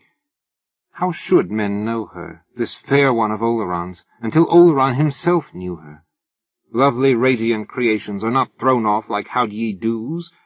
The men to whom it is committed to father them must weep wretched tears, as Oleron did, must swell with vain presumptuous hopes, as Oleron did, must pursue, as Oleron pursued, the capricious, fair, mocking, slippery, eager spirit, that ever eluding, ever sees to it that the chase does not slacken. Let Oleron but hunt this huntress a little longer, he would have her sparkling and panting in his arms yet. Oh no, they were very far from the truth, who supposed that Oleron had ceased to work. And if all else was falling away from Oleron, gladly he was letting it go. So do we all when our fair ones beckon.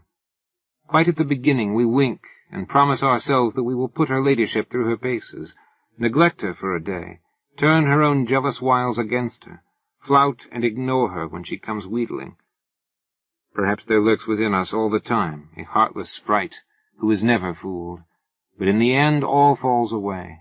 She beckons, and all goes. And so Oleron kept his strategic post within the frame of his bedroom door, and watched, and waited, and smiled, with his finger on his lips. It was his duteous service, his worship, his troth-plighting, all that he had ever known of love.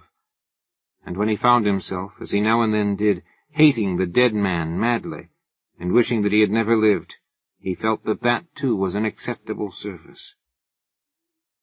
But as he thus prepared himself, as it were, for a marriage, and moped and chafed more and more that the bride made no sign, he made a discovery that he ought to have made weeks before. It was through a thought of the dead madly that he made it. Since that night, when he had thought in his greenness that a little studied neglect would bring the lovely beckoner to her knees, and had made use of her own jealousy to banish her, he had not set eyes on those 15 discarded chapters of Romilly. He had thrown them back into the window-seat, forgotten their very existence, but his own jealousy of Madley put him in mind of hers, of her jilted rival of flesh and blood, and he remembered them. Fool that he had been! Had he then expected his desire to manifest herself, while there still existed the evidence of his divided allegiance? What, and she with a passion so fierce and scented that it had not hesitated at the destruction, twice attempted, of her rival? Fool that he had been! But if that was all the pledge and sacrifice she required, she should have it. Ah, yes, and quickly. He took the manuscript from the window-seat and brought it to the fire. He kept his fire always burning now. The warmth brought out the last vestige of odor of the flowers with which his room was banked. He did not know what time it was. Long since he had allowed his clock to run down. It had seemed a foolish measurer of time in regard to the stupendous things that were happening to Oleron. But he knew it was late. He took the Romilly manuscript and knelt before the fire. But he had not finished removing the fastening that held the sheets together before he suddenly gave a start, turned his head over his shoulder, and listened intently. The sound he had heard had not been loud. It had been, indeed, no more than a tap, twice or thrice repeated. But it had filled Oleron with alarm. His face grew dark as it came again. He heard a voice outside on his landing. "Paul! Paul!" It was Elsie's voice. "Paul! I know you're in. I want to see you." He cursed her under his breath, but kept perfectly still. He did not intend to admit her. "Paul! You're in trouble. I believe you're in danger. At least come to the door." Oleron smothered a low laugh. It sometimes amused him that she, in such danger herself, should talk to him of his danger. Well, if she was, serve her right. She knew, or said she knew, all about it. "Paul! Paul!" "Paul, Paul," he mimicked her under his breath. "Oh, Paul, it's horrible." Horrible, was it, thought Oleron. Then let her get away. "I only want to help you, Paul. I didn't promise not to come if you needed me." He was impervious to the pitiful sob that interrupted the low cry. The devil take the woman. Should he shout to her to go away and not come back? No. Let her call and knock and sob. She had a gift for sobbing. She mustn't think her sobs would move him. They irritated him, so that he set his teeth and shook his fist at her. But that was all. Let her sob. "Paul! Paul!" With his teeth hard set, he dropped the first page of Romilly into the fire. Then he began to drop the rest in, sheet by sheet. For many minutes the calling behind his door continued. Then suddenly it ceased. He heard the sound of feet slowly descending the stairs. He listened for the noise of a fall, or a cry, or the crash of a piece of the handrail of the upper landing, but none of these things came. She was spared. Apparently her rival suffered her to crawl abject and beaten away. Oleron heard the passing of her steps under his window. Then she was gone. He dropped the last page into the fire, and then, with a low laugh, rose. He looked fondly round his room. "Lucky to get away like that," he remarked. "She wouldn't have got away if I'd given her as much as a word or a look. What devils these women are! But no, I oughtn't to say that. One of them showed forbearance. Who showed forbearance, and what was forborne? Ah, Oleron knew. Contempt, no doubt, had been at the bottom of it, but that didn't matter. The pestering creature had been allowed to go unharmed. Yes, she was lucky. Oleron hoped she knew it.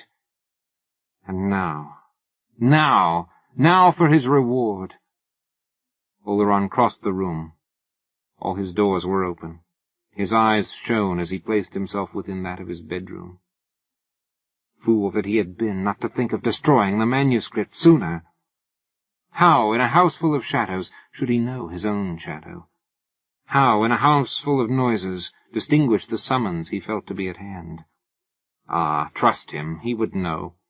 The place was full of a jugglery of dim lights, the blind at his elbow that allowed the light of a street lamp to struggle vaguely through, the glimpse of greeny-blue moonlight seen through the distant kitchen door, the sulky glow of the fire under the black ashes of the burnt manuscript, the glimmering of the tulips and the moon-daisies and the narcissi in the bowls and jugs and jars.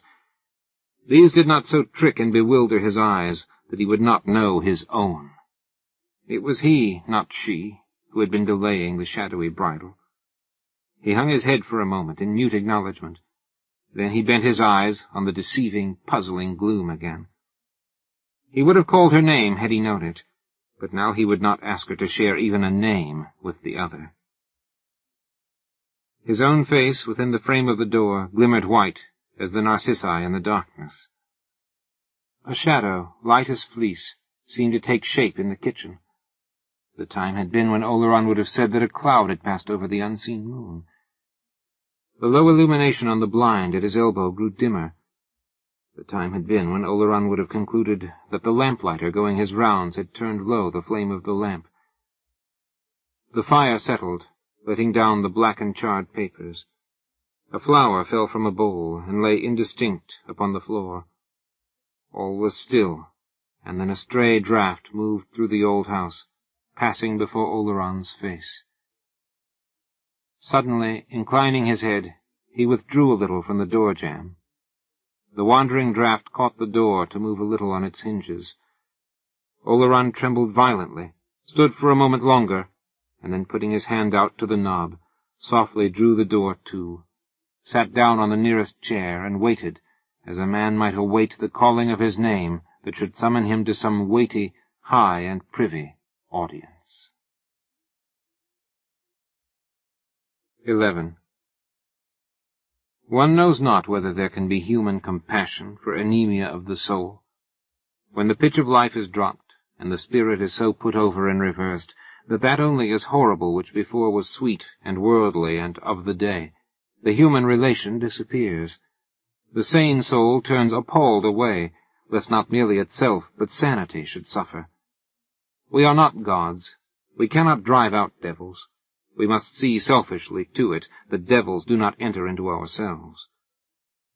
And this we must do even though love so transfuse us that we may well deem our nature to be half divine. We shall but speak of honor and duty in vain. The letter dropped within the dark door will lie unregarded, or if regarded for a brief instant between two unspeakable lapses, left and forgotten again.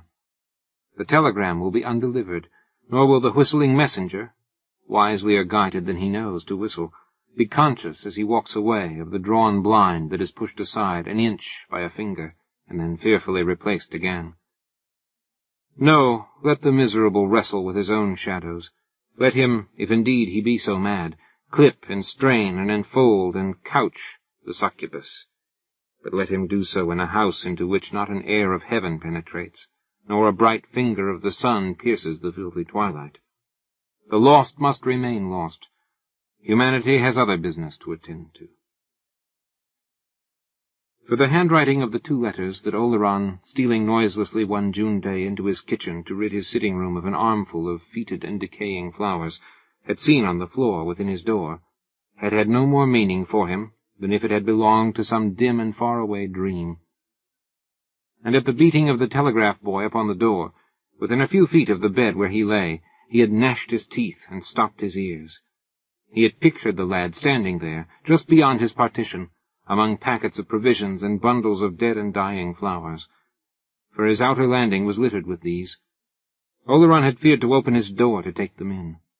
After a week, the errand lads had reported that there must be some mistake about the order, and had left no more. Inside, in the red twilight, the old flowers turned brown and fell and decayed where they lay.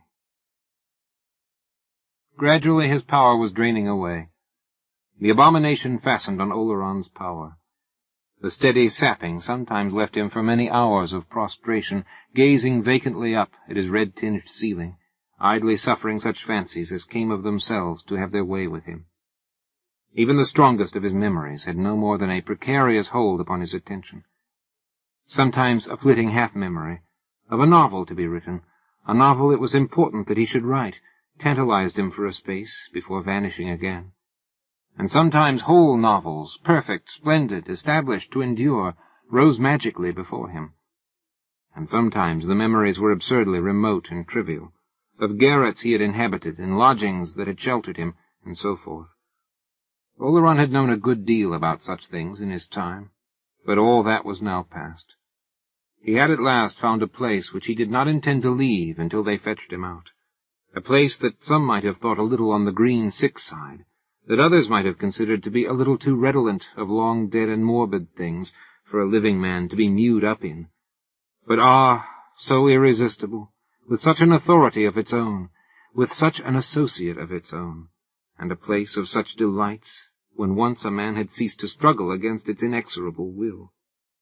A novel? Somebody ought to write a novel about a place like that. There must be lots to write about in a place like that, if one could but get to the bottom of it. It had probably already been painted, by a man called Madley who had lived there. But Oleron had not known this Madley, had a strong feeling that he wouldn't have liked him, would rather he had lived somewhere else, really couldn't stand the fellow, hated him madly, in fact. That was a joke. He seriously doubted whether the man had led the life he ought. Oleron was in two minds sometimes whether he wouldn't tell that long-nosed guardian of the public morals across the way about him, but probably he knew, and had made his praying hullabaloos for him also. That was his line. Why, Oleron himself had had a dust-up with him about something or other, some girl or other. Elsie Bengough, her name was, he remembered. Oleron had moments of deep uneasiness about this Elsie Bengough. Or rather, he was not so much uneasy about her as restless about the things she did. Chief of these was the way in which she persisted in thrusting herself into his thoughts, and whenever he was quick enough, he sent her packing the moment she made her appearance there. The truth was that she was not merely a bore. She had always been that. It had now come to the pitch when her very presence in his fancy was inimical to the full enjoyment of certain experiences. She had no tact, really ought to have known that people are not at home to the thoughts of everybody all the time, ought in mere politeness to have allowed him certain seasons quite to himself, and was monstrously ignorant of things if she did not know, as she appeared not to know, that there were certain special hours when a man's veins ran with fire and daring and power, in which he had a reasonable right to treat folk as he had treated that prying Barrett, to shut them out completely. But no, up she popped, the thought of her, and ruined all. Bright, towering fabrics, by the side of which even those perfect magical novels of which he dreamed were dun and grey, vanished utterly at her intrusion. It was as if a fog should suddenly quench some fair beaming star, as if at the threshold of some golden portal prepared for Oleron a pit should suddenly gape, as if a bat-like shadow should turn the growing dawn to murk and darkness again. Therefore Oleron strove to stifle even the nascent thought of her. Nevertheless, there came an occasion on which this woman Bengough absolutely refused to be suppressed. Oleron could not have told exactly when this happened. He only knew by the glimmer of the street lamp on his blind that it was some time during the night, and that for some time she had not presented herself. He had no warning, none, of her coming. She just came, was there. Strive as he would, he could not shake off the thought of her, nor the image of her face. She haunted him. But for her to come at that moment, of all moments, really, it was past belief. How she could endure it, Oleron could not conceive. Actually, to look on, as it were, at the triumph of a rival. Good God, it was monstrous. Tact? Reticence? He had never credited her with an overwhelming amount of either. But he had never attributed mere... Oh, there was no word for it. Monstrous! Monstrous! Did she intend thenceforward? Good God! To look on? Oleron felt the blood rush up to the roots of his hair with anger against her. "Damnation take her!" he choked. But the next moment his heat and resentment had changed to a cold sweat of cowering fear. Panic-stricken, he strove to comprehend what he had done. For though he knew not what, he knew he had done something fatal, irreparable, blasting. Anger he had felt, but not this blaze of ire that suddenly flooded the twilight of his consciousness with a white infernal light. That appalling flash was not his. Not his, that open rift of bright and searing hell. Not his. Not his. His had been the hand of a child, preparing a puny blow. But what was this other horrific hand that was drawn back to strike in the same place? Had he set that in motion? Had he provided the spark that had touched off the whole accumulated power of that formidable and relentless place? He did not know. He only knew that that poor igniting particle in himself was blown out, that, oh, impossible, a clinging kiss, how else to express it, had changed on his very lips to a gnashing and a removal, and that for very pity of the awful odds he must cry out to her against whom he had lately raged to guard herself. Guard herself! "Look out!" he shrieked aloud. The revulsion was instant. As if a cold, slow billow had broken over him, he came to find that he was lying in his bed, that the mist and horror that had for so long enwrapped him had departed, that he was Paul Oleron, and that he was sick, naked, helpless, and unutterably abandoned and alone. His faculties, though weak, answered at last to his calls upon them, and he knew that it must have been a hideous nightmare that had left him sweating and shaking thus. Yes, he was himself, Paul Oleron, a tired novelist, already past the summit of his best work, and slipping downhill again, empty-handed from it all. He had struck short in his life's aim. He had tried too much, had overestimated his strength, and was a failure. A failure. It all came to him in the single word, enwrapped and complete. It needed no sequential thought. He was a failure. He had missed, and he had missed not one happiness, but two. He had missed the ease of this world, which men love, and he had missed also that other shining prize, for which men forgo ease, the snatching and holding and triumphant bearing up aloft of which is the only justification of the mad adventurer who hazards the enterprise. And there was no second attempt. Fate has no morrow. Oleron's morrow must be to sit down to profitless, ill-done, unrequired work again, and so on the morrow after that, and the morrow after that, and as many morrows as there might be. He lay there, weakly yet sanely considering it. And since the whole attempt had failed, it was hardly worth while to consider whether a little might not be saved from the general wreck. No good would ever come of that half-finished novel. He had intended that it should appear in the autumn, was under contract that it should appear. No matter. It was better to pay forfeit to his publishers than to waste what days were left. He was spent. Age was not far off, and paths of wisdom and sadness were the properest for the remainder of the journey. If only he had chosen the wife, the child, the faithful friend at the fireside, and let them follow in ignis fatuus that list.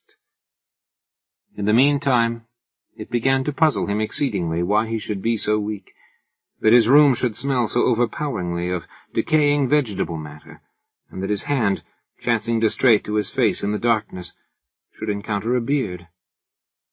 Most extraordinary, he began to mutter to himself. Have I been ill? Am I ill now? And if so, why have they left me alone? Extraordinary. He thought he heard a sound from the kitchen or bathroom. He rose a little on his pillow and listened. Ah, he was not alone, then. It certainly would have been extraordinary if they had left him ill and alone. Alone? Oh, no. He would be looked after. He wouldn't be left, ill, to shift for himself. If everybody else had forsaken him, he could trust Elsie Bengough, the dearest chum he had, for that. Bless her faithful heart. But suddenly a short, stifled, spluttering cry rang sharply out. "Paul!" It came from the kitchen. And in the same moment it flashed upon Oleron, he knew not how, that 2, 3, 5, he knew not how many minutes before, another sound, unmarked at the time, but suddenly transfixing his attention now, had striven to reach his intelligence. This sound had been the slight touch of metal on metal, just such a sound as Oleron made when he put his key into the lock. "Hello! Who's that?" he called sharply from his bed.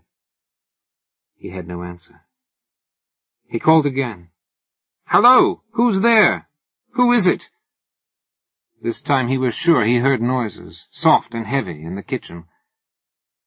"This is a queer thing altogether," he muttered. "By Jove, I'm as weak as a kitten, too. Hello there! Somebody called, didn't they? Elsie, is that you?" Then he began to knock with his hand on the wall at the side of his bed. "Elsie! Elsie! You called, didn't you? Please come here, whoever it is." There was a sound as of a closing door, and then silence. Oleron began to get rather alarmed. "It may be a nurse," he muttered. "Elsie'd have to get me a nurse, of course. She'd sit with me as long as she could spare the time, brave lass, and she'd get a nurse for the rest. But it was awfully like her voice. Elsie, or whoever it is, I can't make this out at all. I must go and see what's the matter." He put one leg out of bed. Feeling its feebleness, he reached with his hand for the additional support of the wall. But before putting out the other leg, he stopped and considered, picking at his new-found beard. He was suddenly wondering whether he dared go into the kitchen. It was such a frightfully long way. No man knew what horror might not leap and huddle on his shoulders if he went so far. When a man has an overmastering impulse to get back into bed, he ought to take heed of the warning and obey it. Besides, why should he go? What was there to go for? If it was that Bengo creature again, let her look after herself. Oleron was not going to have things cramp themselves on his defenseless back for the sake of such a spoil-sport as she. If she was in, let her let herself out again, and the sooner the better for it. Oleron simply couldn't be bothered. He had his work to do. On the morrow, he must set about the writing of a novel with a heroine so winsome, capricious, adorable, jealous, wicked, beautiful, inflaming, and altogether evil, that men should stand amazed. She was coming over him now. He knew by the alteration of the very air of the room when she was near him, and that soft thrill of bliss that had begun to stir in him never came unless she was beckoning. He let go the wall and fell back into bed again as, oh, unthinkable, the other half of that kiss that a gnash had interrupted was placed, how else convey it, on his lips, robbing him of very breath. 12. In the bright June sunlight, a crowd filled the square, and looked up at the windows of the old house with the antique insurance marks in its walls of red brick, and the agent's notice boards hanging like wooden choppers over the paling. 2 constables stood at the broken gate of the narrow entrance alley, keeping folk back. The women kept to the outskirts of the throng, moving now and then as if to see the drawn red blinds of the old house from a new angle, and talking in whispers. The children were in the houses, behind closed doors. A long-nosed man had a little group about him, and he was telling some story over and over again, and another man, little and fat and wide-eyed, sought to capture the long-nosed man's audience with some relation in which a key figured. "And it was revealed to me that there'd been something that very afternoon," the long-nosed man was saying. "I was standing there where Constable Saunders is, or rather I was passing about my business, when they came out. There was no deceiving me. Oh, no deceiving me. I saw her face." "What was it like, Mr. Barrett?" a man asked. "It was like hers whom our Lord said to, 'Woman, doth any man accuse thee? White as paper, and no mistake. Don't tell me.' And so I walks straight across to Mrs. Barrett, and, 'Jane,' I says, 'this must stop, and stop at once. We are commanded to avoid evil,' I says, 'and it must come to an end now. Let him get help elsewhere.' And she says to me, 'John,' she says, 'it's 4 and 6 a week.' Them was her words. 'Jane,' I says, 'if it was £46,000, it should stop.' And from that day to this she hasn't set foot inside that gate." There was a short silence. Then, "Did Mrs. Barrett ever see anything like?" somebody vaguely inquired. Barrett turned austerely on the speaker.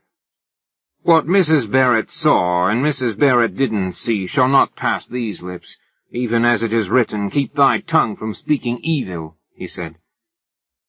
Another man spoke. "He was pretty near canned up in the wagon and horses that night, weren't he, Jim?" "Yes, he hadn't half copped it." "Not standing treat much, neither. He was in the bar all on his own." "So he was. We talked about it." The fat, scared-eyed man made another attempt.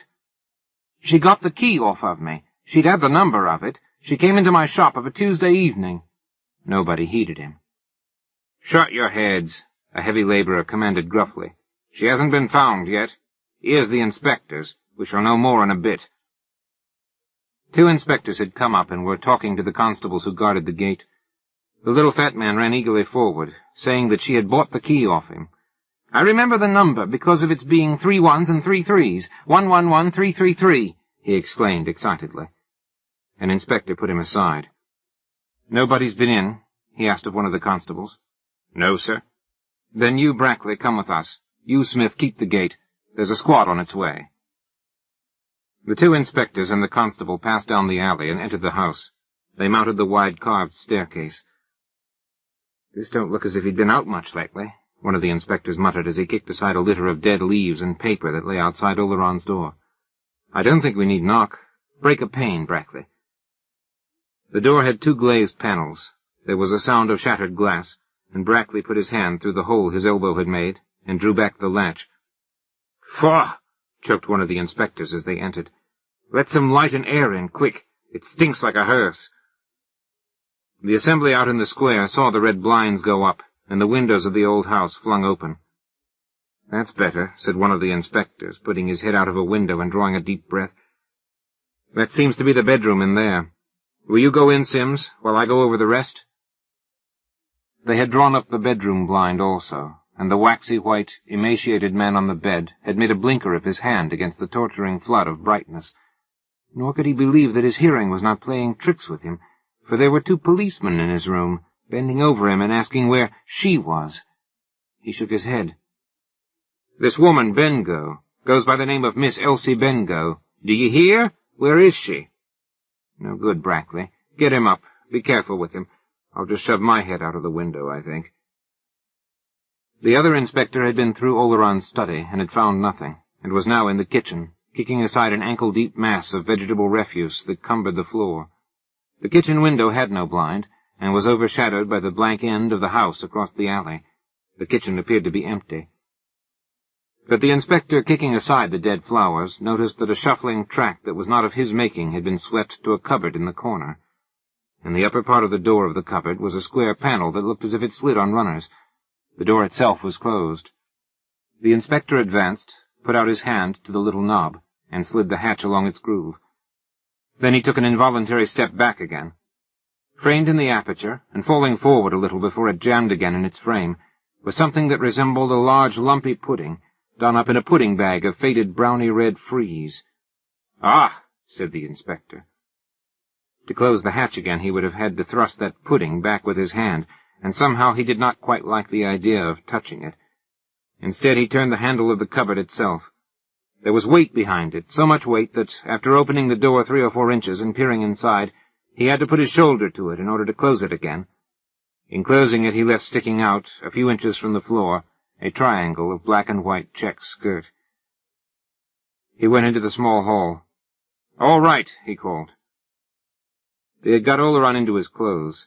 He still used his hands as blinkers, and his brain was very confused.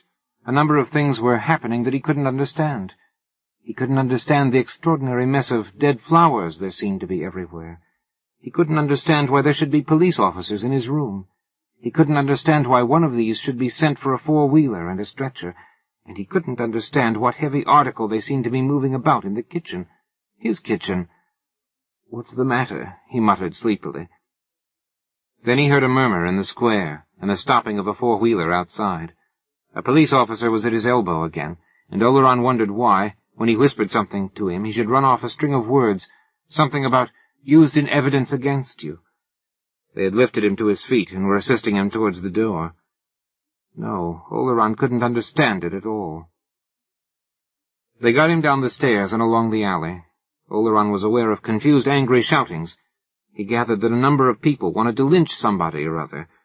Then his attention became fixed on a little fat, frightened-eyed man who appeared to be making a statement that an officer was taking down in a notebook. "I'd seen her with him.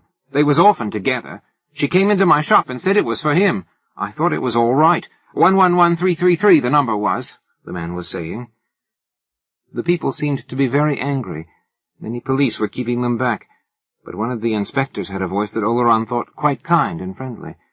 He was telling somebody to get somebody else into the cab before something or other was brought out, and Oleron noticed that a four-wheeler was drawn up at the gate. It appeared that it was himself who was to be put into it, and as they lifted him up he saw that the inspector tried to stand between him and something that stood behind the cab, but was not quick enough to prevent Oleron seeing that this something was a hooded stretcher. The angry voices sounded like a sea. Something hard like a stone hit the back of the cab, and the inspector followed Oleron in and stood with his back to the window, nearer the side where the people were. The door they had put Oleron in at remained open, apparently till the other inspector should come, and through the opening Oleron had a glimpse of the hatchet-like "To Let" boards among the privet trees. One of them said that the key was at number 6. Suddenly the raging of voices was hushed. Along the entrance alley shuffling steps were heard, and the other inspector appeared at the cab door. "Right away," he said to the driver. He entered, fastened the door after him, and blocked up the second window with his back. Between the two inspectors Oleron slept peacefully. The cab moved down the square. The other vehicle went up the hill. The mortuary lay that way.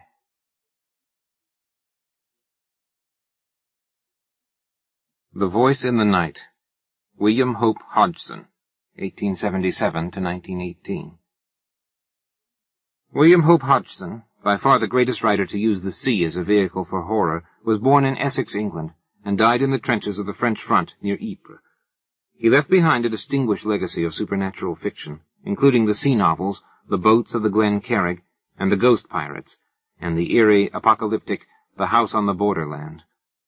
Although his finest short story is undeniably The Voice in the Night, he wrote many others that are remarkable for their weird atmosphere and unusual vision. It was a dark, starless night. We were becalmed in the northern Pacific. Our exact position I do not know, for the sun had been hidden during the course of a weary, breathless week by a thin haze which had seemed to float above us, about the height of our mastheads, at whiles descending and shrouding the surrounding sea. With there being no wind, we had steadied the tiller, and I was the only man on deck.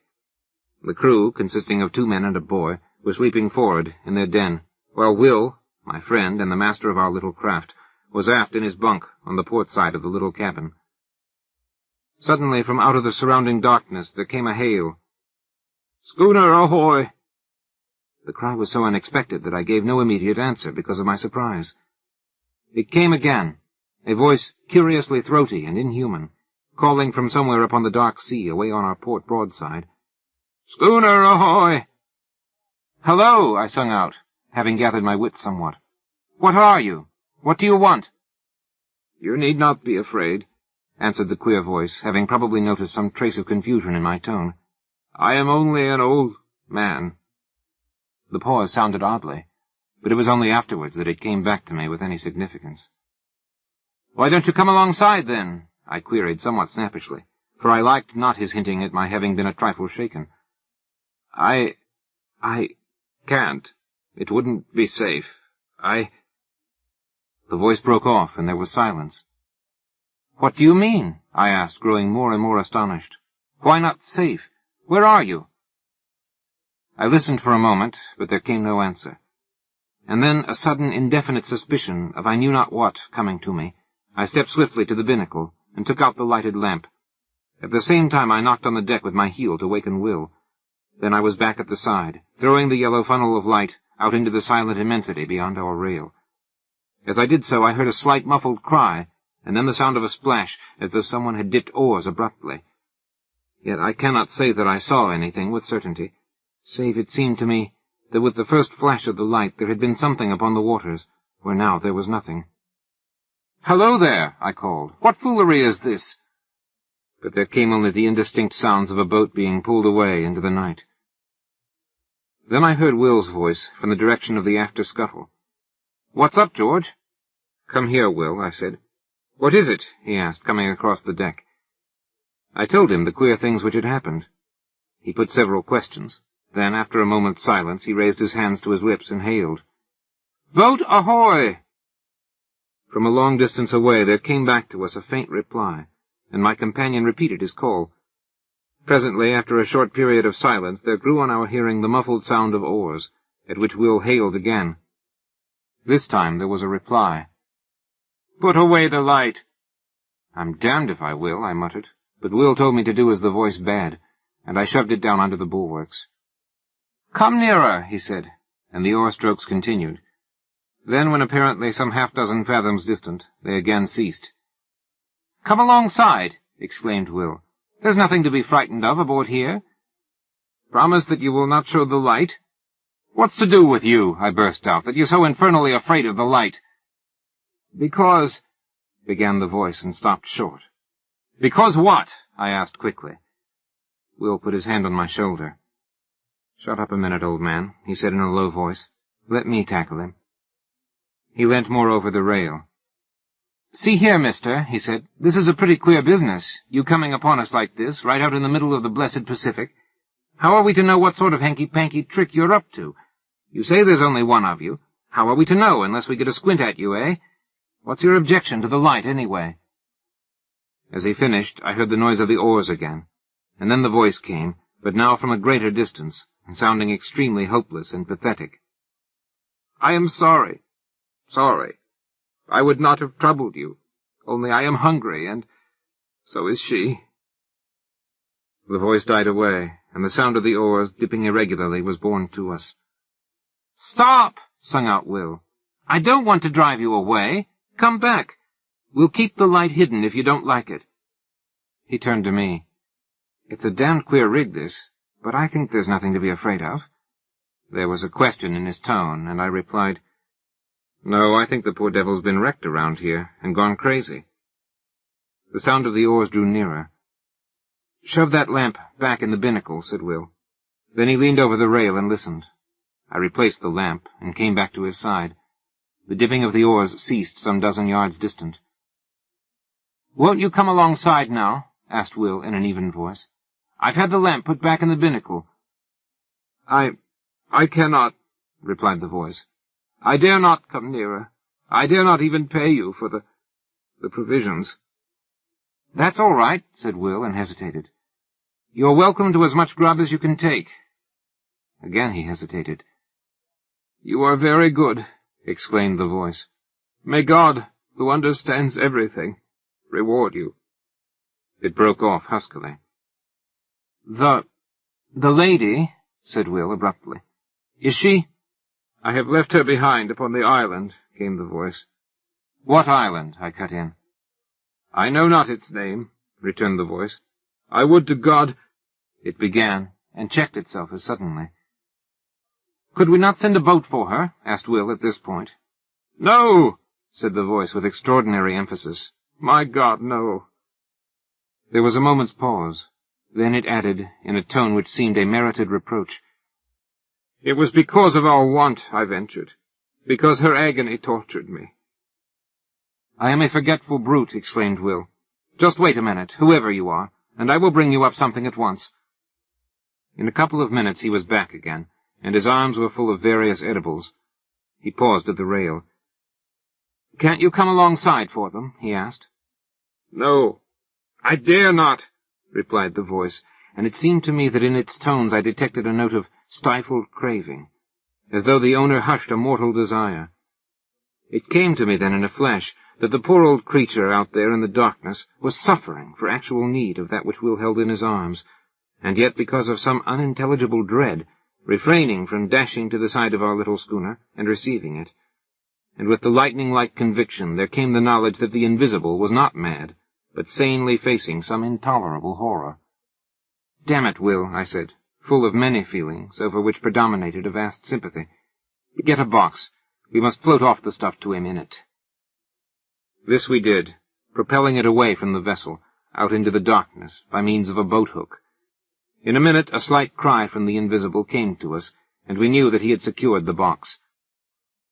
A little later he called out a farewell to us, and so heartful a blessing that I am sure we were the better for it. Then, without more ado, we heard the ply of oars across the darkness. "Pretty soon off," remarked Will, with perhaps just a little sense of injury. "Wait," I replied. "I think somehow he'll come back. He must have been badly needing that food." "And the lady," said Will. For a moment he was silent. Then he continued. "It's the queerest thing ever I've tumbled across, since I've been fishing." "Yes," I said, and fell to pondering. And so the time slipped away. An hour, another, and still Will stayed with me, for the queer adventure had knocked all desire for sleep out of him. The third hour was 3 parts through, when we heard again the sound of oars across the silent ocean. "Listen," said Will, a low note of excitement in his voice. "He's coming, just as I thought," I muttered. The dipping of the oars grew nearer, and I noted that the strokes were firmer and longer. The food had been needed. They came to a stop a little distance off the broadside, and the queer voice came again to us through the darkness. "Schooner ahoy!" "That you?" asked Will. "Yes," replied the voice. "I left you suddenly, but there was great need." "The lady?" questioned Will. "The lady is grateful now on earth. She will be more grateful soon in heaven." Will began to make some reply in a puzzled voice, but became confused and broke off short. I said nothing. I was wondering at the curious pauses, and apart from my wonder, I was full of a great sympathy. The voice continued. She and I, have talked, as we shared the result of God's tenderness and yours." Will interposed, but without coherence. "I beg of you not to belittle your deed of Christian charity this night," said the voice. "Be sure that it has not escaped his notice." It stopped, and there was a full minute's silence. Then it came again. "We have spoken together upon that which has befallen us. We had thought to go out without telling any of the terror which has come into our lives. She is with me in believing that tonight's happenings are under a special ruling, and that it is God's wish that we should tell you all that we have suffered since— "Yes?" said Will softly. "Since the sinking of the Albatross." "Ah!" I exclaimed involuntarily. "She left Newcastle for Frisco some 6 months ago, and hasn't been heard of since." "Yes," answered the voice, "but some few degrees to the north of the line she was caught in a terrible storm and dismasted.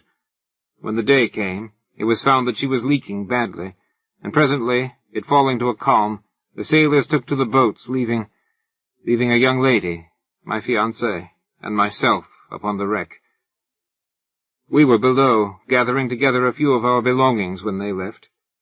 They were entirely callous, through fear, and when we came up upon the decks, we saw them only as small shapes afar off upon the horizon. Yet we did not despair, but set to work and constructed a small raft. Upon this we put such few matters as it would hold, including a quantity of water and some ship's biscuit. Then, the vessel being very deep in the water, we got ourselves onto the raft and pushed off. It was later, when I observed that we seemed to be in the way of some tide or current, which bore us from the ship at an angle, so that in the course of 3 hours, by my watch, her hull became invisible to our sight, her broken masts remaining in view for a somewhat longer period. Then, towards evening, it grew misty, and so through the night. The next day we were still encompassed by the mist, the weather remaining quiet. For 4 days we drifted through this strange haze, until on the evening of the 4th day there grew upon our ears the murmur of breakers at a distance. Gradually it became plainer, and somewhat after midnight it appeared to sound upon either hand at no very great space. The raft was raised upon a swell several times, and then we were in smooth water, and the noise of the breakers was behind. When the morning came, we found that we were in a sort of great lagoon, but of this we noticed little at the time, for close before us, through the enshrouding mist, loomed the hull of a large sailing vessel. With one accord, we fell upon our knees and thanked God, for we thought that here was an end to our perils.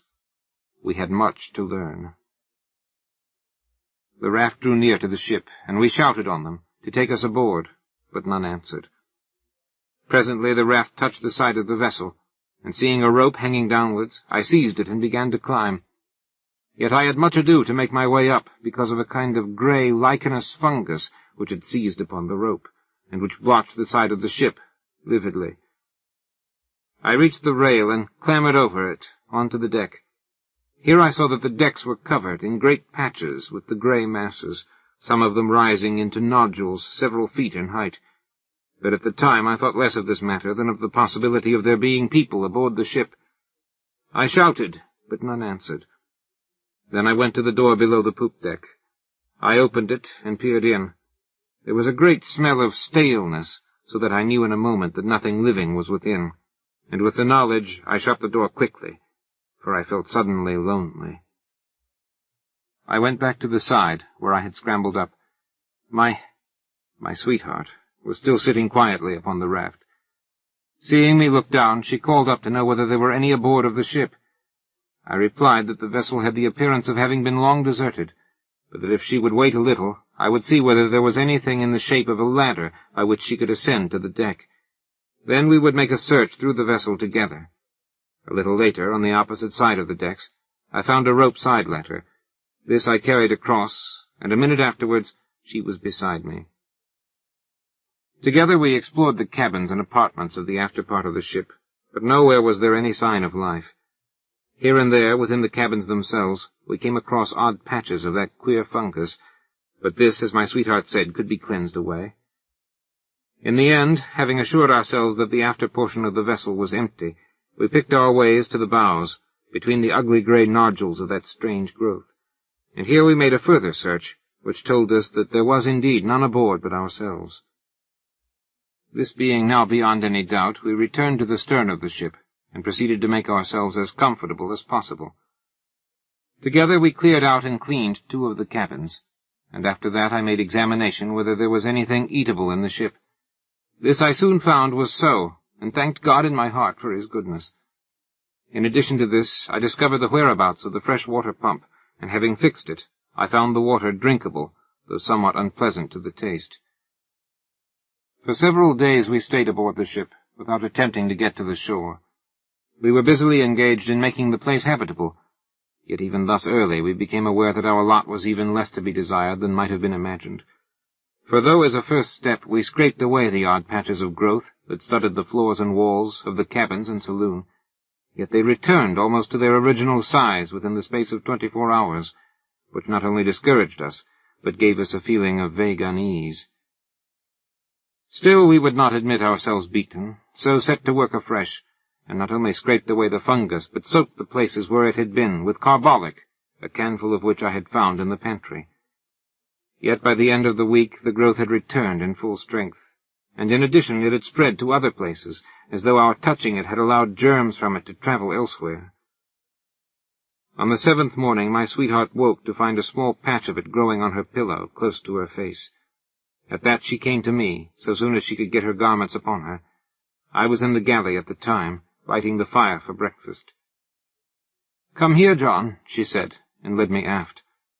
When I saw the thing upon her pillow, I shuddered, and then and there we agreed to go right out of the ship and see whether we could not fare to make ourselves more comfortable ashore. Hurriedly we gathered together our few belongings, and even among these I found that the fungus had been at work, for one of her shawls had a little lump of it growing near one edge. I threw the whole thing over the side without saying anything to her. The raft was still alongside, but it was too clumsy to guide, and I lowered down a small boat that hung across the stern, and in this we made our way to the shore.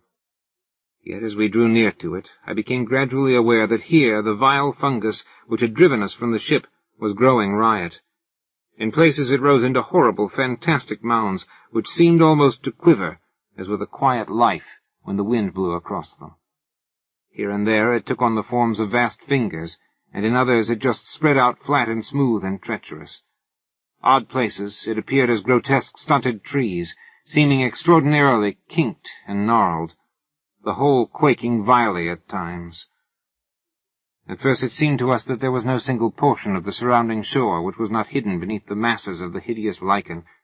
Yet in this I found we were mistaken, for somewhat later, coasting along the shore at a little distance, we descried a smooth white patch of what appeared to be fine sand, and there we landed. It was not sand. What it was, I do not know. All that I have observed is that upon it the fungus will not grow, while everywhere else, save where the sand-like earth wanders oddly, pathwise amid the grey desolation of the lichen, there is nothing but that loathsome greyness. It is difficult to make you understand how cheered we were to find one place that was absolutely free from the growth, and here we deposited our belongings.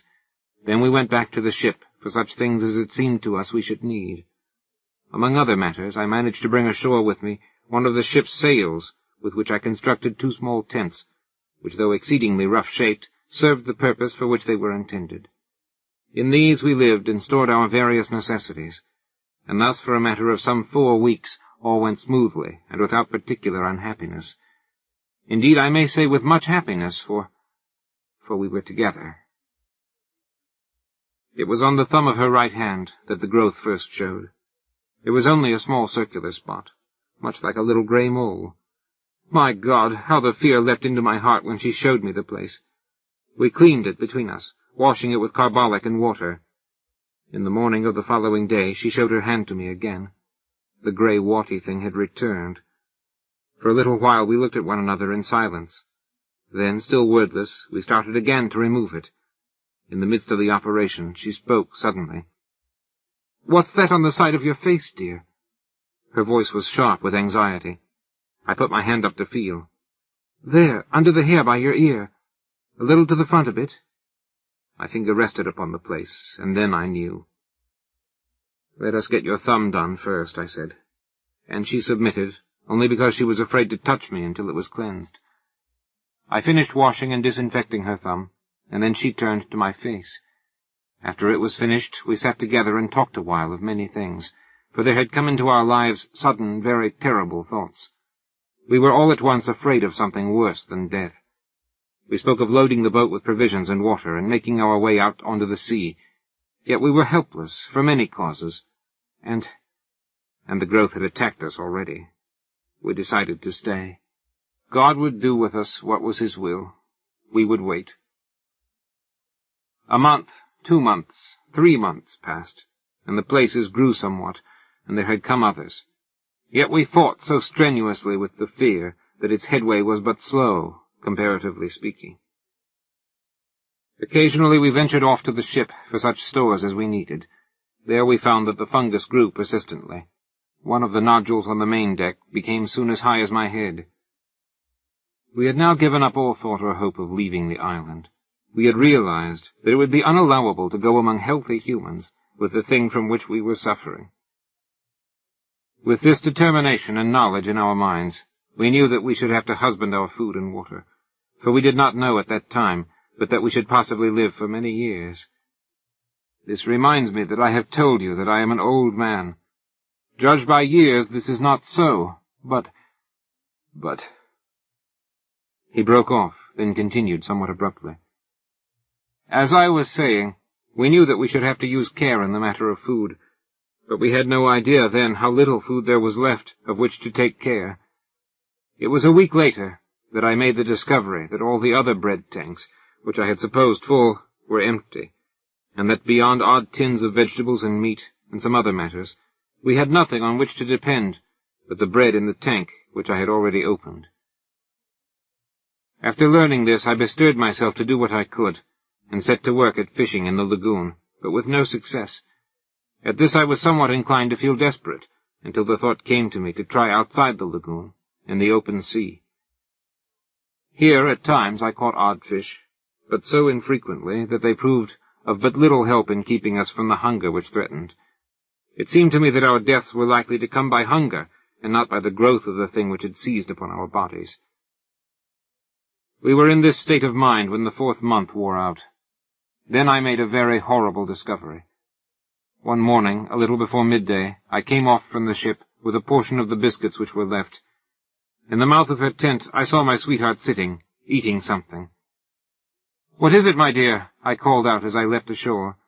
Yet on hearing my voice she seemed confused, and turning slyly threw something towards the edge of the little clearing. It fell short, and a vague suspicion having arisen within me, I walked across and picked it up. It was a piece of the grey fungus. As I went to her, with it in my hand, she turned deadly pale, then a rose red. I felt strangely dazed and frightened. "My dear, I said, and could say no more. Yet at my words she broke down and cried bitterly. Gradually, as she calmed, I got from her the news that she had tried it the preceding day, and liked it. I got her to promise on her knees not to touch it again, however great our hunger. After she had promised, she told me that the desire for it had come suddenly, and that until the moment of desire she had experienced nothing towards it but the most extreme repulsion. Later in the day, feeling strangely restless, and much shaken with the thing which I had discovered, I made my way along one of the twisted paths, formed by the white, sand-like substance, which led among the fungoid growth. I had once before ventured along there, but not to any great distance. This time, being involved in perplexing thought, I went much further than hitherto. Suddenly I was called to myself by a queer, hoarse sound on my left. Turning quickly, I saw that there was movement among an extraordinarily shaped mass of fungus close to my elbow. It was swaying uneasily, as though it possessed life of its own. Abruptly, as I stared, the thought came to me that the thing had a grotesque resemblance to the figure of a distorted human creature. Even as the fancy flashed into my brain, there was a slight, sickening noise of tearing, and I saw that one of the branch-like arms was detaching itself from the surrounding grey masses and coming towards me. The head of the thing, a shapeless grey ball, inclined in my direction. I stood stupidly, and the vile arm brushed across my face. I gave out a frightened cry and ran back a few paces. There was a sweetish taste upon my lips where the thing had touched me. I licked them, and was immediately filled with an inhuman desire. I turned and seized a mass of the fungus. Then more, and more. I was insatiable. In the midst of devouring, the remembrance of the morning's discovery swept into my mazed brain. It was sent by God. I dashed the fragment I held to the ground. Then, utterly wretched, and feeling a dreadful guiltiness, I made my way back to the little encampment. I think she knew, by some marvelous intuition which love must have given, so soon as she set eyes on me. Her quiet sympathy made it easier for me, and I told her of my sudden weakness, yet omitted to mention the extraordinary thing which had gone before. I desired to spare her all unnecessary terror. But for myself, I had added an intolerable knowledge, to breed an incessant terror in my brain, for I doubted not but that I had seen the end of one of those men who had come to the island in the ship, in the lagoon, and in that monstrous ending I had seen our own. Thereafter we kept from the abominable food, though the desire for it had entered into our blood.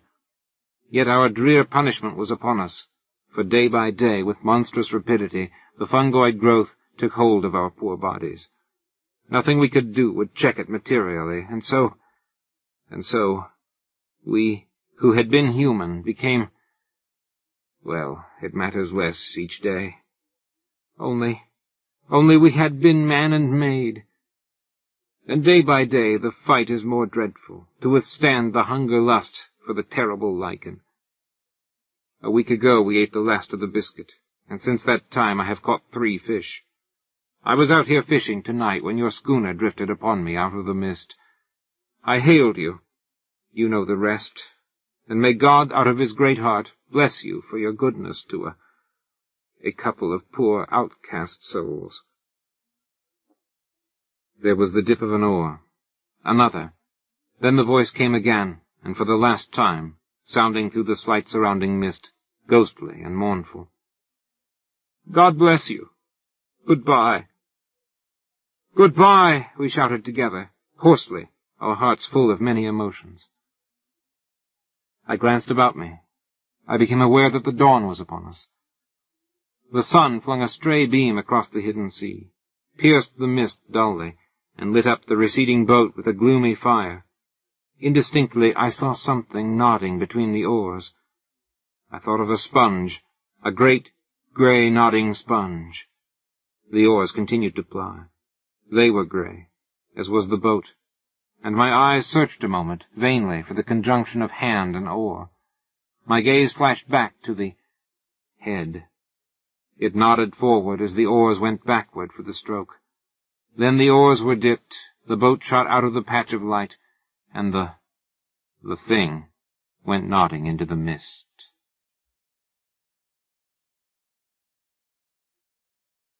The Shadow Out of Time, H.P. Lovecraft, 1890 to 1937.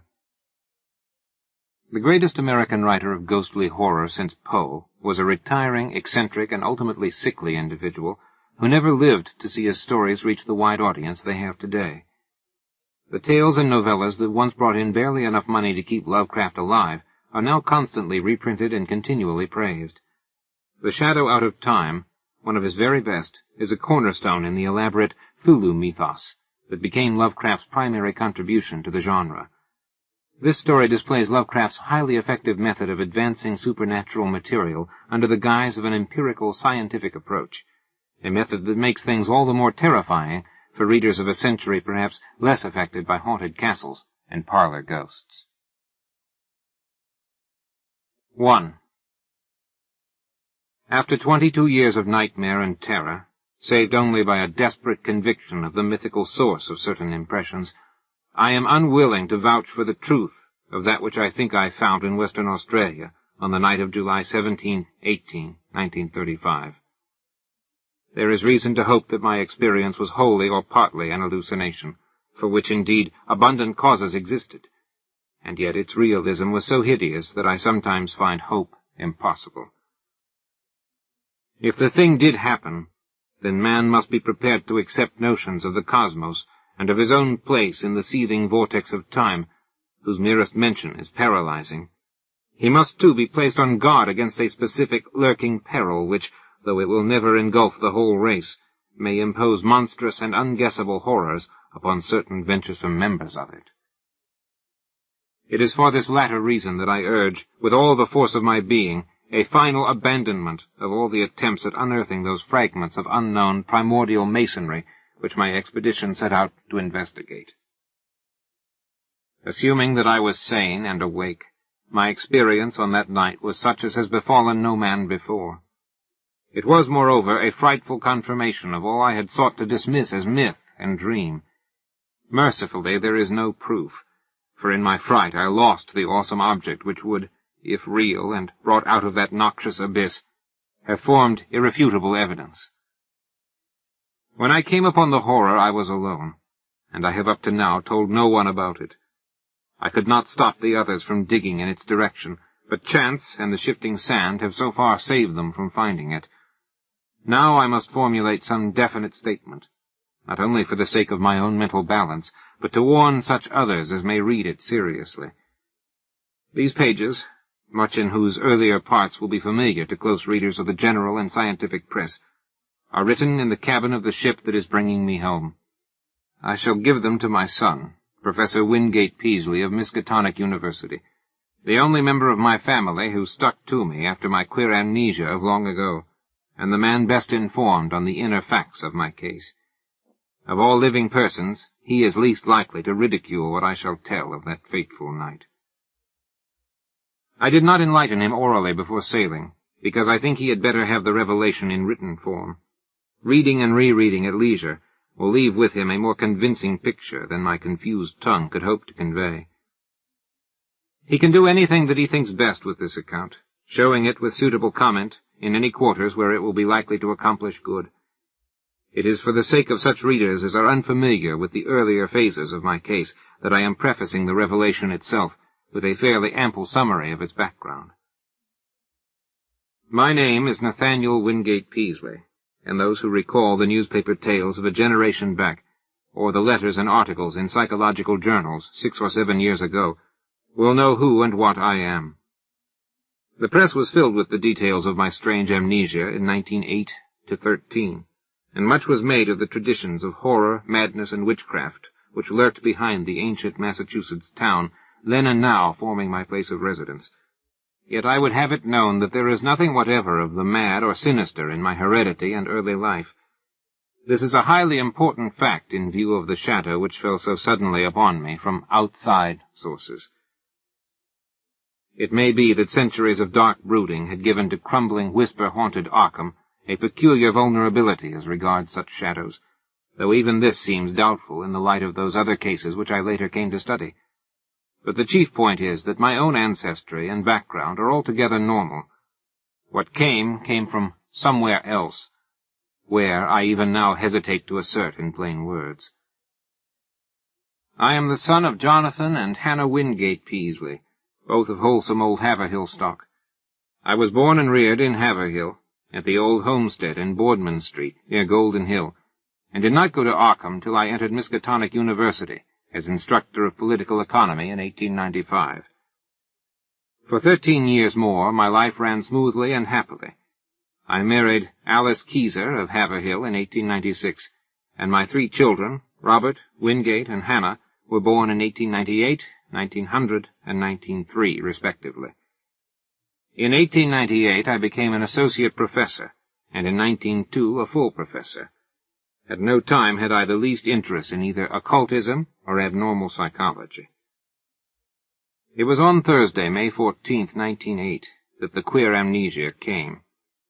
The thing was quite sudden, though later I realized that certain brief, glimmering visions of several hours previous, chaotic visions which disturbed me greatly because they were so unprecedented, must have formed premonitory symptoms.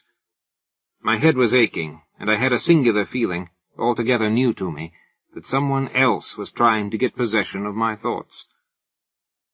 The collapse occurred about 10:20 a.m., while I was conducting a class in Political Economy 6, History and Present Tendencies of Economics, for juniors and a few sophomores. I began to see strange shapes before my eyes, and to feel that I was in a grotesque room other than the classroom. My thoughts and speech wandered from my subject, and the students saw that something was gravely amiss. Then I slumped down unconscious in my chair, in a stupor from which no one could arouse me. Nor did my rightful faculties again look out upon the daylight of our normal world for 5 years, 4 months, and 13 days. It is, of course, from others that I have learned what followed. I showed no sign of consciousness for 16.5 hours, though removed to my home at 27 Crane Street and given the best of medical attention. At 3 a.m., May 15th, my eyes opened and I began to speak. But before long the doctor and my family were thoroughly frightened by the trend of my expression and language. It was clear that I had no remembrance of my identity and my past, though for some reason I seemed anxious to conceal this lack of knowledge. My eyes gazed strangely at the persons around me, and the flexions of my facial muscles were altogether unfamiliar. Even my speech seemed awkward and foreign.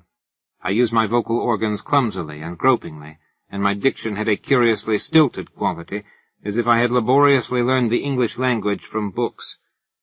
The pronunciation was barbarously alien, whilst the idiom seemed to include both scraps of curious archaism and expressions of a wholly incomprehensible cast. Of the latter, one in particular was very potently, even terrifiedly, recalled by the youngest of the physicians 20 years afterward.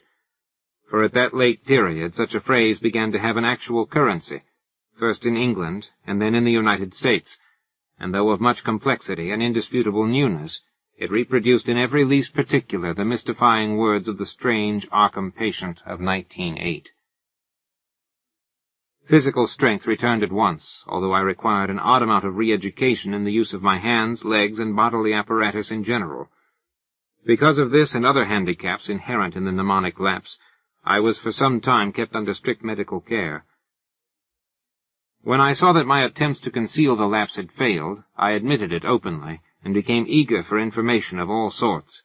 Indeed, it seemed to the doctors that I lost interest in my proper personality as soon as I found the case of amnesia accepted as a natural thing. They noticed that my chief efforts were to master certain points in history, science, art, language, and folklore, some of them tremendously abstruse, and some childishly simple, which remained, very oddly in many cases, outside my consciousness. At the same time, they noticed that I had an inexplicable command of many almost unknown sorts of knowledge, a command which I seemed to wish to hide rather than display. I would inadvertently refer with casual assurance to specific events in dim ages outside of the range of accepted history, passing off such references as a jest when I saw the surprise they created. And I had a way of speaking of the future which 2 or 3 times caused actual fright. These uncanny flashes soon ceased to appear, though some observers laid their vanishment more to a certain furtive caution on my part than to any waning of the strange knowledge behind them. Indeed, I seemed anomalously avid to absorb the speech, customs, and perspectives of the age around me, as if I were a studious traveler from a far foreign land. As soon as permitted, I haunted the college library at all hours, and shortly began to arrange for those odd travels and special courses at American and European universities, which evoked so much comment during the next few years. I did not at any time suffer from a lack of learned contacts, for my case had a mild celebrity among the psychologists of the period. I was lectured upon as a typical example of secondary personality, even though I seemed to puzzle the lecturers now and then with some bizarre symptoms or some queer trace of carefully veiled mockery. Of real friendliness, however, I encountered little. Something in my aspect and speech seemed to excite vague fears and aversions in everyone I met, as if I were a being infinitely removed from all that is normal and healthful. This idea of a black hidden horror connected with incalculable gulfs of some sort of distance was oddly widespread and persistent. My own family formed no exception. From the moment of my strange waking, my wife had regarded me with extreme horror and loathing, vowing that I was some utter alien, usurping the body of her husband. In 1910 she obtained a legal divorce, nor would she ever consent to see me, even after my return to normality in 1913. These feelings were shared by my elder son and my small daughter, neither of whom I have ever seen since. Only my second son, Wingate, seemed able to conquer the terror and repulsion which my change aroused. He indeed felt that I was a stranger, but though only 8 years old, held fast to a faith that my proper self would return. When it did return, he sought me out, and the courts gave me his custody. In succeeding years, he helped me with the studies to which I was driven, and today, at 35, he is a professor of psychology at Miskatonic. But I do not wonder at the horror I caused, for certainly the mind, voice, and facial expression of the being that awakened on May 15, 1908, were not those of Nathaniel Wingate Peaslee. I will not attempt to tell much of my life from 1908 to 1913, since readers may glean all the outward essentials, as I largely had to do, from files of old newspapers and scientific journals. I was given charge of my funds, and spent them slowly and on the whole wisely, in travel and in study at various centers of learning. My travels, however, were singular in extreme, involving long visits to remote and desolate places. In 1909 I spent a month in the Himalayas, and in 1911 aroused much attention through a camel trip into the unknown deserts of Arabia. What happened on those journeys I have never been able to learn. During the summer of 1912 I chartered a ship and sailed in the Arctic, north of Spitzbergen, afterward showing signs of disappointment. Later in that year I spent weeks alone beyond the limits of previous or subsequent exploration in the vast limestone cavern systems of western Virginia, black labyrinths so complex that no retracing of my steps could even be considered. My sojourns at the universities were marked by abnormally rapid assimilation, as if the secondary personality had an intelligence enormously superior to my own. I have found, also, that my rate of reading and solitary study was phenomenal.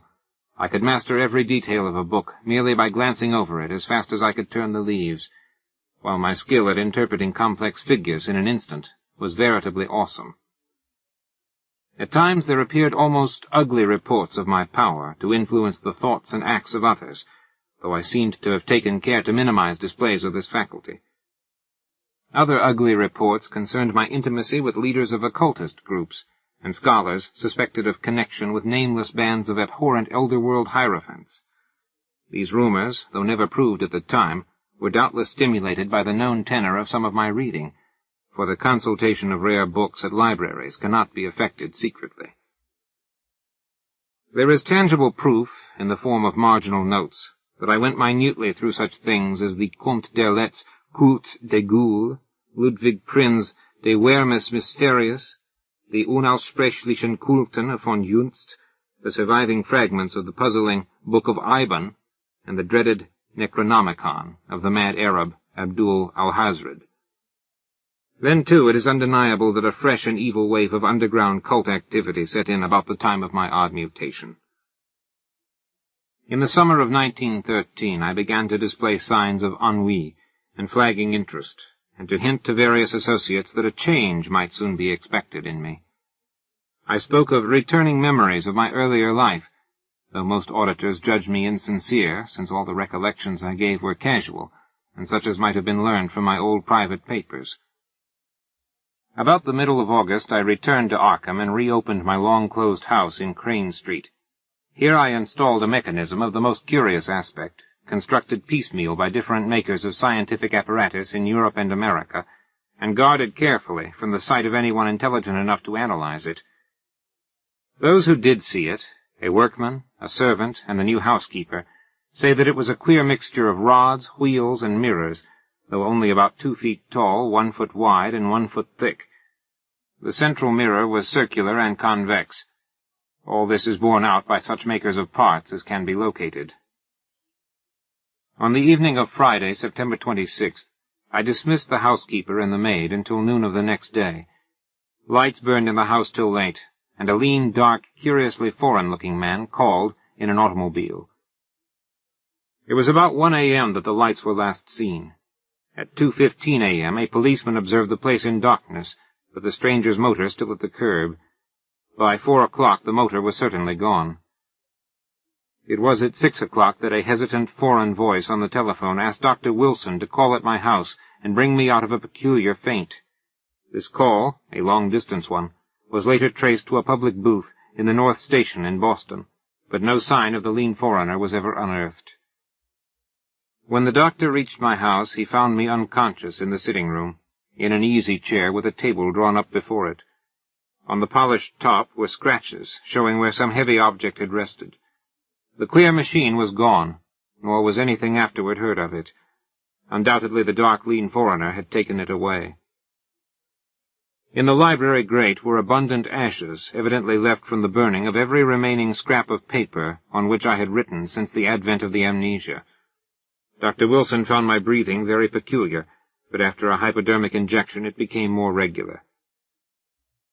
At 11:15 a.m., September 27th, I stirred vigorously, and my hitherto mask-like face began to show signs of expression.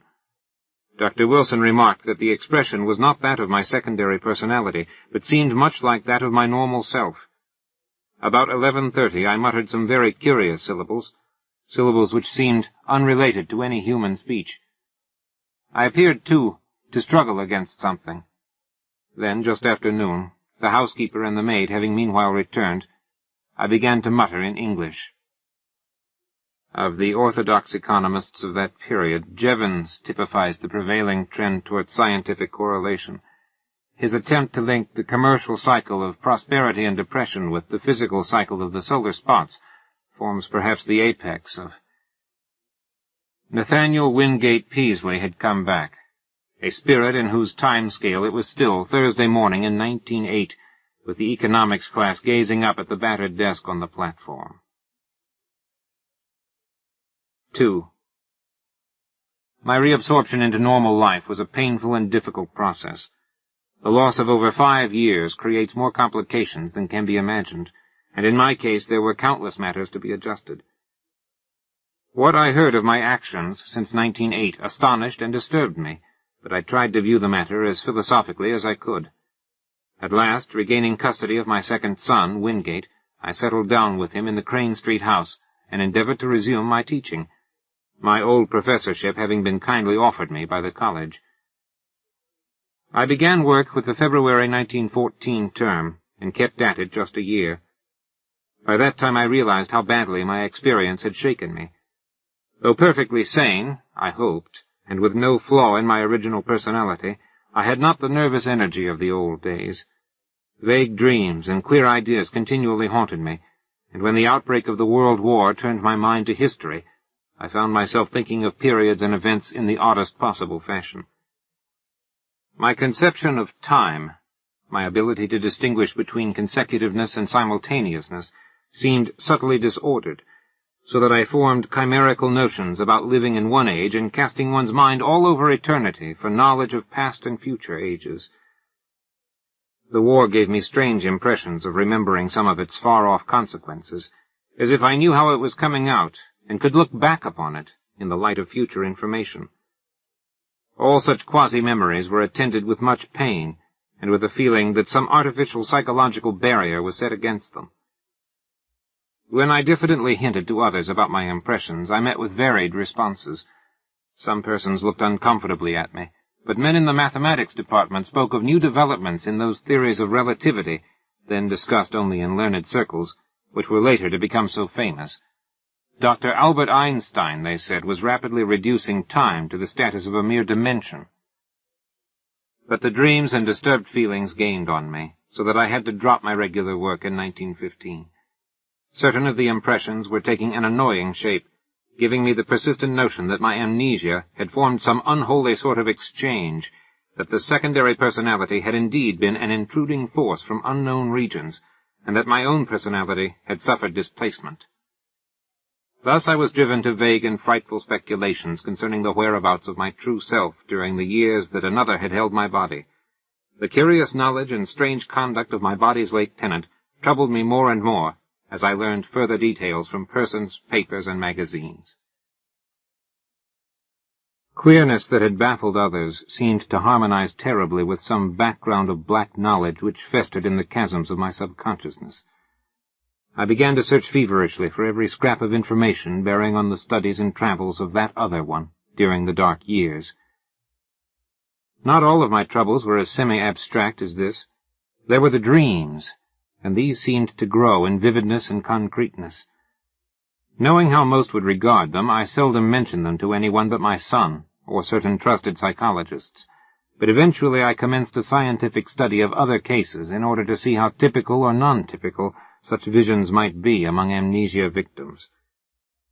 My results, aided by psychologists, historians, anthropologists, and mental specialists of wide experience, and by a study that included all records of split personalities from the days of demoniac possession legends to the medically realistic present, at first bothered me more than they consoled me.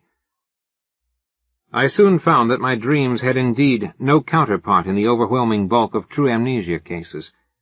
There remained, however, a tiny residue of accounts which for years baffled and shocked me with their parallelism to my own experience. Some of them were bits of ancient folklore. Others were case histories in the annals of medicine. One or two were anecdotes obscurely buried in standard histories. It thus appeared that, while my special kind of affliction was prodigiously rare, instances of it had occurred at long intervals ever since the beginning of men's annals. Some centuries might contain 1, 2, or 3 cases, others none, or at least none whose record survived. The essence was always the same. A person of keen thoughtfulness, seized with a strange secondary life, and leading for a greater or lesser period an utterly alien existence, typified at first by vocal and bodily awkwardness, and later by a wholesale acquisition of scientific, historic, artistic, and anthropological knowledge, an acquisition carried on with feverish zest and with a wholly abnormal absorptive power. Then a sudden return of the rightful consciousness, intermittently plagued ever after with vague, unplaceable dreams, suggesting fragments of some hideous memory, elaborately blotted out. And the close resemblance of those nightmares to my own, even in some of the smallest particulars, left no doubt in my mind of their significantly typical nature. 1 or 2 of the cases had an added ring of faint, blasphemous familiarity, as if I had heard of them before through some cosmic channel too morbid and frightful to contemplate. In 3 instances there was specific mention of such an unknown machine as had been in my house before the second change. Another thing that worried me during my investigation was the somewhat greater frequency of cases where a brief, elusive glimpse of the typical nightmares was afforded to persons not visited with well-defined amnesia. These persons were largely of mediocre mind or less, some so primitive that they could scarcely be thought of as vehicles for abnormal scholarship and preternatural mental acquisitions. For a second they would be fired with alien force, then a backward lapse, and a thin, swift fading memory of unhuman horrors. There had been at least 3 such cases during the past half-century, one only 15 years before. Had something been groping blindly through time from some unsuspected abyss in nature? Were these faint cases, monstrous, sinister experiments of a kind and authorship utterly beyond sane belief? Such were a few of the formless speculations of my weaker hours, fancies abetted by myths which my studies uncovered. For I could not doubt but that certain persistent legends of immemorial antiquity, apparently unknown to the victims and physicians connected with recent amnesia cases, formed a striking and awesome elaboration of memory lapses such as mine. Of the nature of the dreams and impressions which were growing so clamorous, I still almost fear to speak. They seemed to savor of madness, and at times I believed I was indeed going mad. Was there a special type of delusion afflicting those who had suffered lapses of memory? Conceivably, the efforts of the subconscious mind to fill up a perplexing blank with pseudo-memories might give rise to strange imaginative vagaries. This, indeed, though an alternative folklore theory finally seemed to me more plausible, was the belief of many of the alienists who helped me in my search for parallel cases, and who shared my puzzlement at the exact resemblances sometimes discovered. They did not call the condition pure insanity, but classed it rather among neurotic disorders. My course in trying to track down and analyze it, instead of vainly seeking to dismiss or forget it, they heartily endorsed as correct according to the best psychological principles. I especially valued the advice of such physicians as had studied me during my possession by the other personality. My first disturbances were not visual at all, but concerned the more abstract matters which I have mentioned. There was, too, a feeling of profound and inexplicable horror concerning myself. I developed a queer fear of seeing my own form, as if my eyes would find it something utterly alien and inconceivably abhorrent. When I did glance down and behold the familiar human shape in quiet gray or blue clothing, I always felt a curious relief, though in order to gain this relief I had to conquer an infinite dread. I shunned mirrors as much as possible, and was always shaved at the barber's. It was a long time before I correlated any of these disappointed feelings with the fleeting visual impressions which began to develop. The first such correlation had to do with the odd sensation of an external artificial restraint on my memory.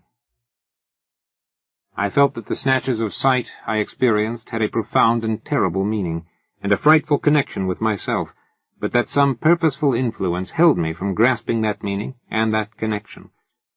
Then came that queerness about the element of time, and with it desperate efforts to place the fragmentary dream glimpses in the chronological and spatial pattern.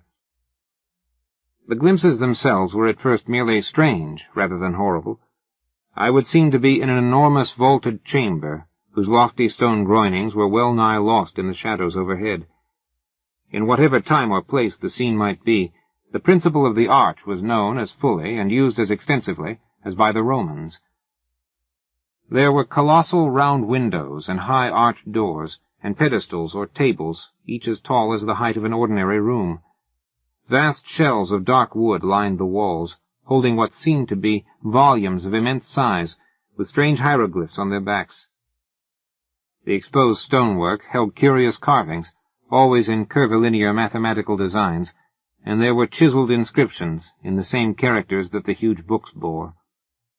The dark granite masonry was of a monstrous megalithic type, with lines of convex-topped blocks fitting the concave-bottomed coursers which rested upon them. There were no chairs, but the tops of the vast pedestals were littered with books, papers, and what seemed to be writing materials, oddly figured jars of a purplish metal, and rods with stained tips. Tall as the pedestals were, I seemed at times able to view them from above. On some of them were great globes of luminous crystal serving as lamps, and inexplicable machines formed of vitreous tubes and metal rods. The windows were glazed and latticed with stout-looking bars. Though I dared not approach and peer out them, I could see from where I was the waving tops of singular fern-like growths. The floor was of massive octagonal flagstones, while rugs and hangings were entirely lacking. Later I had visions of sweeping through cyclopean corridors of stone, and up and down gigantic inclined planes of the same monstrous masonry. There were no stairs anywhere, nor was any passageway less than 30 feet wide. Some of the structures through which I floated must have towered in the sky for thousands of feet. There were multiple levels of black vaults below, and never-opened trapdoors, sealed down with metal bands, and holding dim suggestions of some special peril. I seemed to be a prisoner, and horror hung broodingly over everything I saw. I felt that the mocking curvilinear hieroglyphs on the walls would blast my soul with their message were I not guarded by a merciful ignorance.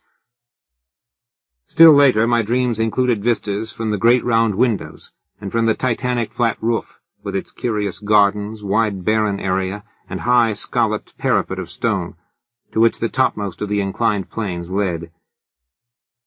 There were almost endless leagues of giant buildings, each in its garden, and ranged along paved roads fully 200 feet wide. They differed greatly in aspect, but few were less than 500 feet square, or 1,000 feet high. Many seemed so limitless that they must have had a frontage of several thousand feet, while some shot up to mountainous altitudes in the gray, steamy heavens. They seemed to be mainly of stone or concrete, and most of them embodied the oddly curvilinear type of masonry noticeable in the building that held me. Roofs were flat and garden-covered, and tended to have scalloped parapets. Sometimes there were terraces and higher levels, and wide, cleared spaces amidst the gardens. The great roads held hints of motion, but in the earlier visions I could not resolve this impression into details. In certain places I beheld enormous dark cylindrical towers which climbed far above any of the other structures. These appeared to be of a totally unique nature, and showed signs of prodigious age and dilapidation. They were built of a bizarre type of square-cut basalt masonry, and tapered slightly toward their rounded tops. Nowhere in any of them could the least traces of windows or other apertures, save huge doors, be found. I noticed also some lower buildings, all crumbling with the weathering of eons, which resembled these dark cylindrical towers in basic architecture. Around all these aberrant piles of square-cut masonry there hovered an inexplicable aura of menace and concentrated fear, like that bred by the sealed trapdoors. The omnipresent gardens were almost terrifying in their strangeness, with bizarre and unfamiliar forms of vegetation nodding over broad paths lined with curiously carven monoliths. Abnormally vast fern-like growths predominated, some green, and some of a ghastly fungoid pallor. Among them rose great spectral things resembling calamites, whose bamboo-like trunks towered to fabulous heights. Then there were tufted forms like fabulous cycades, and grotesque dark green shrubs and trees of coniferous aspect. Flowers were small, colorless, and unrecognizable, blooming in geometrical beds, and at large among the greenery. In a few of the terrace and rooftop gardens were larger and more vivid blossoms of almost offensive contours, and seeming to suggest artificial breeding. Fungi of inconceivable size, outlines, and colors speckled the scene in patterns bespeaking some unknown but well-established horticultural tradition. In the larger gardens on the ground there seemed to be some attempt to preserve the irregularities of nature, but on the roofs there was more selectiveness, and more evidences of the topiary art. The skies were almost always moist and cloudy, and sometimes I would seem to witness tremendous rains. Once in a while, though, there would be glimpses of the sun, which looked abnormally large, and of the moon, whose markings held a touch of difference from the normal that I could never quite fathom. When, very rarely, the night sky was clear to any extent, I beheld constellations which were nearly beyond recognition. Known outlines were sometimes approximated, but seldom duplicated, and from the position of the few groups I could recognize, I felt I must be in the Earth's southern hemisphere, near the Tropic of Capricorn. The far horizon was always steamy and indistinct, but I could see that great jungles of unknown tree ferns, calamites, lepidodendro, and sigillaria lay outside the city, their fantastic frondage waving mockingly in the shifting vapors. Now and then there would be suggestions of motion in the sky, but these my early visions never resolved. By the autumn of 1914, I began to have infrequent dreams of strange floatings over the city, and through the regions around it. I saw interminable roads through forests of fearsome growths with mottled, fluted, and banded trunks, and past other cities as strange as the one which persistently haunted me. I saw monstrous constructions of black or iridescent stone in glades and clearings where perpetual twilight reigned, and traversed long causeways over swamps so dark that I could tell but little of their moist, towering vegetation. Once I saw an area of countless miles strewn with age-blasted basaltic ruins, whose architecture had been like that of the few windowless, round-topped towers in the haunting city. And once I saw the sea, a boundless, steamy expanse beyond the colossal stone piers of an enormous town of domes and arches. Great shapeless suggestions of shadow moved over it, and here and there its surface was vexed with anomalous spoutings. 3. As I have said, it was not immediately that these wild visions began to hold their terrifying quality.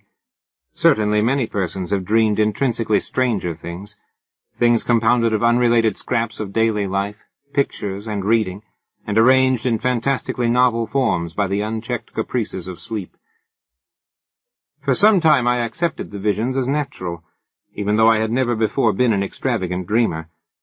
Many of the vague anomalies, I argued, must have come from trivial sources too numerous to track down, while others seemed to reflect a common textbook knowledge of the plants and other conditions of the primitive world of 150 million years ago, the world of the Permian or Triassic age. In the course of some months, however, the element of terror did figure, with accumulating force. This was when the dreams began so unfailingly to have the aspect of memories, and when my mind began to link them with my growing abstract disturbances. The feeling of mnemonic restraint, the curious impressions regarding time, the sense of a loathsome exchange with my secondary personality of 1908 to 13, and considerably later, the inexplicable loathing of my own person. As certain definite details began to enter the dreams, their horror increased 1,000-fold, until by October 1915 I felt I must do something. It was then that I began an intensive study of other cases of amnesia and visions, feeling that I might thereby objectivize my trouble and shake clear of its emotional grip. However, as before mentioned, the result was at first almost exactly opposite. It disturbed me vastly to find that my dreams had been so closely duplicated, especially since some of the accounts were too early to admit of any geological knowledge, and therefore of any idea of primitive landscapes on the subject's part. What is more, many of these accounts supplied very horrible details and explanations in connection with the visions of great buildings and jungle gardens, and other things. The actual sights and vague impressions were bad enough, but what was hinted or asserted by some of the other dreamers savored of madness and blasphemy. Worst of all, my own pseudo-memory was aroused to wilder dreams and hints of coming revelations, and yet most doctors deemed my course, on the whole, an advisable one. I studied psychology systematically, and under the prevailing stimulus, my son Wingate did the same, his studies leading eventually to his present professorship. In 1917 and 1918, I took special courses at Miskatonic. Meanwhile, my examination of medical, historical, and anthropological records became indefatigable, involving travels to distant libraries, and finally including even a reading of the hideous books of forbidden lore in which my secondary personality had been so disturbingly interested. Some of the latter were the actual copies I had consulted in my altered state, and I was greatly disturbed by certain marginal notations and ostensible corrections of the hideous text in a script and idiom which somehow seemed oddly unhuman. These markings were mostly in the respective languages of the various books, all of which the writer seemed to know with equal, though obviously academic, facility. One note appended to von Juntz's Unaussprechlichen Kulten, however, was alarmingly otherwise. It consisted of certain curvilinear hieroglyphs in the same ink as that of the German corrections, but following no recognized human pattern, and these hieroglyphs were closely and unmistakably akin to the characters constantly met with in my dreams, characters whose meaning I would sometimes momentarily fancy I knew, or was just on the brink of recalling. To complete my black confusion, many librarians assured me that, in view of previous examinations and records of consultation of the volumes in question, all of these notations must have been made by myself in my secondary state. This despite the fact that I was, and still am, ignorant of 3 of the languages involved. Piecing together the scattered records, ancient and modern, anthropological and medical, I found a fairly consistent mixture of myth and hallucination, whose scope and wildness left me utterly dazed. Only one thing consoled me, the fact that the myths were of such early existence. What lost knowledge could have brought pictures of the Paleozoic or Mesozoic landscape into these primitive fables I could not even guess, but the pictures had been there. Thus, a basis existed for the formation of a fixed type of delusion. Cases of amnesia no doubt created the general myth pattern, but afterward the fanciful accretions of the myths must have reacted on amnesia sufferers and colored their pseudo-memories. I myself had read and heard all the early tales during my memory lapse. My quest had amply proved that. Was it not natural, then, for my subsequent dreams and emotional impressions to become colored and molded by what my memory subtly held over from my secondary state? A few of the myths had significant connections with other cloudy legends of the pre-human world, especially those Hindu tales involving stupefying gulfs of time and forming part of the lore of modern theosophists. Primal myth and modern delusion joined in their assumption that mankind is only one, perhaps the least, of the highly evolved and dominant races of this planet's long and largely unknown career. Things of inconceivable shape, they implied, had reared towers to the sky and delved into every secret of nature before the first amphibian forebear of man had crawled out of the hot sea 300 million years ago. Some had come down from the stars. A few were as old as the cosmos itself. Others had arisen swiftly from terrain germs as far behind the first germs of our life cycle as those germs are behind ourselves. Spans of thousands of millions of years and linkages of other galaxies and universes were spoken of. Indeed, there was no such thing as time in its humanly accepted sense. But most of the tales and impressions concerned a relatively late race of a queer and intricate shape, resembling no life form known to science, which had lived till only 50 million years before the advent of man. This, they indicated, was the greatest race of all, because it alone had conquered the secret of time. It had learned all things that ever were known or ever would be known on the earth, through the power of its keener minds to project themselves into the past and future, even through gulfs of millions of years, and study the lore of every age. From the accomplishments of this race arose all legends of prophets, including those in human mythology.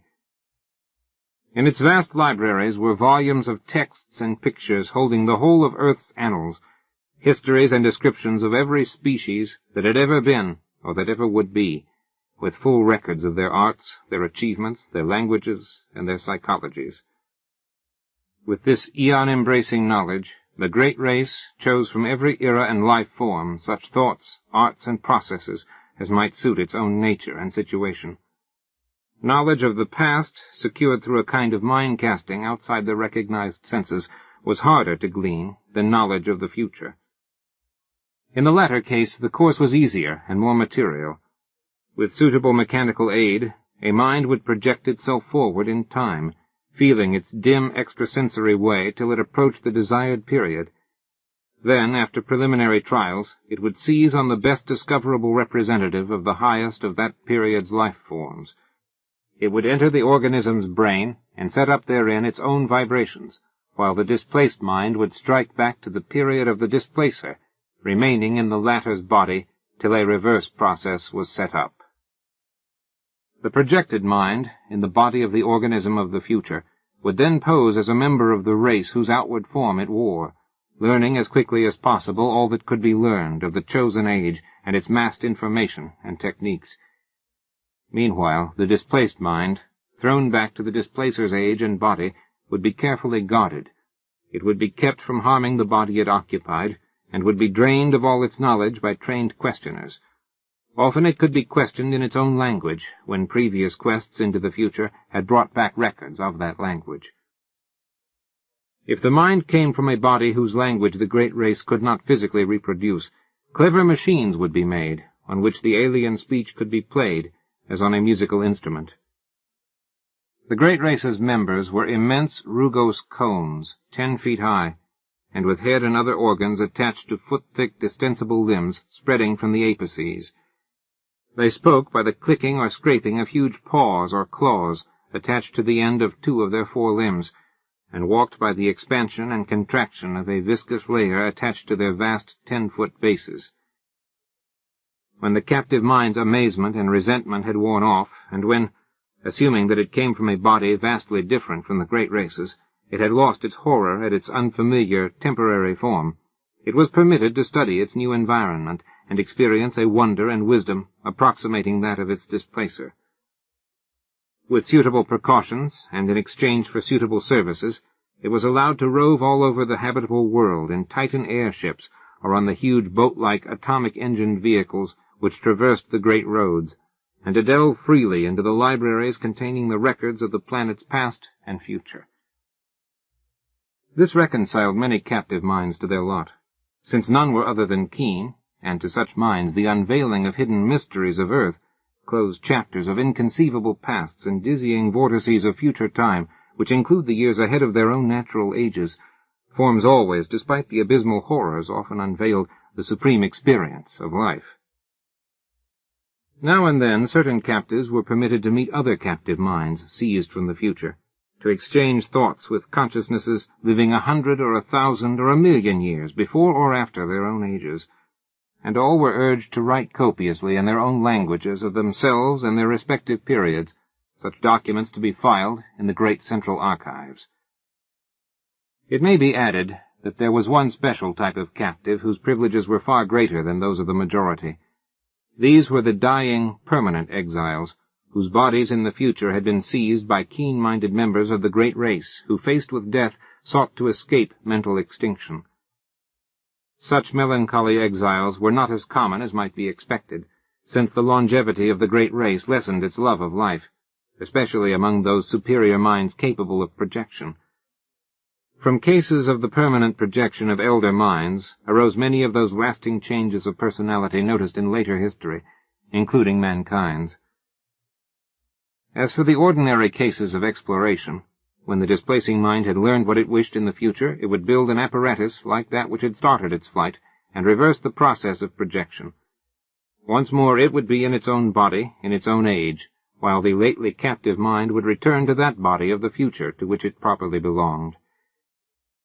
Only when one or the other of the bodies had died during the exchange was this restoration impossible.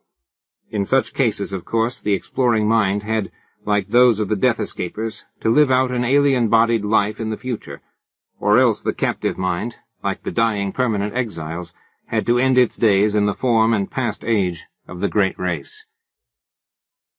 This fate was less horrible when the captive mind was also of the great race, a not infrequent occurrence, since in all its periods that race was intensely concerned with its own future.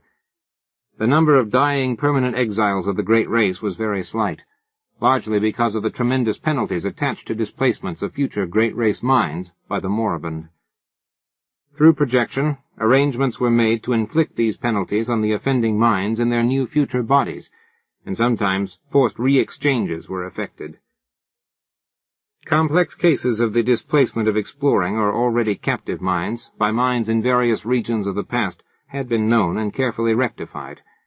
In every age, since the discovery of mind projection, a minute but well-recognized element of the population consisted of great race minds from past ages, sojourning for a longer or shorter while. When a captive mind of alien origin was returned to its own body in the future, it was purged by an intricate mechanical hypnosis of all it had learned in the great race's age, this because of certain troublesome consequences inherent in the general carrying forward of knowledge in large quantities. The few existing instances of clear transmission had caused, and would cause at known future times, great disasters, and it was largely in consequence of 2 cases of the kind, said the old myths, that mankind had learned what it had concerning the great race. Of all things surviving physically and directly from that eon-distant world, there remained only certain ruins of great stones in far places and under the sea, and parts of the text of the frightful necrotic manuscripts. Thus the returning mind reached its own age with only the faintest and most fragmentary vision of what it had undergone since its seizure. All memories that could be eradicated were eradicated, so that in most cases only a dream-shadowed blank stretched back to the time of the first exchange. Some minds recalled more than others, and the chance joining of memories had at rare times brought hints of the forbidden past to future ages. There probably never was a time when groups or cults did not secretly cherish certain of these hints. In the Necronomicon, the presence of such a cult among human beings was suggested, a cult that sometimes gave aid to minds voyaging down the eons from the days of the Great Race. And meanwhile the Great Race itself waxed well-nigh omniscient, and turned to the task of setting up exchanges with the minds of other planets, and of exploring their pasts and futures. It sought likewise to fathom the past years and origin of that black eon-dead orb in far space, whence its own mental heritage had come, for the mind of the Great Race was older than its bodily form. The beings of a dying elder world, wise with the ultimate secrets, had looked ahead for a new world and species wherein they might have long life, and had sent their minds en masse into that future race best adapted to house them, the cone-shaped beings that peopled our earth 1 billion years ago. Thus the Great Race came to be, while the myriad minds sent backward were left to die in the horror of strange shapes. Later the race would again face death, yet would live through another forward migration of its best minds into the bodies of others who had a longer physical span ahead of them. Such was the background of intertwined legend and hallucination.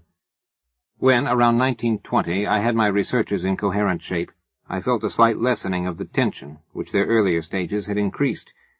After all, and in spite of the fancies prompted by blind emotions, were not most of my phenomena readily explainable? Any chance might have turned my mind to dark studies during the amnesia, and then I read the forbidden legends and met the members of ancient and ill-regarded cults.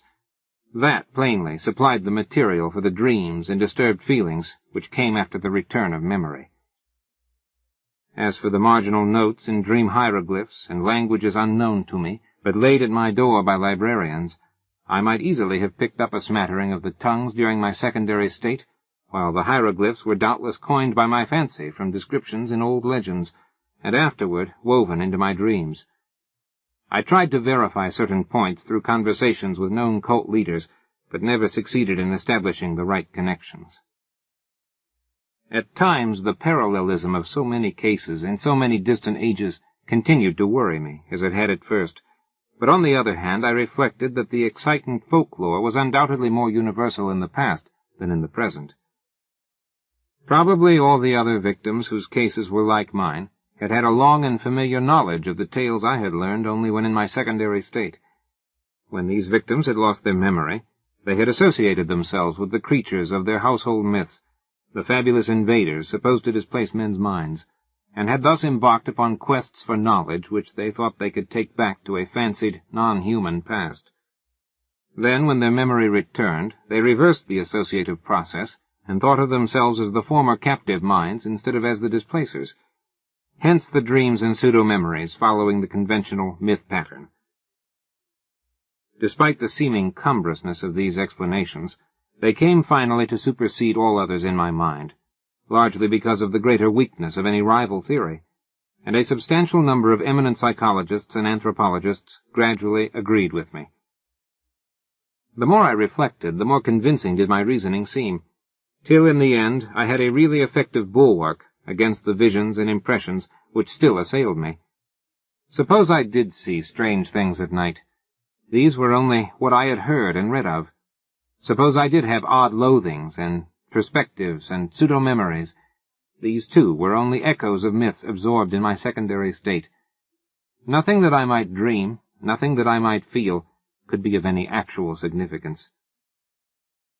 Fortified by this philosophy, I greatly improved in nervous equilibrium, even though the visions, rather than the abstract impressions, steadily became more frequent and more disturbingly detailed.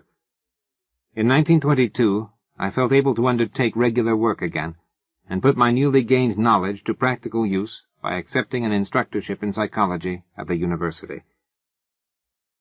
My old chair of political economy had long been adequately filled, besides which, methods of teaching economics had changed greatly since my heyday.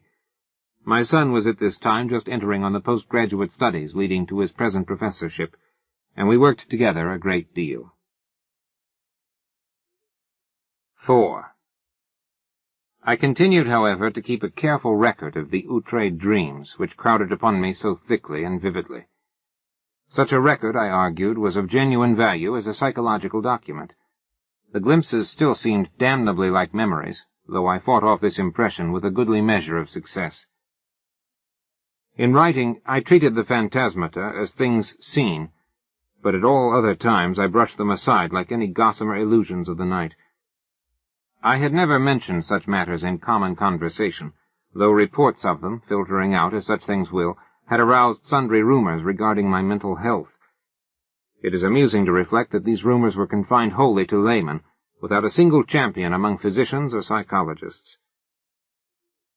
Of my visions after 1914, I will here mention only a few, since fuller accounts and records are at the disposal of the serious student. It is evident that with time the curious inhibitions somewhat waned, for the scope of my visions vastly increased. They have never, though, become other than disjointed fragments, seemingly without clear motivation. Within the dreams, I seemed gradually to acquire a greater and greater freedom of wandering. I floated through many strange buildings of stone, going from one to the other along mammoth underground passages which seemed to form the common avenues of transit. Sometimes I encountered those gigantic sealed trapdoors in the lowest level, around which such an aura of fear and forbiddenness clung. I saw tremendous tessellated pools, and rooms of curious and inexplicable utensils of myriad sorts. Then there were colossal caverns of intricate machinery, whose outlines and purpose were wholly strange to me, and whose sound manifested itself only after many years of dreaming. I may here remark that sight and sound are the only senses I have ever exercised in the visionary world. The real horror began in May 1915, when I first saw the living things. This was before my studies had taught me what, in view of the myths and case histories, to expect. As mental barriers wore down, I beheld great masses of thin vapor in various parts of the building and in the streets below. These steadily grew more solid and distinct, till at last I could trace their monstrous outlines with uncomfortable ease. They seemed to be enormous iridescent cones, about 10 feet high and 10 feet wide at the base, and made up of some ridgy, scaly, semi-elastic matter. From their apices projected 4 flexible cylindrical members, each a foot thick, and of a ridgy substance like that of the cones themselves. These members were sometimes contracted almost to nothing, and sometimes extended to any distance up to about 10 feet. Terminating 2 of them were enormous claws or nippers. At the end of a third were 4 red trumpet-like appendages. The 4th terminated in an irregular yellowish globe some 2 feet in diameter, and having 3 great dark eyes ranged along its central circumference. Surmounting this head were 4 slender gray stalks bearing flower-like appendages, whilst from its nether side dangled 8 greenish antennae, or tentacles. The great base of the central cone was fringed with a rubbery gray substance which moved the whole entity through expansion and contraction. Their actions, though harmless, horrified me even more than their appearance, for it is not wholesome to watch monstrous objects doing what one had known only human beings to do. These objects moved intelligently about the great rooms, getting books from the shelves and taking them to the great tables, or vice versa, and sometimes writing diligently with a peculiar rod gripped in the greenish head tentacles. The huge nippers were used in carrying books and in conversation, speech consisting of a kind of clicking. The objects had no clothing, but wore satchels or knapsacks suspended from the top of the conical trunk. They commonly carried their head and its supporting member at the level of the cone top, though it was frequently raised or lowered. The other 3 great members tended to rest downward at the sides of the cone, contracted to above 5 feet each when not in use. From their rate of reading, writing, and operating their machines, Those on the tables seemed somehow connected with thought. I concluded that their intelligence was enormously greater than man's. Afterward I saw them everywhere, swarming in all the great chambers and corridors, tending monstrous machines in vaulted crypts, and racing along the vast roads in gigantic boat-shaped cars. I ceased to be afraid of them, for they seemed to form supremely natural parts of their environment. Individual differences amongst them began to be manifest, and a few appeared to be under some kind of restraint. These latter, though showing no physical variation, had a diversity of gestures and habits which marked them off not only from the majority, but very largely from one another. They wrote a great deal in what seemed to my cloudy vision a vast variety of characters, never the typical curvilinear hieroglyphs of the majority. A few, I fancied, used our own familiar alphabet. Most of them worked much more slowly than the general mass of the entities. All this time my own part in the dreams seemed to be that of a disembodied consciousness with a range of vision wider than the normal, floating freely about, yet confined to the ordinary avenues and speeds of travel. Not until August 1915 did any suggestions of bodily existence begin to harass me. I say harass because the first phase was a purely abstract, though infinitely terrible association of my previously noted body loathing with the scenes of my visions. For a while my chief concern during dreams was to avoid looking down at myself, and I recall how grateful I was for the total absence of large mirrors in the strange rooms. I was mightily troubled by the fact that I always saw the great tables, whose height could not be under 10 feet, from a level not below that of their surfaces. And then the morbid temptation to look down at myself became greater and greater, till one night I could not resist it. At first my downward glance revealed nothing whatever. A moment later I perceived that this was because my head lay at the end of a flexible neck of enormous length. Retracting this neck and gazing down very sharply, I saw the scaly, rugose, iridescent bulk of a vast cone 10 feet tall and 10 feet wide at the base. That was when I waked half of Arkham with my screaming, as I plunged madly up from the abyss of sleep. Only after weeks of hideous repetition did I grow half reconciled to these visions of myself in monstrous form. In the dreams, I now moved bodily among the other unknown entities, reading terrible books from the endless shelves, and writing for hours at the great tables with a stylus managed by the green tentacles that hung down from my head. Snatches of what I read and wrote would linger in my memory. There were horrible annals of other worlds and other universes, and of stirrings of formless life outside of all universes. There were records of strange orders of beings which had peopled the world in forgotten pasts, and frightful chronicles of grotesque-bodied intelligences which would people it millions of years after the death of the last human being. I learned of chapters in human history whose existence no scholar of today has ever suspected. Most of these writings were in the language of the hieroglyphs, which I studied in a queer way with the aid of droning machines, and which was evidently an agglutinative speech, with root systems utterly unlike any found in human languages. Other volumes were in other unknown tongues, learned in the same queer way. A very few were in languages I knew. Extremely clever pictures, both inserted in the records and forming separate collections, aided me immensely. And all the time I seemed to be setting down a history of my own age in English. On waking I could recall only minute and meaningless scraps of the unknown tongues which my dream self had mastered, though whole phrases of the history stayed with me. I learned, even before my waking self had studied the parallel cases, or the old myths from which the dreams doubtless sprang, that the entities around me were of the world's greatest race, which had conquered time and had sent exploring minds into every age. I knew, too, that I had been snatched from my age, while another used my body in that age, and that a few of the other strange forms housed similarly captured minds. I seemed to talk, in some odd language of claw-clicking, with exiled intellects from every corner of the solar system. There was a mind from the planet we know as Venus, which would live incalculable epochs to come, and one from an outer moon of Jupiter 6 million years in the past.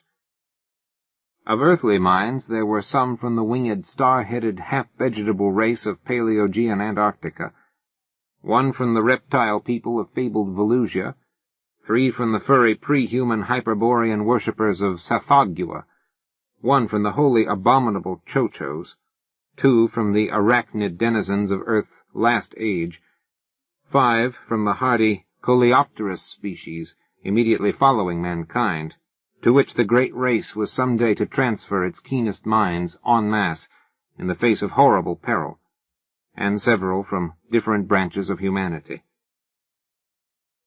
I talked with the mind of Yang Li, a philosopher from the cruel empire of San Chan, which is to come in 5000 A.D., with that of a general of the great-headed brown people who held South Africa in 50,000 B.C., with that of a 12th century Florentine monk named Bartolomeo Corsi, with that of a king of Lomar who had ruled that terrible polar land 100,000 years before the squat yellow Inutos came from the west to engulf it. I talked with the mind of Nug Soth, a magician of the dark conquerors of 16,000 A.D., with that of a Roman named Titus Sempronius Blasus, who had been a quaestor in Sulla's time, with that of Kepnes, an Egyptian of the 14th dynasty, who told me the hideous secret of Nyarlathotep, with that of a priest of Atlantis' Middle Kingdom, with that of a Suffolk gentleman of Cromwell's day, James Woodville, with that of a court astronomer of pre-Inca Peru, with that of the Australian physicist Neville Kingston Brown, who will die in 2518 A.D., with that of an Archimage of vanished Ye in the Pacific, with that of Theodotides, a Greco-Bactrian official of 200 B.C., with that of an aged Frenchman of Louis XIII's time named Pierre-Louis Montagny, with that of Cromia, a Sumerian chieftain of 15,000 B.C., and with so many others that my brain cannot hold the shocking secrets and dizzying marvels I learned from them. I awakened each morning in a fever, sometimes frantically trying to verify or discredit such information as fell within the range of modern human knowledge.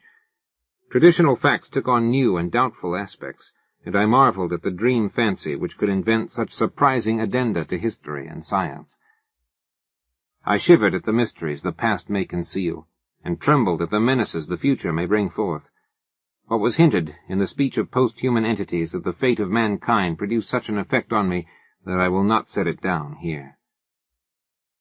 After man, there would be the mighty beetle civilization, the bodies of whose members the cream of the great race would seize when the monstrous doom overtook the elder world.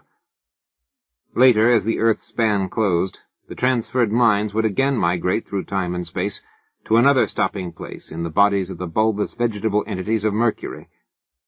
But there would be races after them, clinging pathetically to the cold planet and burrowing to its horror-filled core before the utter end. Meanwhile, in my dreams, I wrote endlessly in that history of my own age which I was preparing, half voluntarily and half through promises of increased library and travel opportunities for the great race's central archives. The archives were in a colossal subterranean structure near the city's center, which I came to know well through frequent labors and consultations. Meant to last as long as the race and to withstand the fiercest of Earth's convulsions, this Titan repository surpassed all other buildings in the massive, mountain-like firmness of its construction. The records, written or printed on great sheets of a curiously tenacious cellulose fabric, were bound into books that opened from the top, and were kept in individual cases of a strange, extremely light, rustless metal of grayish hue, decorated with mathematical designs, and bearing the title in the great race's curvilinear hieroglyphs. These cases were stored in tiers of rectangular vaults, like closed, locked shelves, wrought of the same rustless metal and fastened by knobs with intricate turnings. My own history was assigned a specific place in the vaults of the lowest or vertebrate level, the section devoted to the cultures of mankind and of the furry and reptilian races immediately preceding it in terrestrial dominance. But none of the dreams ever gave me a full picture of daily life. All were the merest misty, disconnected fragments, and it is certain that these fragments were not unfolded in their rightful sequence.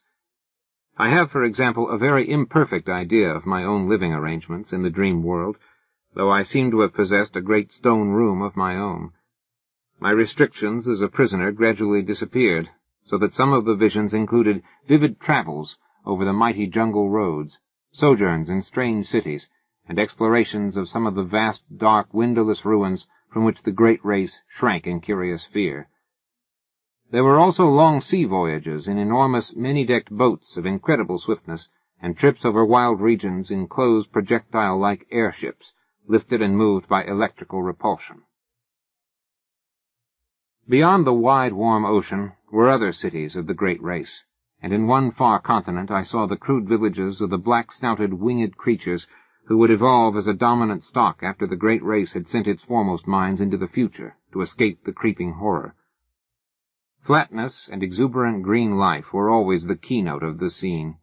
Hills were low and sparse, and usually displayed signs of volcanic forces. Of the animals I saw, I could write volumes. All were wild, for the great race's mechanized culture had long since done away with domestic beasts, while food was wholly vegetable or synthetic. Clumsy reptiles of great bulk floundered in steaming morasses, fluttered in the heavy air, or spouted in the seas and lakes, and among these I fancied I could vaguely recognize lesser archaic prototypes of many forms: dinosaurs, pterodactyls, ichthyosaurs, labyrinthodonts, plesiosaurs, and the like, made familiar through paleontology. Of birds or mammals, there were none that I could discover. The ground and swamps were constantly alive with snakes, lizards, and crocodiles, while insects buzzed incessantly among the lush vegetation. And far out at sea, unspied and unknown monsters spouted mountainous columns of foam into the vaporous sky. Once I was taken under the ocean in a gigantic submarine vessel with searchlights, and glimpsed some living horrors of awesome magnitude. I saw also the ruins of incredible sunken cities, and the wealth of crinoid, brachiopod, coral, and ichthytic life, which everywhere abounded. Of the physiology, psychology, folkways, and detailed history of the great race, my visions preserved but little information, and many of the scattered points I here set down were gleaned from my study of old legends and other cases, rather than from my own dreaming. For in time, of course, my reading and research caught up with and passed the dreams in many phases, so that certain dream fragments were explained in advance and formed verifications of what I had learned. This consolingly established my belief that similar reading and research, accomplished by my secondary self, had formed the source of the whole terrible fabric of pseudo-memories. The period of my dreams, apparently, was one somewhat less than 150 million years ago, when the Paleozoic age was giving place to the Mesozoic.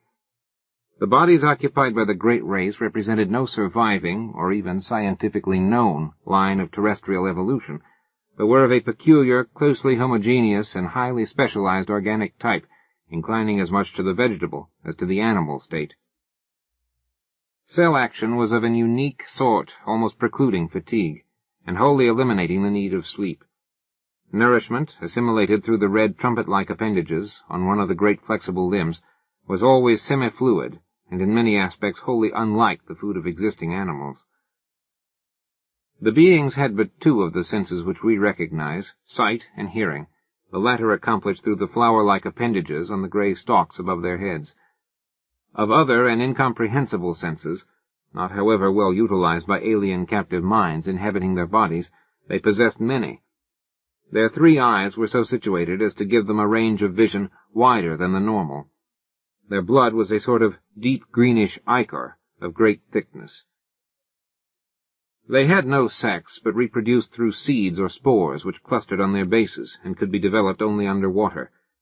Great shallow tanks were used for the growth of their young, which were, however, reared only in small numbers on account of the longevity of individuals, 4,000 or 5,000 years being the common lifespan. Markedly defective individuals were quickly disposed of as soon as their defects were noticed. Disease and the approach of death were, in the absence of a sense of touch or of physical pain, recognized by purely visual symptoms. The dead were incinerated with dignified ceremonies. Once in a while, as before mentioned, a keen mind would escape death by forward projection in time, but such cases were not numerous. When one did occur, the exiled mind from the future was treated with the utmost kindness till the dissolution of its unfamiliar tenement. The great race seemed to form a single, loosely knit nation, or league, with major institutions in common, though there were 4 definite divisions. The political and economic system of each unit was a sort of fascistic socialism, with major resources rationally distributed, and power delegated to a small governing board elected by the votes of all able to pass certain educational and psychological tests. Family organization was not overstressed, though ties among persons of common descent were recognized, and the young were generally reared by their parents.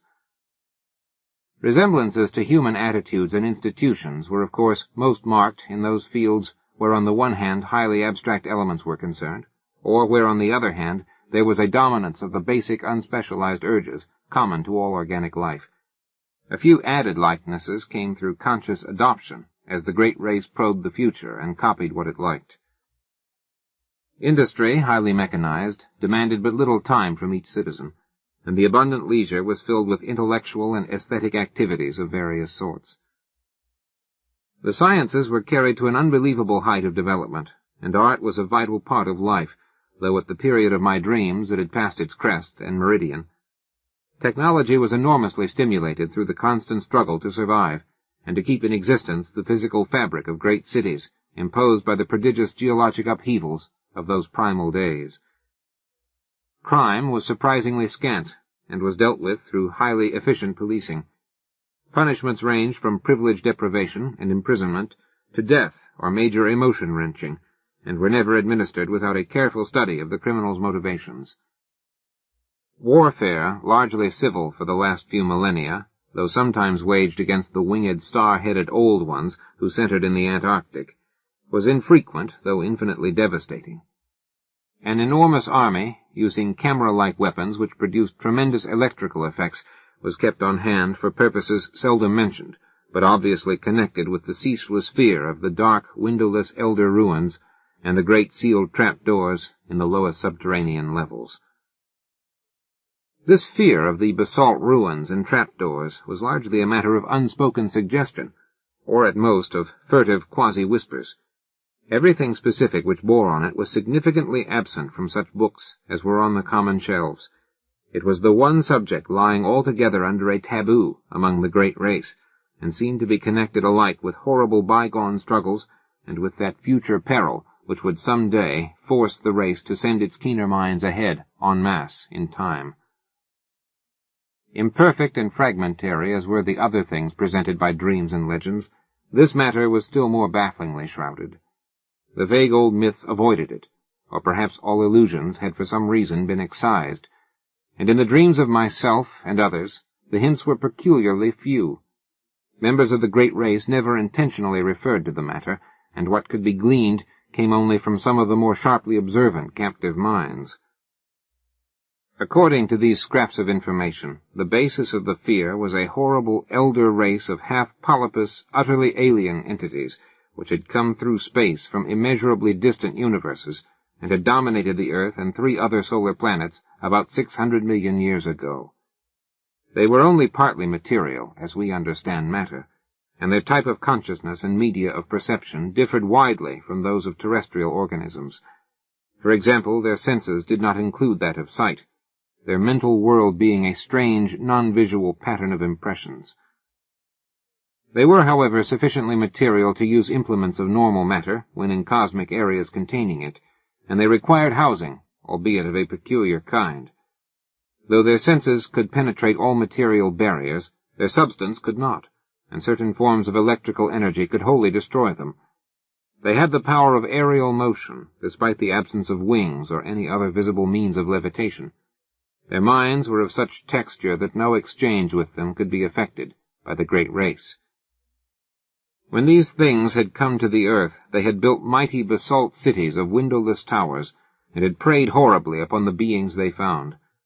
Thus it was when the minds of the great race sped across the void from that obscure transgalactic world known in the disturbing and debatable Eltdown shards as Yith. The newcomers, with the instruments they created, had found it easy to subdue the predatory entities and drive them down to those caverns of inner earth which they had already joined to their abodes and begun to inhabit. Then they had sealed the entrances and left them to their fate, afterward occupying most of their great cities and preserving certain important buildings for reasons connected more with superstition than with indifference, boldness, or scientific and historical zeal. But as the eons passed, there came vague, evil signs that the elder things were growing strong and numerous in the inner world. There were sporadic eruptions of a particularly hideous character in certain small and remote cities of the great race, and in some of the deserted elder cities which the great race had not peopled, places where the paths to the gulfs below had not been properly sealed or guarded. After that, greater precautions were taken, and many of the paths were closed forever, though a few were left with sealed trapdoors for strategic use in fighting the elder things if ever they broke forth in unexpected places. The eruptions of the elder things must have been shocking beyond all description, since they had permanently colored the psychology of the great race. Such was the fixed mood of horror that the very aspect of the creatures was left unmentioned. At no time was I able to gain a clear hint of what they looked like. There were veiled suggestions of a monstrous plasticity and of temporary lapses of visibility, while other fragmentary whispers referred to their control and military use of great winds. Singular whistling noises and colossal footprints, made up of 5 circular toe marks, seemed also to be associated with them. It was evident that the coming doom so desperately feared by the great race, the doom that was one day to send millions of keen minds across the chasm of time to strange bodies in the safer future, had to do with a final, successful eruption of the elder beings. Mental projections drawn from the ages had clearly foretold such a horror, and the great race had resolved that none who could escape should face it, that the foray would be a matter of vengeance rather than an attempt to reoccupy the outer world they knew from the planet's later history, for their projections showed the coming and going of subsequent races untroubled by the monstrous entities. Perhaps these entities had come to prefer Earth's inner abysses to the variable storm-ravaged surface, since light meant nothing to them. Perhaps, too, they were slowly weakening with the eons. Indeed, it was known that they would be quite dead in the time of the post-human beetle race which the fleeing minds would tenant. Meanwhile, the great race maintained its cautious vigilance, with potent weapons ceaselessly ready despite the horrified banishing of the subject from common speech and visible records. And always the shadow of nameless fear hung about the sealed trap-doors and the dark, windowless elder towers. 5. That is the world of which my dreams brought me dim, scattered echoes every night. I cannot hope to give any true idea of the horror and dread contained in such echoes, for it was upon a wholly intangible quality, the sharp sense of pseudo-memory, that such feelings mainly depended. As I have said, my studies gradually gave me a defense against these feelings in the form of rational psychological explanations, and this saving influence was augmented by the subtle touch of accustomedness which comes with the passage of time. Yet in spite of everything, the vague, creeping terror would return momentarily now and then. It did not, however, engulf me as it had before, and after 1922 I lived a very normal life of work and recreation. In the course of years I began to feel that my experience, together with the kindred cases and the related folklore, ought to be definitely summarized and published for the benefit of serious students.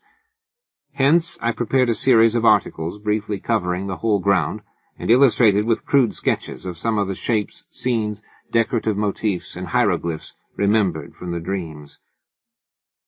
These appeared at various times during 1928 and 1929 in the Journal of the American Psychological Society, but did not attract much attention.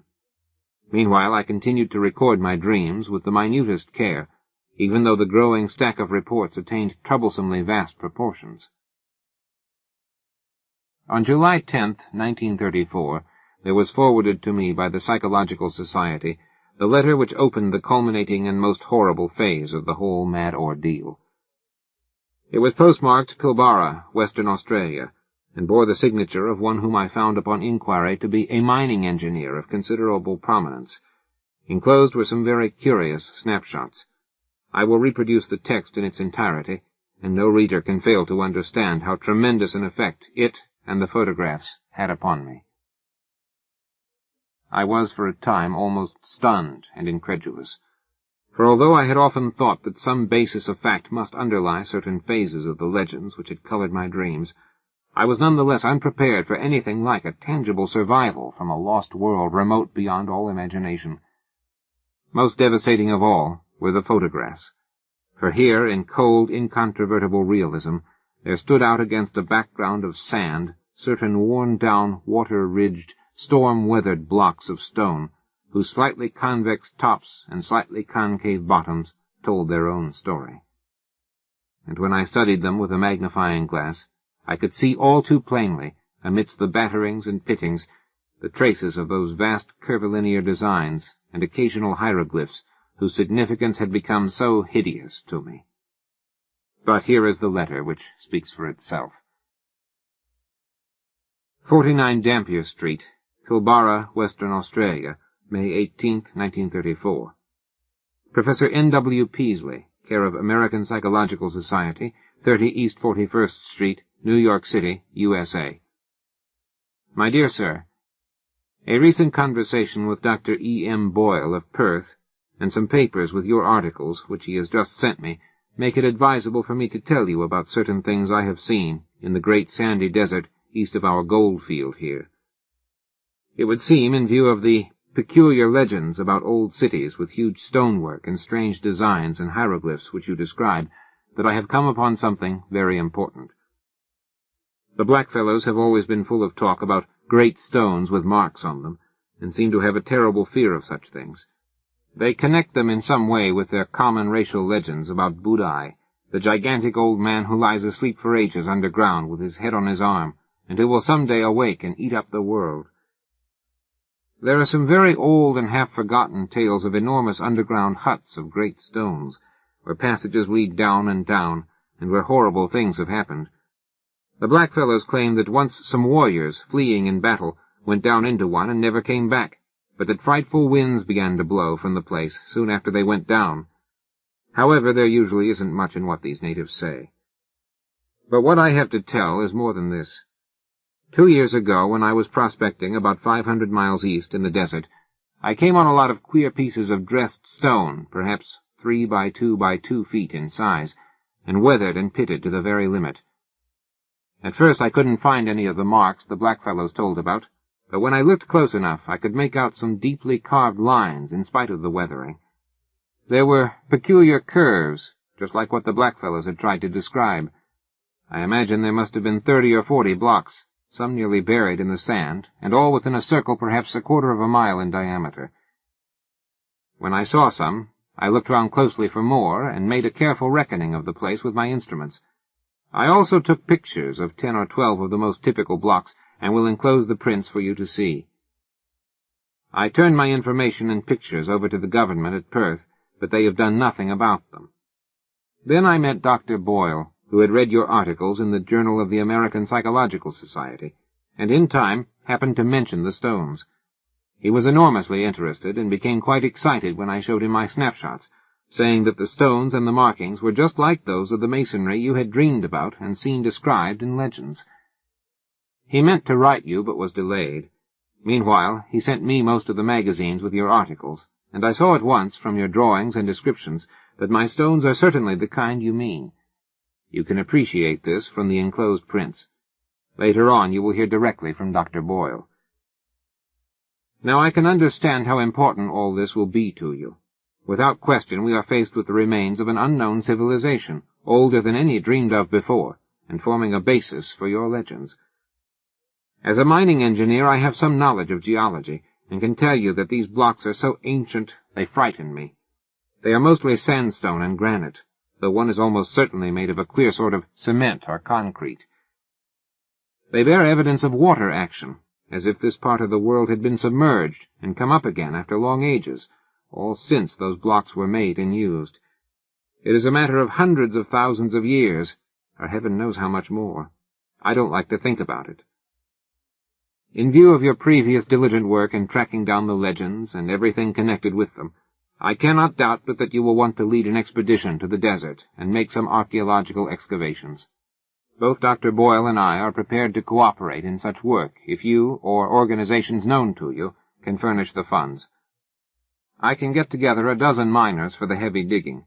The blackfellows would be of no use, for I found that they have an almost maniacal fear of this particular spot. Boyle and I are saying nothing to others, for you very obviously ought to have precedence in any discoveries or credit. The place can be reached from Pilbara in about 4 days by motor tractor, which we'd need for our apparatus.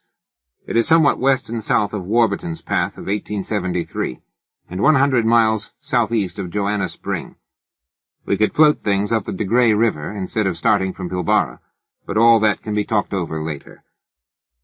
Roughly, the stones lie at a point about 22 degrees 3 minutes 14 seconds south latitude, 125 degrees 0 minutes 39 seconds east longitude. The climate is tropical, and the desert conditions are trying. I shall welcome further correspondence upon this subject, and am indeed keenly eager to assist in any plan you may devise. After studying your articles, I am deeply impressed with the profound significance of the whole matter. Dr. Boyle will write later. When rapid communication is needed, a cable to Perth can be relayed by wireless. Hoping profoundly for an early message, believe me most faithfully yours, Robert B. F. Mackenzie. Of the immediate aftermath of this letter, much can be learned from the press. My good fortune in securing the backing of Miskatonic University was great, and both Mr. Mackenzie and Dr. Boyle proved invaluable in arranging matters at the Australian end. We were not too specific with the public about our objects, since the whole matter would have lent itself unpleasantly to sensational and jocose treatment by the cheaper newspapers. As a result, printed reports were sparing. But enough appeared to tell of our quest for reported Australian ruins, and to chronicle our various preparatory steps. Professor William Dyer of the college's geology department, leader of the Miskatonic Antarctic expedition of 1930-31, Ferdinand C. Ashley of the Department of Ancient History, and Tyler M. Freeborn of the Department of Anthropology, together with my son Wingate, accompanied me. My correspondent, Mackenzie, came to Arkham early in 1935 and assisted in our final preparations. He proved to be a tremendously competent and affable man of about 50, admirably well-read, and deeply familiar with all the conditions of Australian travel. He had tractors waiting at Pilbara, and we chartered a tramp steamer sufficiently small to get up the river to that point. We were prepared to excavate in the most careful and scientific fashion, sifting every particle of sand, and disturbing nothing which might seem to be in or near its original situation. Sailing from Boston aboard the wheezy Lexington on March 28, 1935, we had a leisurely trip across the Atlantic and Mediterranean, through the Suez Canal, down the Red Sea, and across the Indian Ocean to our goal. I need not tell how the sight of the low, sandy West Australian coast depressed me, and how I detested the crude mining town and dreary gold fields where the tractors were given their last loads. Dr. Boyle, who met us, proved to be elderly, pleasant, and intelligent, and his knowledge of psychology led him into many long discussions with my son and me. Discomfort and expectancy were oddly mingled in most of us, when at length our party of 18 rattled forth over the arid leagues of sand and rock. On Friday, May 31st, we forded a branch of the De Grey, and entered the realm of utter desolation. A certain positive terror grew on me as we advanced to this actual sight of the elder world behind the legends, a terror, of course, abetted by the fact that my disturbing dreams and pseudo-memories still beset me with unabated force. It was on Monday, June 3rd, that we saw the first of the half-buried blocks. I cannot describe the emotions with which I actually touched, in objective reality, a fragment of Cyclopean masonry in every respect like the blocks in the walls of my dream buildings. There was a distinct trace of carving, and my hands trembled as I recognized part of a curvilinear decorative scheme made hellish to me through years of tormenting nightmare and baffling research. A month of digging brought a total of some 1,250 blocks in varying stages of wear and disintegration. Most of these were carven megaliths with curved tops and bottoms. A minority were smaller, flatter, plain-surfaced, and square or octagonally cut, like those of the floors and pavements in my dreams, while a few were singularly massive and curved or slanted in such a manner as to suggest use in vaulting or groining, or as parts of arches or round window casings. The deeper, and the farther north and east we dug, the more blocks we found, though we still failed to discover any trace of arrangement among them. Professor Dyer was appalled at the measureless age of the fragments, and Freeborn found traces of symbols which fitted darkly into certain Papuan and Polynesian legends of infinite antiquity. The condition and scattering of the blocks told mutely of vertiginous cycles of time and geologic upheavals of cosmic savagery. We had an aeroplane with us, and my son Wingate would often go up to different heights and scan the sand and rock waste for signs of dim, large-scale outlines, either differences of level or trails of scattered blocks. His results were virtually negative, for whenever he would one day think he had glimpsed some significant trend, he would on his next trip find the impression replaced by another equally insubstantial, a result of the shifting, wind-blown sand. One or two of these ephemeral suggestions, though, affected me queerly and disagreeably. They seemed, after a fashion, to dovetail horribly with something I had dreamed or read, but which I could no longer remember. There was a terrible familiarity about them, which somehow made me look furtively and apprehensively over the abominable, sterile terrain. Around the first week in July, I developed an unaccountable set of mixed emotions about that general northeasterly region. There was horror, and there was curiosity, but more than that, there was a persistent and perplexing illusion of memory. I tried all sorts of psychological expedients to get these notions out of my head, but met with no success. Sleeplessness also gained upon me, but I almost welcomed this because of the resultant shortening of my dream periods. I acquired the habit of taking long, lone walks in the desert late at night, usually to the north or northeast, whither the sum of my strange new impulses seemed subtly to pull me. Sometimes, on these walks, I would stumble over nearly buried fragments of the ancient masonry. Though there were fewer visible blocks here than where we had started, I felt sure that there must be a vast abundance beneath the surface. The ground was less level than at our camp, and the prevailing high winds now and then piled the sand into fantastic temporary hillocks, exposing low traces of the elder stones, while it covered other traces. I was clearly anxious to have the excavations extend to this territory, yet at the same time dreaded what might be revealed. Obviously, I was getting into a rather bad state, all the worse because I could not account for it. An indication of my poor nervous health can be gained from my response to an odd discovery which I made on one of my nocturnal rambles. It was on the evening of July 11th, when the moon flooded the mysterious hillocks with a curious pallor. Wandering somewhat beyond my usual limits, I came upon a great stone which seemed to differ markedly from any we had yet encountered. It was almost wholly covered, but I stooped and cleared away the sand with my hands, later studying the object carefully and supplementing the moonlight with my electric torch. Unlike the other very large rocks, this one was perfectly square-cut, with no convex or concave surface. It seemed, too, to be of a dark basaltic substance, wholly dissimilar to the granite and sandstone and occasional concrete of the now familiar fragments. Suddenly I rose, turned, and ran for the camp at top speed. It was a wholly unconscious and irrational flight, and only when I was close to my tent did I fully realize why I had run. Then it came to me. The queer dark stone was something which I had dreamed and read about, and which was linked with the uttermost horrors of the eon-old legendary. It was one of the blocks of that basaltic elder masonry which the fabled great race held in such fear, the tall, windowless ruins left by those brooding, half-material alien things that festered in earth's nether abysses, and against whose wind-like invisible forces the trap-doors were sealed and the sleepless sentinels posted. I remained awake all night, but by dawn realized how silly I had been to let the shadow of a myth upset me. Instead of being frightened, I should have had a discoverer's enthusiasm. The next forenoon I told the others about my find, and Dyer, Freeborn, Boyle, my son, and I set out to view the anomalous block. Failure, however, confronted us. I had formed no clear idea of the stone's location, and a late wind had wholly altered the hillocks of shifting sand. 6. I come now to the crucial and most difficult part of my narrative. all the more difficult because I cannot be quite certain of its reality.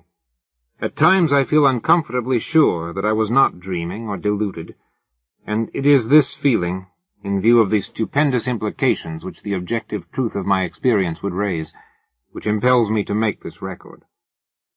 My son, a trained psychologist with the fullest and most sympathetic knowledge of my whole case, shall be the primary judge of what I have to tell. First, let me outline the externals of the matter, as those at the camp know them. On the night of July 1718, after a windy day, I retired early but could not sleep. Rising shortly before 11, and afflicted as usual with that strange feeling regarding the northeastward terrain, I set out on one of my typical nocturnal walks, seeing and greeting only one person, an Australian miner named Tupper, as I left our precincts.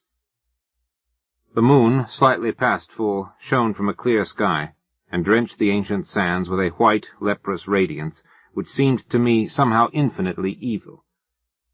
There was no longer any wind, nor did any return for nearly 5 hours, as amply attested by Tupper and others who saw me walking rapidly across the pallid, secret-guarding hillocks toward the northeast. About 3:30 a.m. a violent wind blew up, waking everyone in camp and felling 3 of the tents. The sky was unclouded, and the desert still blazed with that leprous moonlight. As the party saw to the tents, my absence was noted, but in view of my previous walks this circumstance gave no one alarm, and yet as many as 3 men, all Australians, seemed to feel something sinister in the air. Mackenzie explained to Professor Freeborn that this was a fear picked up from blackfellow folklore, the natives having woven a curious fabric of malignant myth about the high winds which at long intervals sweep across the sands under a clear sky. Such winds, it is whispered, blow out of the great stone huts under the ground, where terrible things have happened, and are never felt except near places where the big marked stones are scattered. Close to 4, the gale subsided as suddenly as it had begun, leaving the sandhills in new and unfamiliar shapes. It was just past 5, with the bloated fungoid moon sinking in the west, when I staggered into camp, hatless, tattered, features scratched and ensanguined, and without my electric torch. Most of the men had returned to bed, but Professor Dyer was smoking a pipe in front of his tent. Seeing my winded and almost frenzied state, he called Dr. Boyle, and the 2 of them got me on my cot and made me comfortable.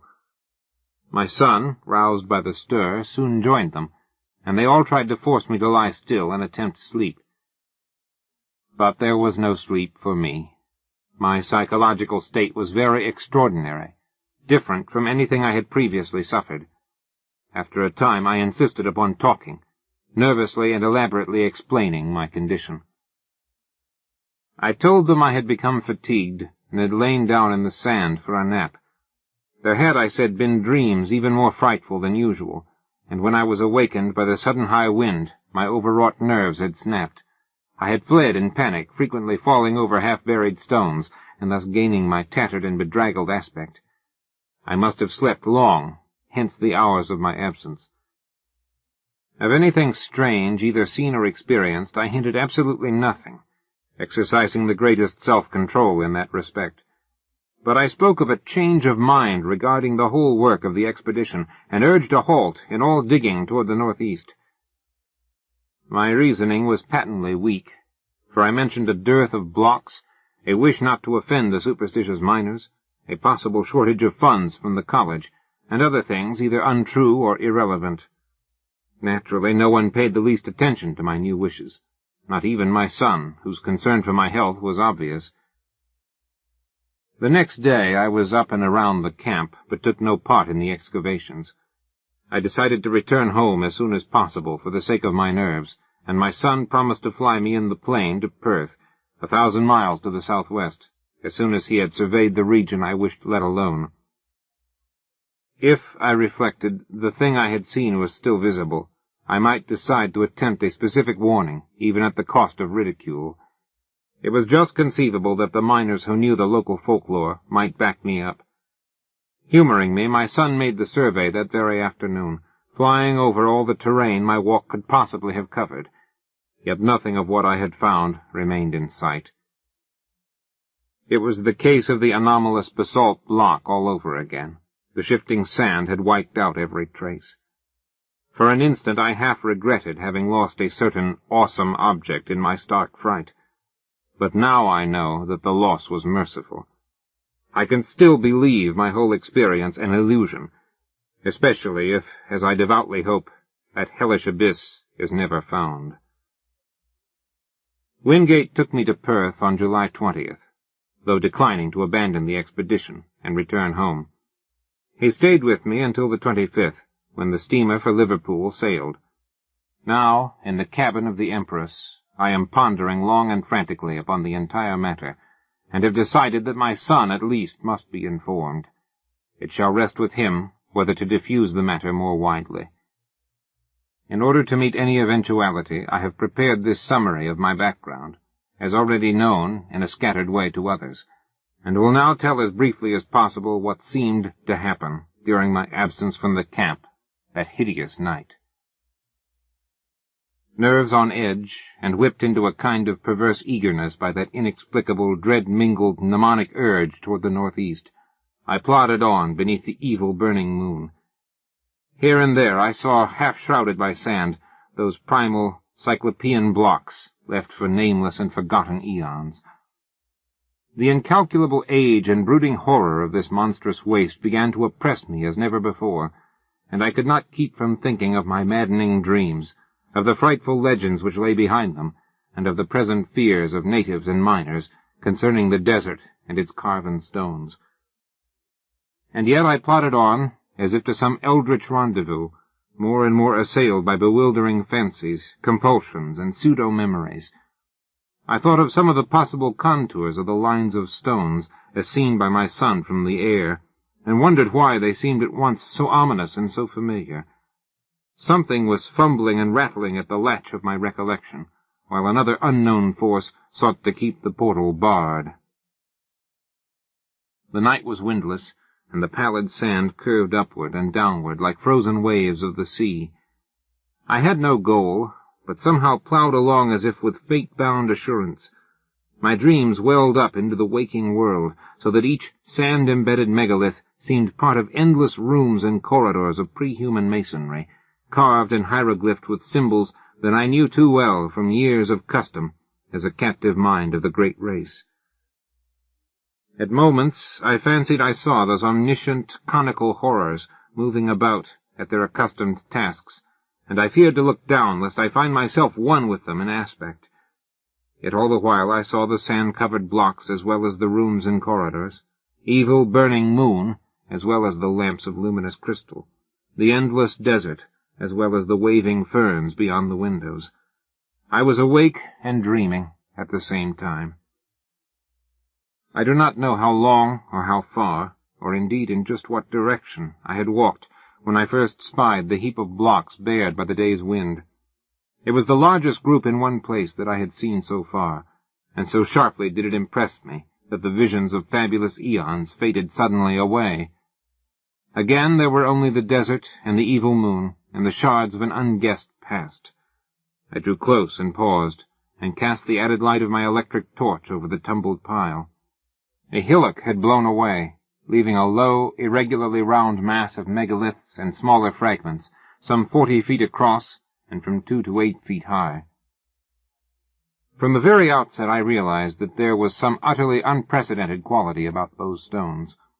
Not only was the mere number of them quite without parallel, but something in the sand-worn traces of design arrested me as I scanned them under the mingled beams of the moon and my torch. Not that any one differed essentially from the earlier specimens we had found. It was something subtler than that. The impression did not come when I looked at one block alone, but only when I ran my eye over several, almost simultaneously. Then at last the truth dawned upon me. The curvilinear patterns on many of those blocks were closely related, parts of one vast decorative conception. For the first time in this eon-shaking waste, I had come upon a mass of masonry in its old position, tumbled and fragmentary, it is true, but nonetheless existing in a very definite sense. Mounting at a low place, I clambered laboriously over the heap, here and there clearing away the sand with my fingers, and constantly striving to interpret varieties of size, shape, and style, and relationships of design. After a while I could vaguely guess at the nature of the bygone structure, and at the designs which had once stretched over the vast surfaces of the primal masonry. The perfect identity of the whole with some of my dream glimpses appalled and unnerved me. This was once a cyclopean corridor, 30 feet wide and 30 feet tall, paved with octagonal blocks and solidly vaulted overhead. There would have been rooms opening off on the right, and at the farther end one of those strange inclined planes would have wound down to still lower depths.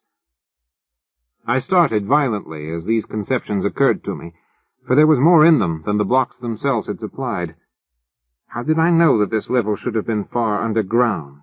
How did I know that the plane leading upward should have been behind me? How did I know that the long subterranean passage to the square of pillars ought to lie on the left, one level above me? How did I know that the room of machines and the rightward leading tunnel to the central archives ought to lie 2 levels below? How did I know that there would be one of those horrible metal-banded trapdoors at the very bottom, 4 levels down? Bewildered by this intrusion from the dream world, I found myself shaking and bathed in a cold perspiration. Then, as a last intolerable touch, I felt that faint, insidious stream of cool air trickling upward from a depressed place near the center of the huge heap. Instantly, as once before, my visions faded, and I saw again only the evil moonlight, the brooding desert, and the spreading tumulus of Paleogean masonry. Something real and tangible, yet fraught with infinite suggestions of nighted mystery, now confronted me. For that stream of air could argue but one thing, a hidden gulf of great size beneath the disordered blocks on the surface. My first thought was of the sinister blackfellow legends of vast underground huts among the megaliths, where horrors happen and great winds are born. Then thoughts of my own dreams came back, and I felt dim pseudo-memories tugging at my mind. What manner of place lay below me? What primal, inconceivable source of age-old myth cycles and haunting nightmares might I be on the brink of uncovering? It was only for a moment that I hesitated, for more than curiosity and scientific zeal was driving me on and working against my growing fear. I seemed to move almost automatically, as if in the clutch of some compelling fate. Pocketing my torch and struggling with a strength that I had not thought I possessed, I wrenched aside first one tightened fragment of stone and then another, till there welled up a strong draught whose dampness contrasted oddly with the desert's dry air. A black rift began to yawn, and at length, when I had pushed away every fragment small enough to budge, the leprous moonlight blazed on an aperture of ample width to admit me. I drew out my torch and cast a brilliant beam into the opening. Below me was a chaos of tumbled masonry, sloping roughly down toward the north at an angle of about 45 degrees, and evidently the result of some bygone collapse from above. Between its surface and the ground level was a gulf of impenetrable blackness at whose upper edge were signs of gigantic stress-heaved vaulting. At this point, it appeared, the desert's sands lay directly upon a floor of some titan structure of Earth's youth. How preserved through eons of geologic convulsion I could not then, and cannot now, even attempt to guess. In retrospect, the barest idea of a sudden lone descent into such a doubtful abyss, and at a time when one's whereabouts were unknown to any living soul, seems like the utter apex of insanity. Perhaps it was. Yet that night I embarked without hesitancy upon such a descent. Again there was manifest that lure and driving of fatality, which had all along seemed to direct my course. With torch flashing intermittently to save the battery, I commenced a mad scramble down the sinister cyclopean incline below the opening, sometimes facing forward as I found good hand and footholds, and at other times turning to face the heap of megaliths as I clung and fumbled more precariously. In 2 directions beside me, distant walls of carven, crumbling masonry loomed dimly under the direct beams of my torch. Ahead, however, was darkness. I kept no track of time during my downward scramble. So seething with baffling hints and images was my mind, that all objective matter seemed withdrawn to incalculable distances. Physical sensation was dead, and even fear remained as a wraith-like, inactive gargoyle, leering impotently at me. Eventually I reached a level floor strewn with fallen blocks, shapeless fragments of stone, and sand, and detritus of every kind. On either side, perhaps 30 feet apart, rose massive walls culminating in huge groinings. That they were carved I could just discern, but the nature of the carvings was beyond my perception. What held me most was the vaulting overhead. The beam from my torch could not reach the roof, but the lower parts of the monstrous arches stood out distinctly, and so perfect was their identity with what I had seen in countless dreams of the elder world that I trembled actively for the first time. Behind and high above, a faint luminous blur told of the distant moonlight world outside. Some vague shred of caution warned me that I should not let it out of my sight, lest I have no guide for my return. I now advanced toward the wall at my left, where the traces of carving were plainest. The littered floor was nearly as hard to traverse as the downward heap had been, but I managed to pick my difficult way.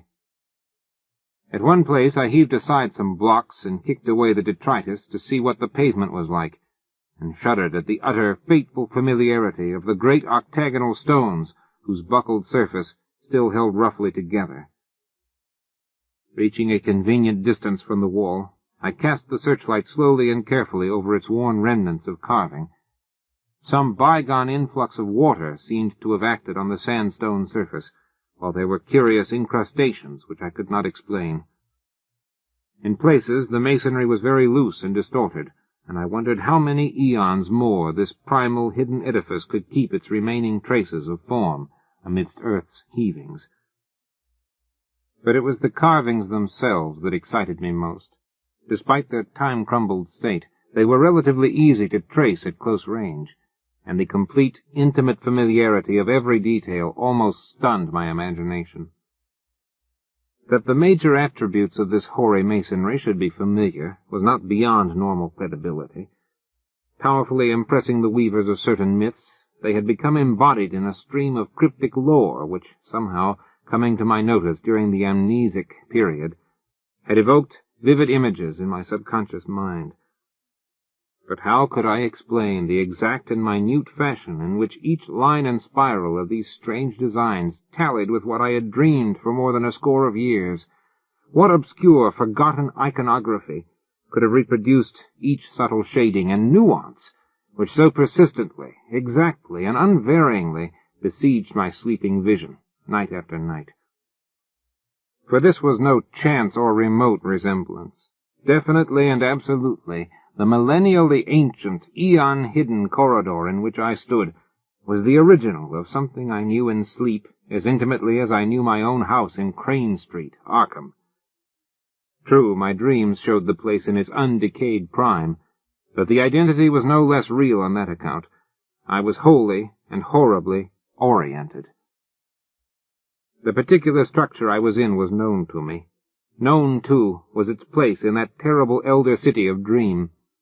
That I could visit unerringly any point in that structure, or in that city, which had escaped the changes and devastations of uncounted ages, I realized with hideous and instinctive certainty. What in heaven's name could all this mean? How had I come to know what I knew? And what awful reality could lie behind those antique tales of the beings who had dwelt in this labyrinth of primordial stone? Words can convey only fractionally the welter of dread and bewilderment which ate at my spirit. I knew this place. I knew what lay below me, and what had lain overhead before the myriad towering stories had fallen to dust and debris in the desert. No need now, I thought with a shudder, to keep that faint blur of moonlight in view. I was torn betwixt a longing to flee and a feverish mixture of burning curiosity and driving fatality. What had happened to this monstrous megalopolis of old, in the millions of years since the time of my dreams? Of the subterrane mazes which had underlain the city and linked all the Titan towers, how much had still survived the writhings of Earth's crust? Had I come upon a whole buried world of unholy archaism? Could I still find the house of the writing master, and the tower where Zga, the captive mind from the star-headed vegetable carnivores of Antarctica, had chiseled certain pictures on the blank spaces of the walls? Would the passage at the second level down, to the hall of the alien minds, be still unchoked and traversable? In that hall, the captive mind of an incredible entity, a half-plastic denizen of the hollow interior of an unknown trans-Plutonian planet 18 million years in the future, had kept a certain thing which it had modeled from clay. I shut my eyes and put my hand to my head in a vain, pitiful effort to drive these insane dream fragments from my consciousness. Then, for the first time, I felt acutely the coolness, motion, and dampness of the surrounding air. Shuddering, I realized that a vast chain of eon-dead black gulfs must indeed be yawning somewhere beyond and below me. I thought of the frightful chambers and corridors and inclines as I recalled them from my dreams. Would the way to the Central Archives still be open? Again, that driving fatality tugged insistently at my brain as I recalled the awesome records that once lay cased in those rectangular vaults of rustless metal. There, said the dreams and legends, had reposed the whole history, past and future, of the cosmic space-time continuum, written by captive minds from every orb and every age in the solar system. Madness, of course. But had I not now stumbled into a nighted world as mad as I? I thought of the locked metal shelves, and of the curious knob twistings needed to open each one. My own came vividly into my consciousness. How often had I gone through that intricate routine of varied turns and pressures in the terrestrial vertebrate section on the lowest level. Every detail was fresh and familiar. If there were such a vault as I had dreamed of, I could open it in a moment. It was then that madness took me utterly. An instant later, and I was leaping and stumbling over the rocky debris toward the well-remembered incline to the depths below. 7. From that point forward, my impressions are scarcely to be relied on. Indeed, I still possess a final, desperate hope that they all form parts of some demoniac dream or illusion born of delirium. A fever raged in my brain, and everything came to me through a kind of haze, sometimes only intermittently. The rays of my torch shot feebly into the engulfing blackness, bringing phantasmal flashes of hideously familiar walls and carvings, all blighted with the decay of ages. In one place a tremendous mass of vaulting had fallen, so that I had to clamber over a mighty mound of stones, reaching almost to the ragged, grotesquely stalactited roof. It was all the ultimate apex of nightmare, made worse by that blasphemous tug of pseudo-memory. One thing only was unfamiliar, and that was my own size in relation to the monstrous masonry. I felt oppressed by a sense of unwanted smallness, as if the sight of these towering walls from a mere human body was something wholly new and abnormal. Again and again I looked nervously down at myself, vaguely disturbed by the human form I possessed. Onward through the blackness of the abyss I leaped, plunged, and staggered, often falling and bruising myself, and once nearly shattering my torch. Every stone and corner of that demoniac gulf was known to me, and at many points I stopped to cast beams of light through choked and crumbling yet familiar archways. Some rooms had totally collapsed. Others were bare or debris-filled. In a few I saw masses of metal, some fairly intact, some broken, and some crushed or battered, which I recognized as the colossal pedestals or tables of my dreams. What they could in truth have been, I dared not guess. I found the downward incline and began its descent, though after a time halted by a gaping, ragged chasm, whose narrowest point could not be much less than 4 feet across. Here the stonework had fallen through, revealing incalculable inky depths beneath. I knew there were 2 more cellar levels in this Titan edifice, and trembled with fresh panic as I recalled the metal-clamped trapdoor on the lowest one. There could be no guards now, for what had lurked beneath had long since done its hideous work and sunk into its long decline. By the time of the post-human beetle race, it would be quite dead. And yet, as I thought of the native legends, I trembled anew. It cost me a terrible effort to vault that yawning chasm, since the littered floor prevented a running start, but madness drove me on.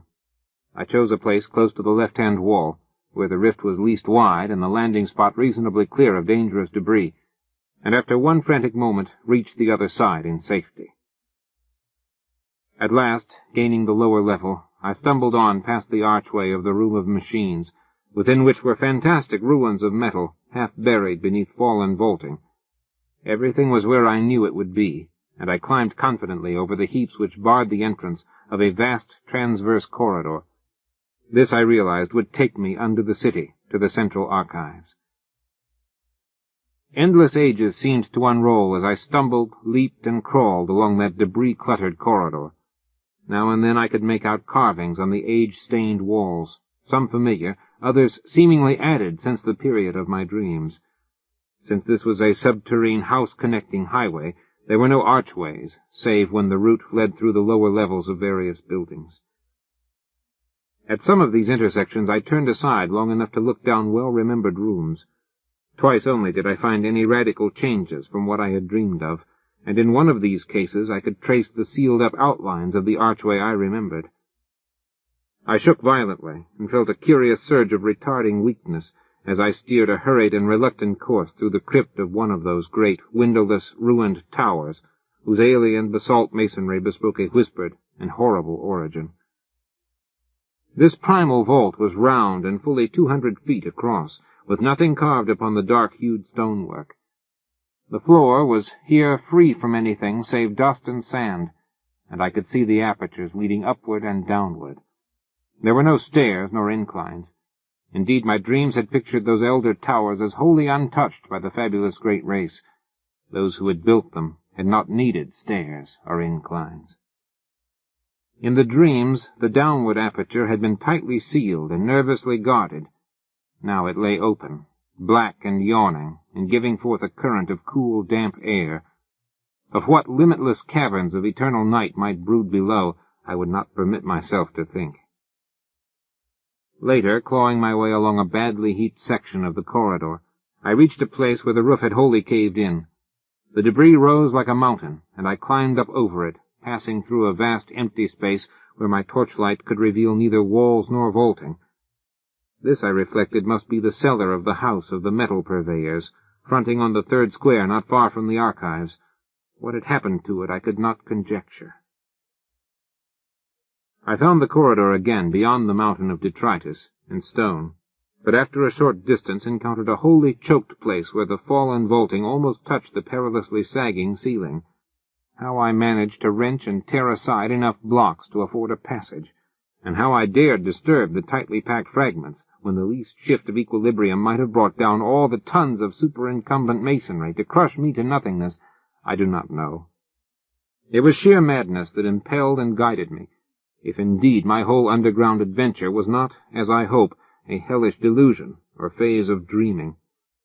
But I did make, or dream that I made, a passage that I could squirm through.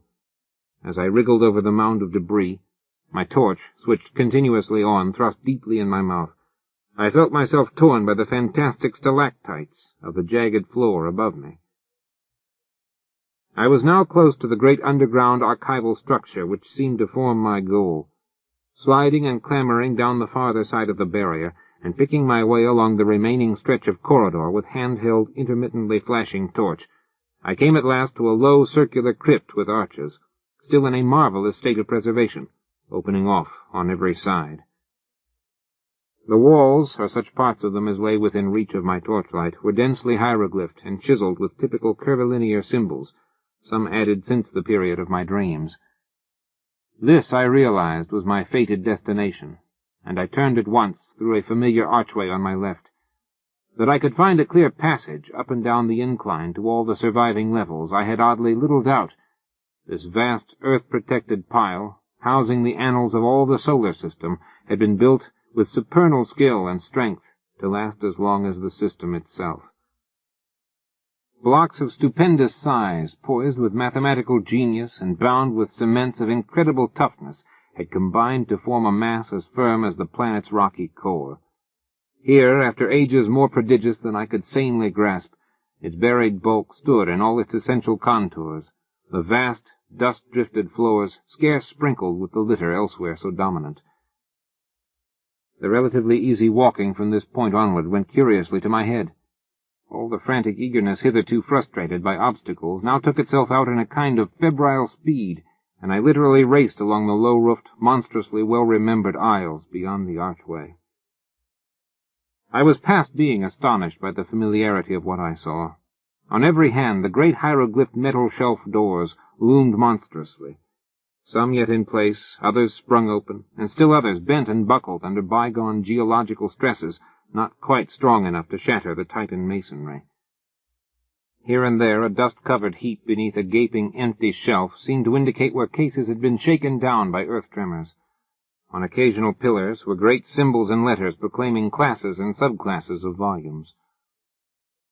Once I paused before an open vault where I saw some of the accustomed metal cases still in position, amidst the omnipresent gritty dust.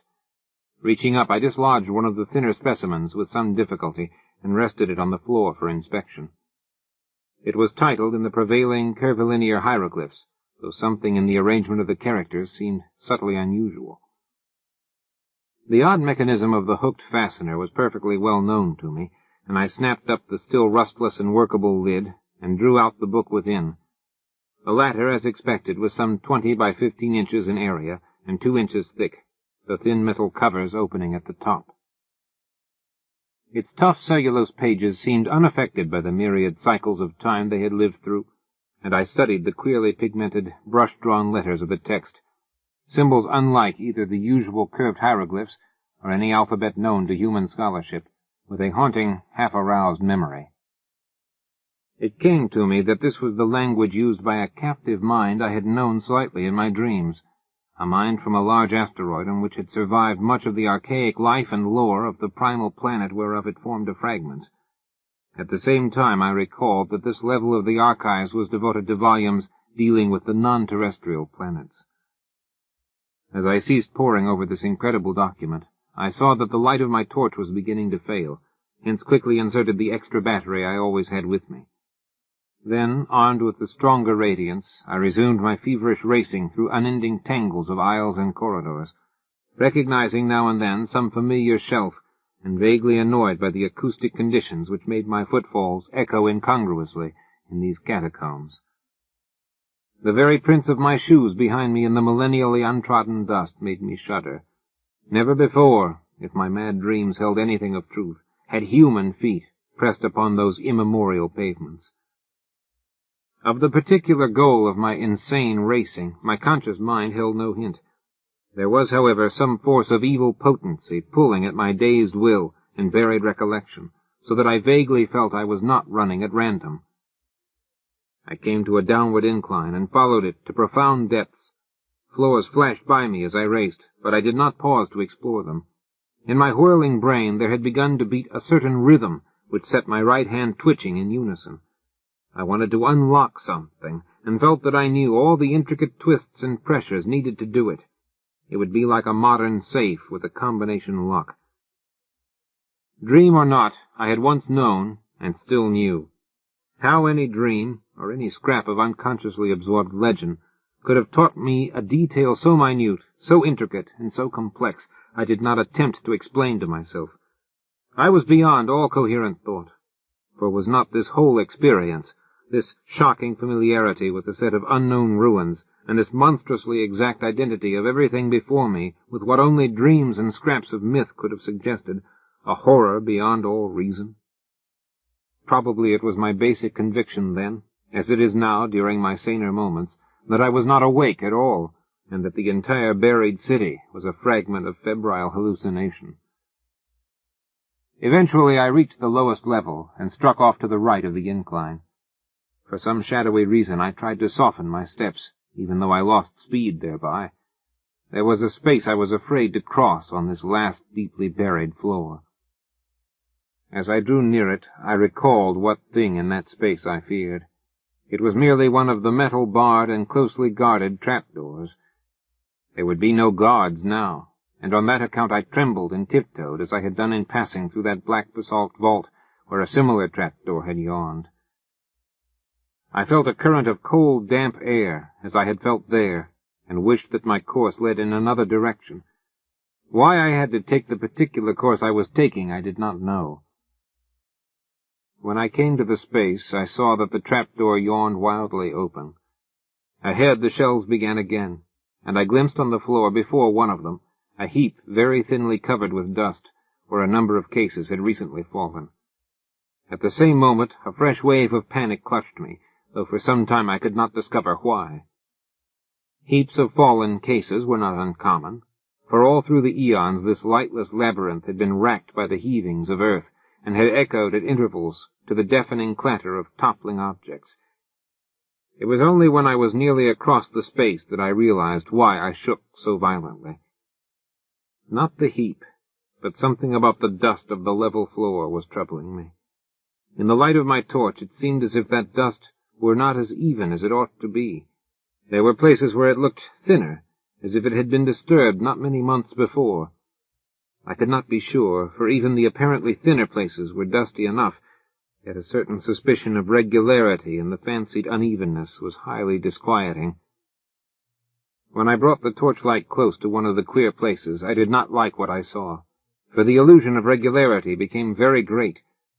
It was as if there were regular lines of composite impressions that went in threes, each slightly over a foot square, and consisting of 5 nearly circular 3-inch prints, one in advance of the other 4. These possible lines of foot-square impressions appeared to lead in 2 directions, as if something had gone somewhere and returned.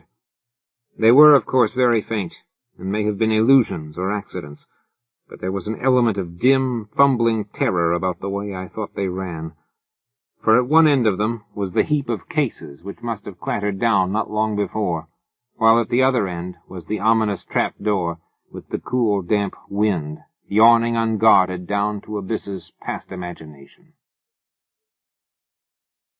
8. That my strange sense of compulsion was deep and overwhelming is shown by its conquest of my fear. No rational motive could have drawn me on after that hideous suspicion of prints and the creeping dream memories it excited. Yet my right hand, even as it shook with fright, still twitched rhythmically in its eagerness to turn a lock it hoped to find. Before I knew it, I was past the heap of lately fallen cases, and running on tiptoe through aisles of utterly unbroken dust toward a point which I seemed to know morbidly, horribly well. My mind was asking itself questions whose origin and relevancy I was only beginning to guess. Would the shelf be reachable by a human body? Could my human hand master all the eon-remembered motions of the lock? Would the lock be undamaged and workable? And what would I do? What dare I do with what, as I now commenced to realize, I both hoped and feared to find? Would it prove the awesome brain-shattering truth of something past normal conception, or show only that I was dreaming? The next I knew, I had ceased my tiptoed racing and was standing still, staring at a row of maddeningly familiar hieroglyphed shelves. They were in a state of almost perfect preservation, and only 3 of the doors in this vicinity had sprung open. My feelings toward these shelves cannot be described, so utter and insistent was the sense of old acquaintance. I was looking high up at a row near the top and wholly out of my reach, and wondering how I could climb to best advantage. An open door 4 rows from the bottom would help, and the locks of the closed doors formed possible holds for hands and feet. I would grip the torch between my teeth, as I had in other places where both hands were needed. Above all, I must make no noise. How to get down what I wished to remove would be difficult, but I could probably hook its movable fastener in my coat collar and carry it like a knapsack. Again I wondered whether the lock would be undamaged. That I could repeat each familiar motion I had not the least doubt, but I hoped the thing would not scrape or creak, and that my hand could work it properly. Even as I thought these things, I had taken the torch in my mouth and begun to climb. The projecting locks were poor supports, but as I had expected, the open shelf helped greatly. I used both the swinging door and the edge of the aperture itself in my ascent, and managed to avoid any loud creaking. Balanced on the upper edge of the door, and leaning far to my right, I could just reach the lock I sought. My fingers, half numb from climbing, were very clumsy at first, but I soon saw that they were anatomically adequate, and the memory rhythm was strong in them. Out of unknown gulfs of time, the intricate secret motions had somehow reached my brain correctly in every detail, for after less than 5 minutes of trying, there came a click whose familiarity was all the more startling because I had not consciously anticipated it. In another instant the metal door was slowly swinging open with only the faintest grating sound. Dazedly I looked over the row of grayish case ends thus exposed, and felt a tremendous surge of some wholly inexplicable emotion. Just within reach of my right hand was a case whose curving hieroglyphs made me shake with a pang infinitely more complex than one of mere fright. Still shaking, I managed to dislodge it amidst a shower of gritty flakes, and ease it over toward myself without any violent noise. Like the other case I had handled, it was slightly more than 20 by 15 inches in size, with curved mathematical designs in low relief. In thickness it just exceeded 3 inches. Crudely wedging it between myself and the surface I was climbing, I fumbled with the fastener and finally got the hook free. Lifting the cover, I shifted the heavy object to my back and let the hook catch hold of my collar. Hands now free, I awkwardly clambered down to the dusty floor and prepared to inspect my prize. Kneeling in the gritty dust, I swung the case around and rested it in front of me. My hands shook, and I dreaded to draw out the book within almost as much as I longed and felt compelled to do so. It had very gradually become clear to me what I ought to find, and this realization nearly paralyzed my faculties. If the thing were there, and if I were not dreaming, the implications would be quite beyond the power of the human spirit to bear. What tormented me most was my momentary inability to feel that my surroundings were a dream. The sense of reality was hideous, and again becomes so as I recall the scene. At length I tremblingly pulled the book from its container and stared fascinatedly at the well-known hieroglyphs on the cover. It seemed to be in prime condition, and the curvilinear letters of the title held me in almost as hypnotized a state as if I could read them. Indeed, I cannot swear that I did not actually read them in some transient and terrible access of abnormal memory. I do not know how long it was before I dared to lift that thin metal cover. I temporized and made excuses to myself. I took the torch from my mouth and shut it off to save the battery. Then, in the dark, I collected my courage, finally lifting the cover without turning on the light. Last of all, I did indeed flash the torch upon the exposed page, steeling myself in advance to suppress any sound, no matter what I should find. I looked for an instant, then collapsed. Clenching my teeth, however, I kept silent. I sank wholly to the floor and put a hand to my forehead amidst the engulfing blackness. What I dreaded and expected was there. Either I was dreaming, or time and space had become a mockery. I must be dreaming, but I would test the horror by carrying this thing back and showing it to my son, if it were indeed a reality. My head swam frightfully, even though there were no visible objects in the unbroken gloom to swirl about me. Ideas and images of the starkest terror, excited by the vistas which my glimpse had opened up, began to throng in upon me and cloud my senses. I thought of those possible prints in the dust, and trembled at the sound of my own breathing as I did so. Once again I flashed on the light, and looked at the page as a serpent's victim may look at his destroyer's eyes and fangs. Then, with clumsy fingers, in the dark, I closed the book, put it in its container, and snapped the lid and the curious hooked fastener. This was what I must carry back to the outer world if it truly existed, if the whole abyss truly existed, if I and the world itself truly existed. Just when I tottered to my feet and commenced my return, I cannot be certain. It comes to me oddly, as a measure of my sense of separation from the normal world, that I did not even once look at my watch during those hideous hours underground. Torch in hand, and with the ominous case under one arm, I eventually found myself tiptoeing in a kind of silent panic past the draft-giving abyss and those lurking suggestions of prints. I lessened my precautions as I climbed up the endless inclines, but could not shake off a shadow of apprehension which I had not felt on the downward journey. I dreaded having to repass through that black basalt crypt that was older than the city itself, where cold draughts welled up from unguarded depths. I thought of that which the great race had feared, and of what might still be lurking, be it ever so weak and dying, down there. I thought of those 5-circle prints, and of what my dreams had told me of such prints, and of strange winds and whistling noises associated with them. And I thought of the tales of the modern blackfellows, wherein the horror of great winds and nameless ruins was dwelt upon. I knew from a carven wall symbol the right floor to enter, and came at last, after passing that other book I had examined, to the great circular space with the branching archways. On my right, and at once recognizable, was the arch through which I had arrived. This I now entered, conscious that the rest of my course would be harder because of the tumbled state of the masonry outside the archive building. My new metal-cased burden weighed upon me, and I found it harder and harder to be quiet as I stumbled among debris and fragments of every sort. Then I came to the ceiling-high mound of debris through which I had wrenched a scanty passage. My dread at wriggling through again was infinite, for my first passage had made some noise, and I now, after seeing those possible prints, dreaded sound above all things. The case, too, doubled the problem of traversing the narrow crevice. But I clambered up the barrier as best I could, and pushed the case through the aperture ahead of me. Then, torch in mouth, I scrambled through myself, my back torn as before by stalactites. As I tried to grasp the case again, it fell some distance ahead of me, down the slope of the debris, making a disturbing clatter, and arousing echoes which sent me into a cold perspiration. I lunged for it at once, and regained it without further noise, but a moment afterward the slipping of blocks under my feet raised a sudden and unprecedented din. That din was my undoing. For falsely or not, I thought I heard it answered in a terrible way from spaces far behind me.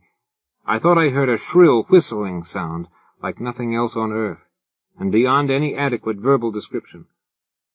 If so, what followed has a grim irony. Save for the panic of this thing, the second thing might never have happened. As it was, my frenzy was absolute and unrelieved. Taking my torch in my hand and clutching feebly at the case, I leaped and bounded wildly ahead with no idea in my brain beyond a mad desire to race out of these nightmare ruins to the waking world of desert and moonlight which lay so far above.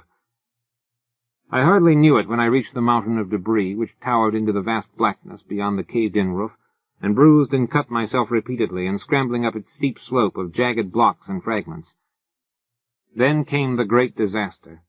Just as I blindly crossed the summit, unprepared for the sudden dip ahead, my feet slipped utterly, and I found myself involved in a mangling avalanche of sliding masonry, whose cannon-loud uproar split the black cavern air in a deafening series of earth-shaking reverberations. I have no recollection of emerging from this chaos, but a momentary fragment of consciousness shows me as plunging and tripping and scrambling along the corridor amidst the clangor, case and torch still with me. Then, just as I approached that primal basalt crypt I had so dreaded, utter madness came, for as the echoes of the avalanche died down, there became audible a repetition of that frightful alien whistling I thought I had heard before. This time there was no doubt about it, and what was worse, it came from a point not behind, but ahead of me. Probably I shrieked aloud then. I have a dim picture of myself as flying through the hellish basalt vault of the elder things, and hearing that damnable alien sound piping up from the open, unguarded door of limitless nether blacknesses. There was a wind, too, not merely a cool, damp draught, but a violent, purposeful blast, belching savagely and frigidly from that abominable gulf whence the obscene whistling came. There are memories of leaping and lurching over obstacles of every sort, with that torrent of wind and shrieking sound growing moment by moment, and seeming to curl and twist purposefully around me as it struck out wickedly from the spaces behind and beneath. Though in my rear, that wind had the odd effect of hindering instead of aiding my progress, as if it acted like a noose or lasso thrown around me. Heedless of the noise I made, I clattered over a great barrier of blocks and was again in the structure that led to the surface. I recall glimpsing the archway to the room of machines, and almost crying out as I saw the incline leading down to where one of those blasphemous trapdoors must be yawning 2 levels below. But instead of crying out, I muttered over and over to myself that this was all a dream from which I must soon awake. Perhaps I was in camp. Perhaps I was at home in Arkham.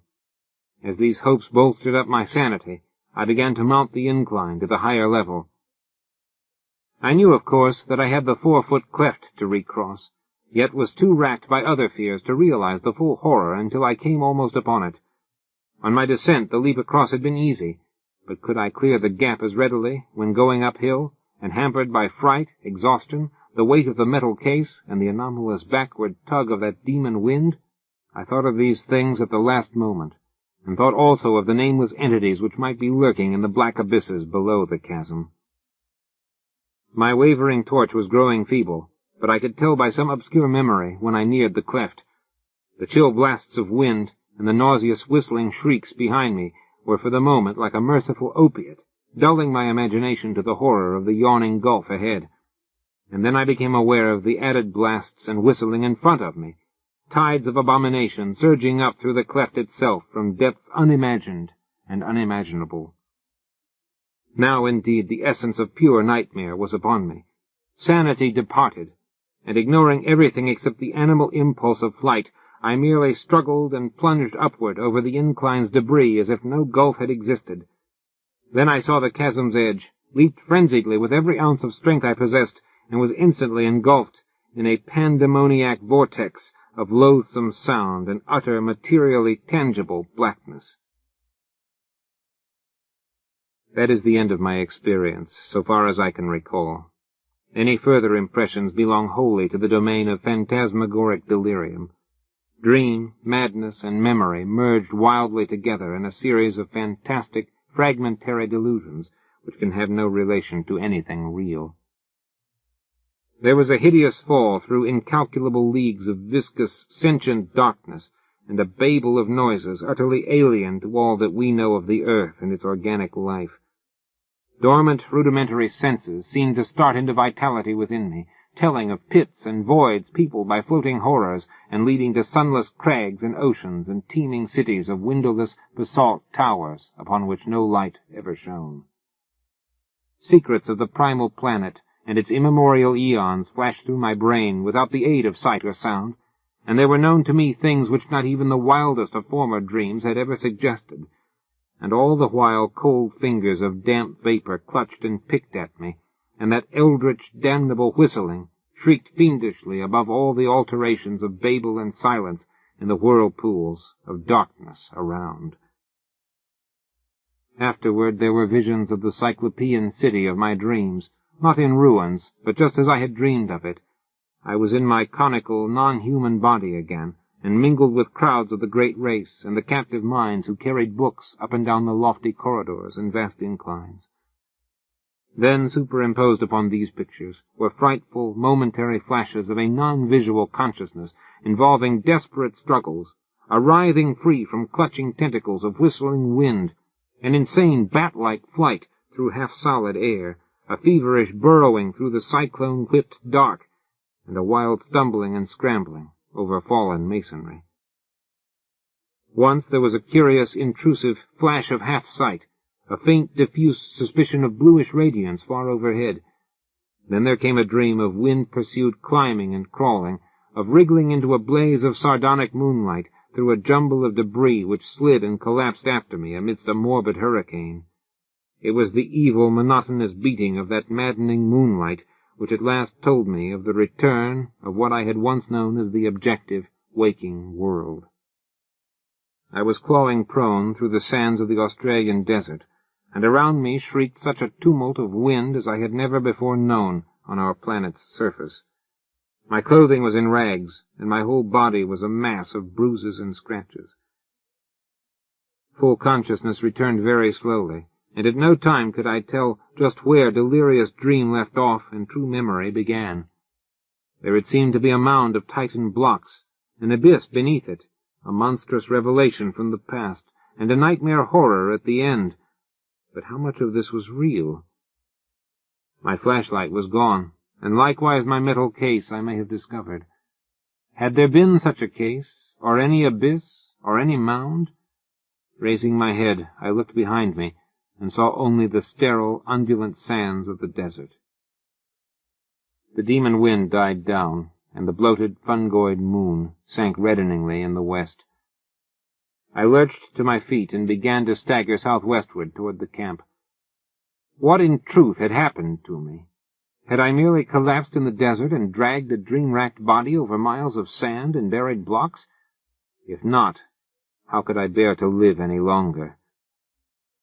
For in this new doubt, all my faith in the myth-born unreality of my visions dissolved once more into the hellish older doubting. If that abyss was real, then the great race was real, and its blasphemous reachings and seizures in the cosmos-wide vortex of time were no myths or nightmares, but a terrible, soul-shattering actuality. Had I, in full hideous fact, been drawn back to a pre-human world of 150 million years ago, in those dark, baffling days of the amnesia? Had my present body been the vehicle of a frightful alien consciousness from Paleogean gulfs of time? Had I, as the captive mind of those shambling horrors, indeed known that accursed city of stone in its primordial heyday, and wriggled down those familiar corridors in the loathsome shape of my captor? Were those tormenting dreams of more than 20 years the offspring of stark, monstrous memories? Had I once veritably talked with minds from reachless corners of time and space, learned the universe's secrets, past and to come, and written the annals of my own world for the metal cases of those Titan archives? And were those others, those shocking elder things of the mad winds and demon pipings, in truth a lingering, lurking menace, waiting and slowly weakening in black abysses, while varied shapes of life drag out their multimillennial courses on the planet's age-racked surface? I do not know. If that abyss and what it held were real, there is no hope. Then, all too truly, there lies upon this world of man a mocking and incredible shadow out of time. But, mercifully, there is no proof that these things are other than fresh phases of my myth-born dreams. I did not bring back the metal case that would have been a proof, and so far those subterranean corridors have not been found. If the laws of the universe are kind, they will never be found. But I must tell my son what I saw, or thought I saw, and let him use his judgment as a psychologist in gauging the reality of my experience and communicating this account to others. I have said that the awful truth behind my tortured years of dreaming hinges absolutely upon the actuality of what I thought I saw in those Cyclopean buried ruins. It has been hard for me, literally, to set down that crucial revelation, though no reader can have failed to guess it.